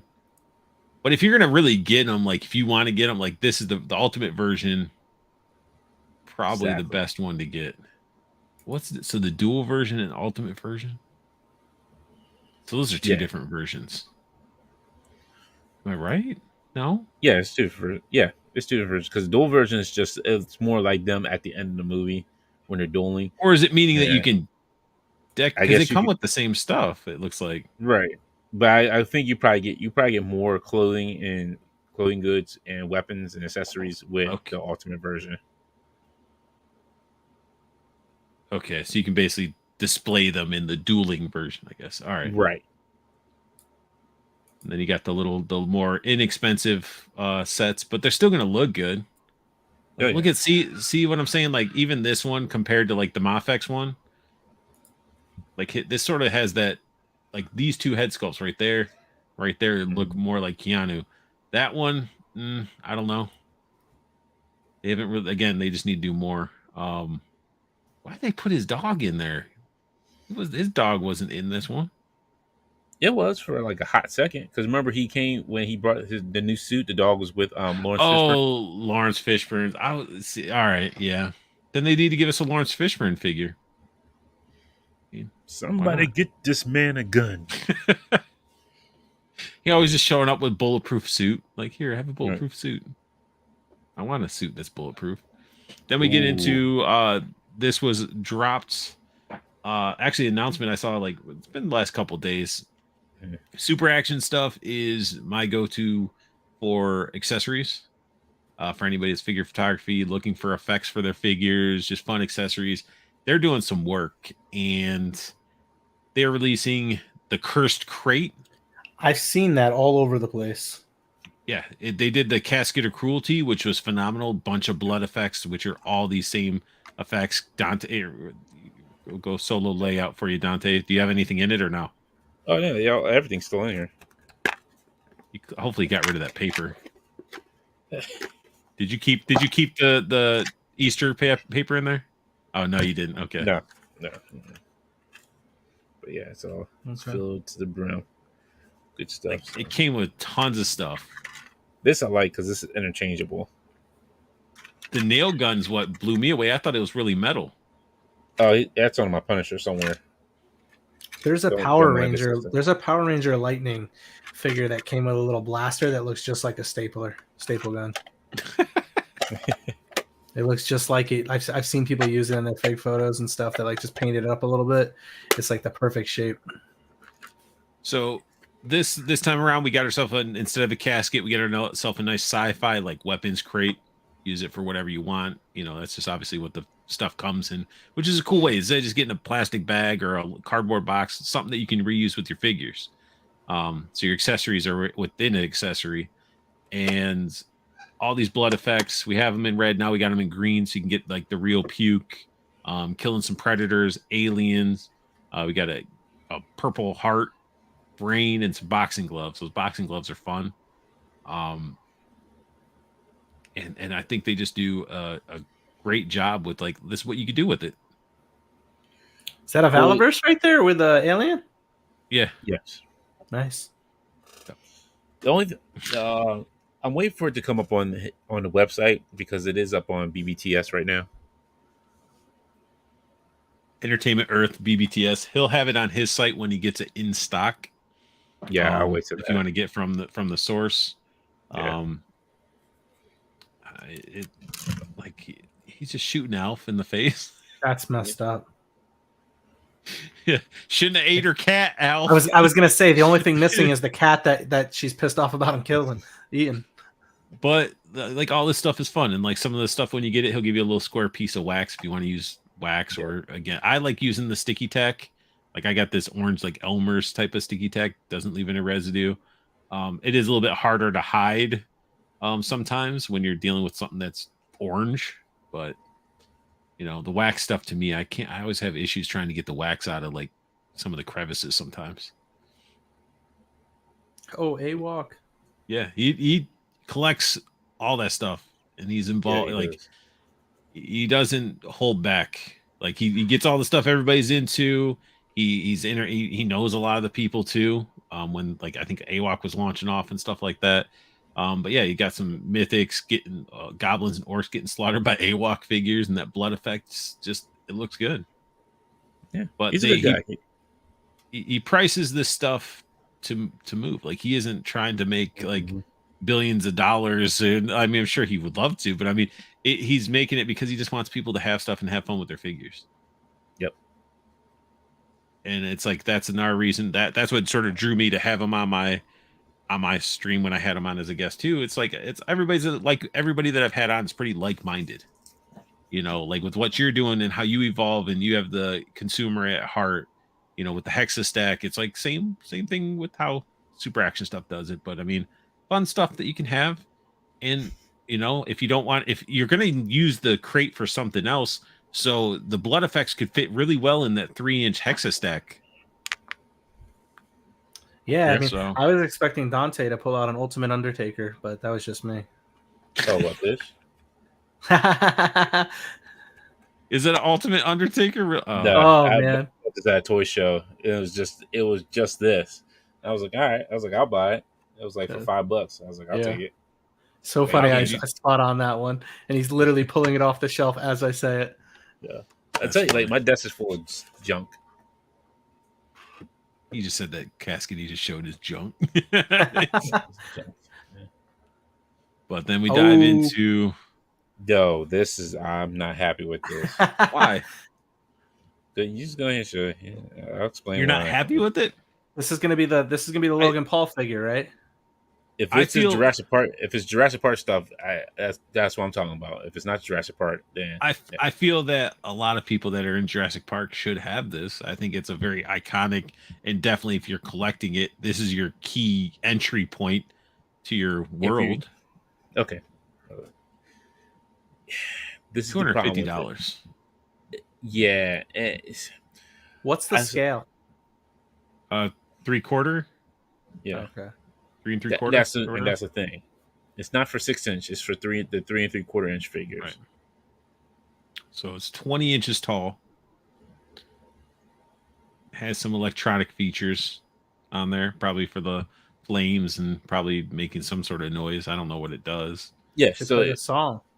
It does. So when the car pulls up to it, the doors open, the flames light up, and it plays a Jurassic Park theme song. Nice. Oh, that's pretty cool. That makes sense. The price, $200 to pay for that music licensing. But you get no fence. They don't give you the fence. Oh, really? Whoa! Yeah. I just realized they're showing it with this fence right here, but oh man, they didn't give us a fence with it at all. You get all these signs though. Yeah. I mean, again, that looks into 3D printers can just print those. Yeah, and get some stickers. Get the Jurassic Park vehicle. I feel like they came out with this car already. They had that back when I was like 11. They're right? Trying to add some details like the little Jurassic Park, but this is See, in that card, they could have had more details in there. That I feel like they kind of gypped out on. Like my buddy had like all of the Jurassic Park action figures when I was growing up as a kid, and I swear, like this was all there. It's the same type of thing, right? And it's 3 1/4, so it was like all the same type scale because that stuff was small too. You got this R1 that's more sculpted than this stuff up here. Oh. You know this is right door. Like all this stuff that's labeling the pieces is more. Well, even the seats. Look at the seats. Like there's no back. It's hollow right there. Yeah. Oh man, I didn't even notice that until you pointed out because like how they hide it with the shadow. Yeah, you can tell. Like it's no back to them. But you get a little keypad here for your guys to use. And we get the lamb leg. Yeah, that's only unlocked when you get to her. That's is this a Kickstarter? Like, is this like the crowdsourcing? Yeah, the crowdsourcing. Yep. She have tattoos? I don't think this is gonna hit. No, I think it's just dirt. That figure looks rough. Because it's 3 3/4. Like that's what I'm saying. Like for the price that you can get some really good 3 3/4 sculpts. Look at like Hasbro and the Joes and stuff like that. This looks like it's not this generation. This looks like it's old. Yeah. And it doesn't look like there's any articulation in the arm. No elbow bends. Nope. Is this thing live yet? Yeah, it is. The goat looks cool. Again, behind that fence that you don't get. Yep. I didn't realize the fence wasn't with it. I thought it came with like the gate and then some of the fence. Yeah. And then you get her brother who gets shocked by the fence, and it doesn't come with the fence. Showing him on the fence. Yep. Wait, how are you selling a product and advertising it, doing these shots when you can't even do it? Yeah. It must come with the fence. It's got it. It doesn't come with the fence. It comes with that that T-Rex. It does come 2 with enclosure fences. It comes with 2 enclosure fences. Oh, yeah. We're over here complaining. It's like if you guys just go to the site and read. Yeah. Well, I was watching Geek That Life too. When I was watching it, they were like, I think they didn't see that it did come with the fence because I was listening. Yeah, it says it comes with 2 enclosed fences. Accurately sculpted down to each crack and crevice. All Hammond collection figure. Flickering torches. Gates play the original movie theme. Comes with the Ford Explorer. 3 3/4 inch scale. Ford, they had to pay for that. Right there. Yeah. Includes film accurate hang tags, navigation screen, and antennas. Only available through the crowdfund. T-Rex looks good though. They hit 5,000 backers. It comes with a motorized entrance. If they hit 6,000, it'll receive a post-electrocution TIM. If they hit 8,000, it comes with a Hammond Collection Buck T-Rex from the Lost World. 10,000 comes with a Lex figure. You can just buy this T-Rex and paint it yourself. It's the same T-Rex. Literally the same T-Rex. Wait, there's unlocks. So like I didn't really look at all I know there's the tiers, but you don't get the motorized or anything right at the jump. Sorry, the motorized is that's unlock 1. It's got to unlock at 5,000. So, they got to hit 5,000 for the minimum backing. You want people to pay $250 and hope that I guess if it gets backed, it gets motorized. Well, right. That's what I'm saying. I'm just reading off. So like to fund it to begin with, you have to hit 5,000, which is essentially going to come with your 2 gates and your entrance. All of the other unlocks are very miscellaneous. Oh, Ski Raider. They keep setting themselves up badly with tiers and limitations of customers only in US for the first 5K. You would have thought that after the WCW thing, busting so bad that they would have done better. Like exactly. So I mean, I'm okay with it. We got some fencing. The girl, they need. This looks rough. Interior. There's some things that need work, but I mean, if it can all get unlocked, $250. If you're a Jurassic Park fan. Yeah, if you're a Jurassic Park fan, yeah. I mean, when the his tank was revealed, I didn't even hesitate. I didn't see what the unlocks were. I just backed it. I don't know. Yeah. it just sucks that if it doesn't get funded, they're not going to be able to get that ability to get their gate. So I know a lot of people that collect Jurassic Park that have tons of dinos, But yeah, so there you go. Mattel Creations. We got Hot Toys, Indiana Jones, old Dr. Jones. He do look old. He Dang, look like he he's seen does. some things.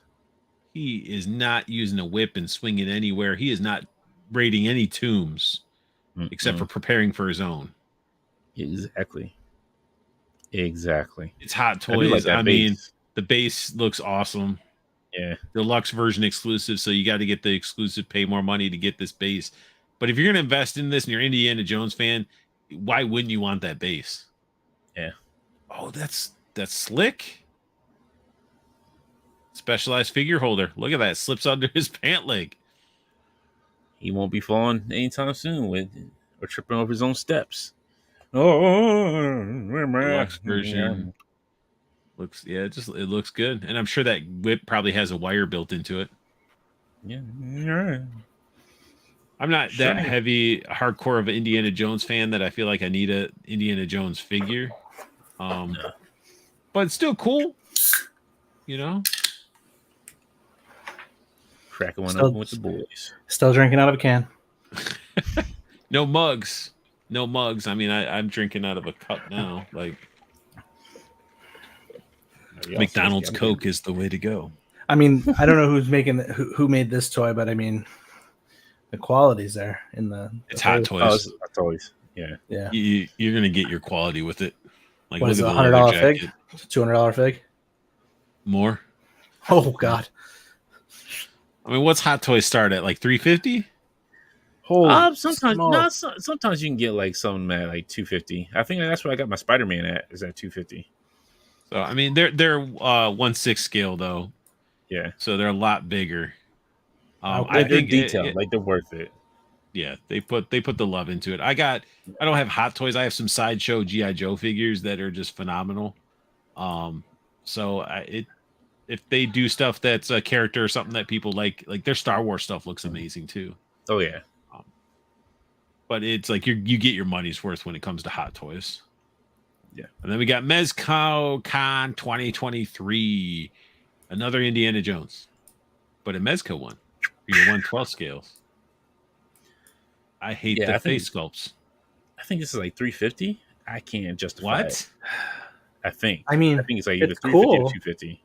It's cool, but it's stand. I mean, did you see it? It was one level. Yeah, all of them are like that. Yeah. We got just keep me around to give the Hexastack, the peanut gallery stand comments throughout the show. This is cool. Honestly, so this is the thing. I do have Captain Nemo's Wave Rider. If you can top the stand for the Wave Rider, then we'll be good. What is it called? Captain Nemo's Wave Rider. Looking it up. Because that one, it takes up some space. But yeah, I don't feel like this looks like Harrison Ford. That's Mezco right there? Yeah, this is Mezco. Okay. I mean, we went from looking at Hot Toys that really look like Harrison Ford to this. It's a younger version of him. I can kind of see it. Nah, come on. Really? You want to know what other one looked like that was you could sort of see it? John Wick. I didn't invest in this. that. I don't think this looks like Harrison Ford. I'm sorry. I don't see it. I don't at all. He looks like Barry White. There we go. We'll sell that. He's like let the chat. Let's see if the chat thinks this looks like Harrison Ford. Yeah, it looks like Barry White. That's it. It doesn't. I don't know. Yeah, I the price point kind of set me off. But what makes it $350 though? If Does it come with the giant ball? No, he doesn't come with a giant ball. Oh. No, he comes with the stand like that. Yeah, he comes with that stand and the idol. They want $350? If I'm correct, let me double check. I'll double check. That can't be there. That's no $350. Mezco isn't cheap, right? Yeah. You could get Gomez in his mech suit. Oh, 130. I'm sorry. It's 130. Sorry, I'm sorry. 130. 130. Yes. I was like 350. I'm dyslexic in numbers right now. But I mean, even 130 Yeah, 130 still, still too high for me. this shot right here. This is the only out of all the images. This is the only one that gives off the Harrison Ford look. So if you guys get this figure and you, if got to have that Mister, you know. But anyway, if you guys want your Indiana Jones from Mezco to look like Harrison Ford, you got to make sure you get this lighting. I don't know if it's probably digital edited and stuff. I don't Honestly, probably not. Think if they get the proper lighting, you can get them to look like Harrison Ford, just like this. All the other photos that we went through, it doesn't look like Harrison Ford, and it doesn't. There's that stand. The stand still looks actually. awesome. I was going to say, I wonder if I was going to see if this was. I might have to ask D if this was his photos. I don't think so, because I think he would have used I think it would have been like more real props in there. If it was this looks like Chris Pratt in the face right there. But yeah, so we end it with the Indiana Jones. Hot Toys is the way to go if you have the funds. And then, like I said, if you want to set this up, I love the idea of the whole stand and all that stuff. But you got to make sure you can capture it, and that's probably going to be a pain in the butt to pose that figure to be doing this and then try to fit it into like a shelf where it looks just as good.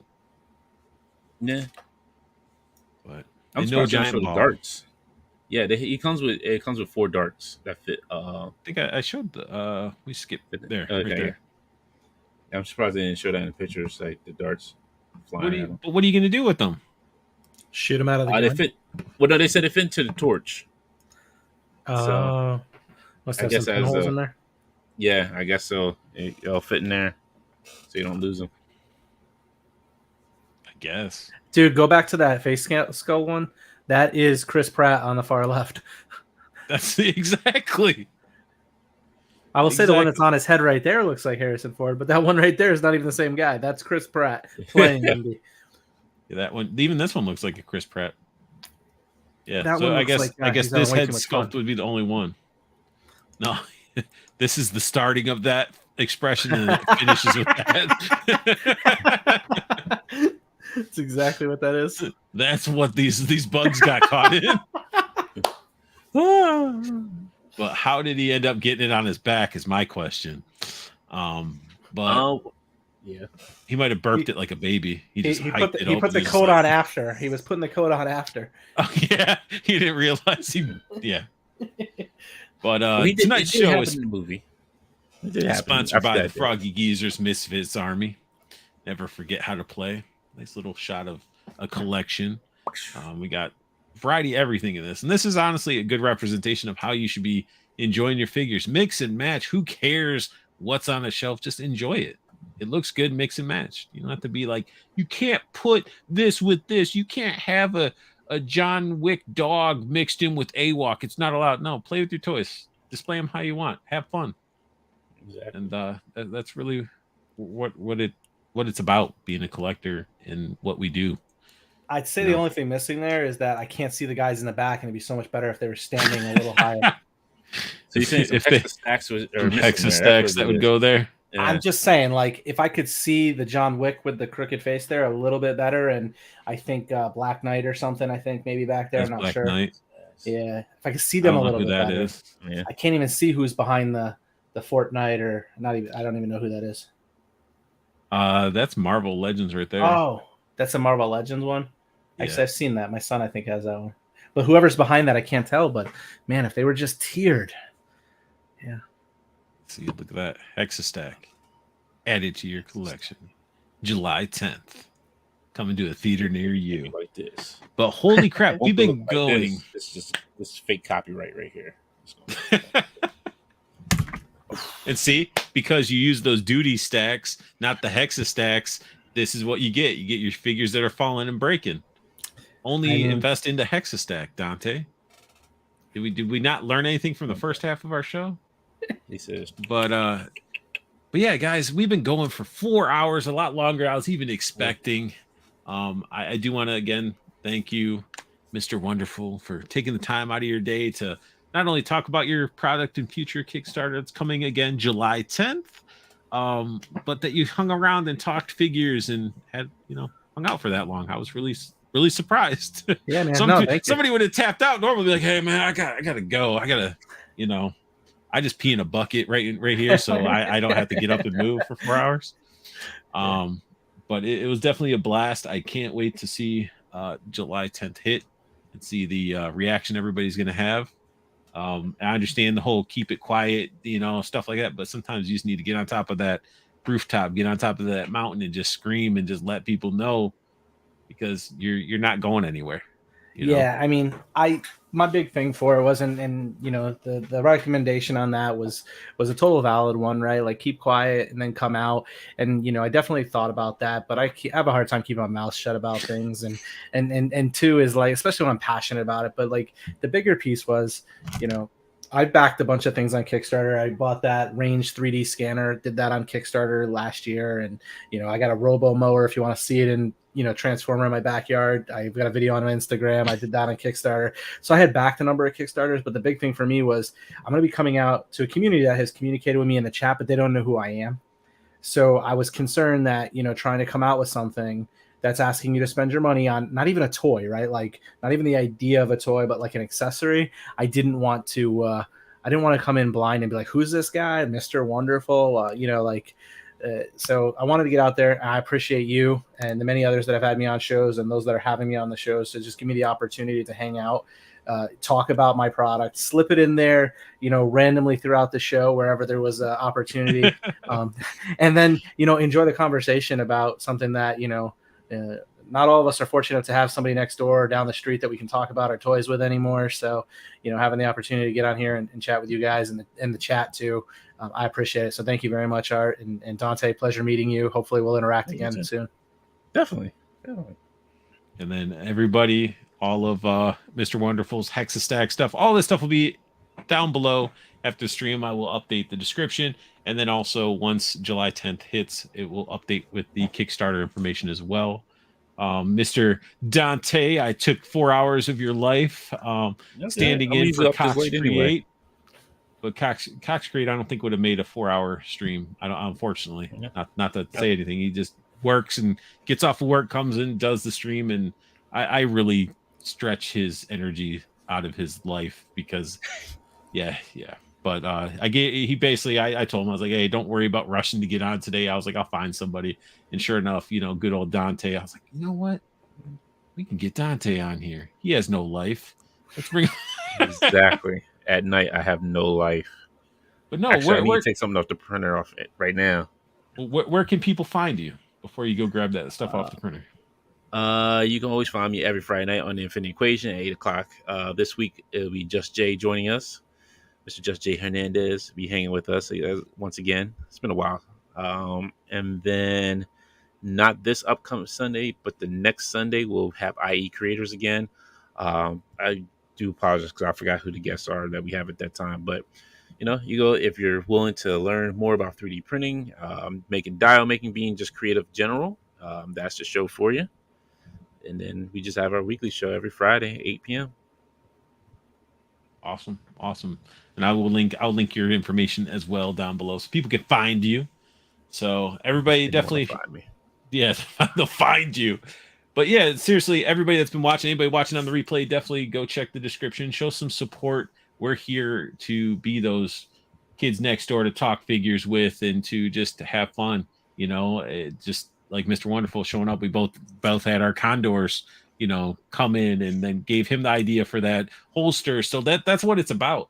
Like, you can collect everything from Marvel Legends to like a Pokemon Pikachu. It doesn't matter. My Little Pony. It doesn't matter. What you collect doesn't mean it's wrong. Dante doesn't like McFarland. Some people do. Again, we're not saying that it's wrong for collecting it. Collect what you like and just have fun with it. And if you're going to disagree about something, you can agree to disagree because we're adults in this world. So we can agree to disagree and leave it at that. You don't need to ruin friendships or anything like that. Just agree to disagree. Plain and simple. But I want to thank you guys, and you know where to find me. Always, I'm on Instagram, TikTok, here.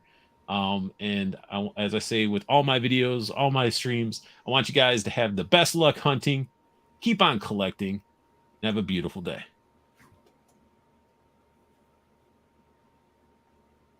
This will. Why did this go down? Oh no! That's what I'm saying. It's still going, and I can't get up to stop it. There it goes. Well, we go ahead and sit down. See you guys later. Everybody. I fixed it. It's the ASI.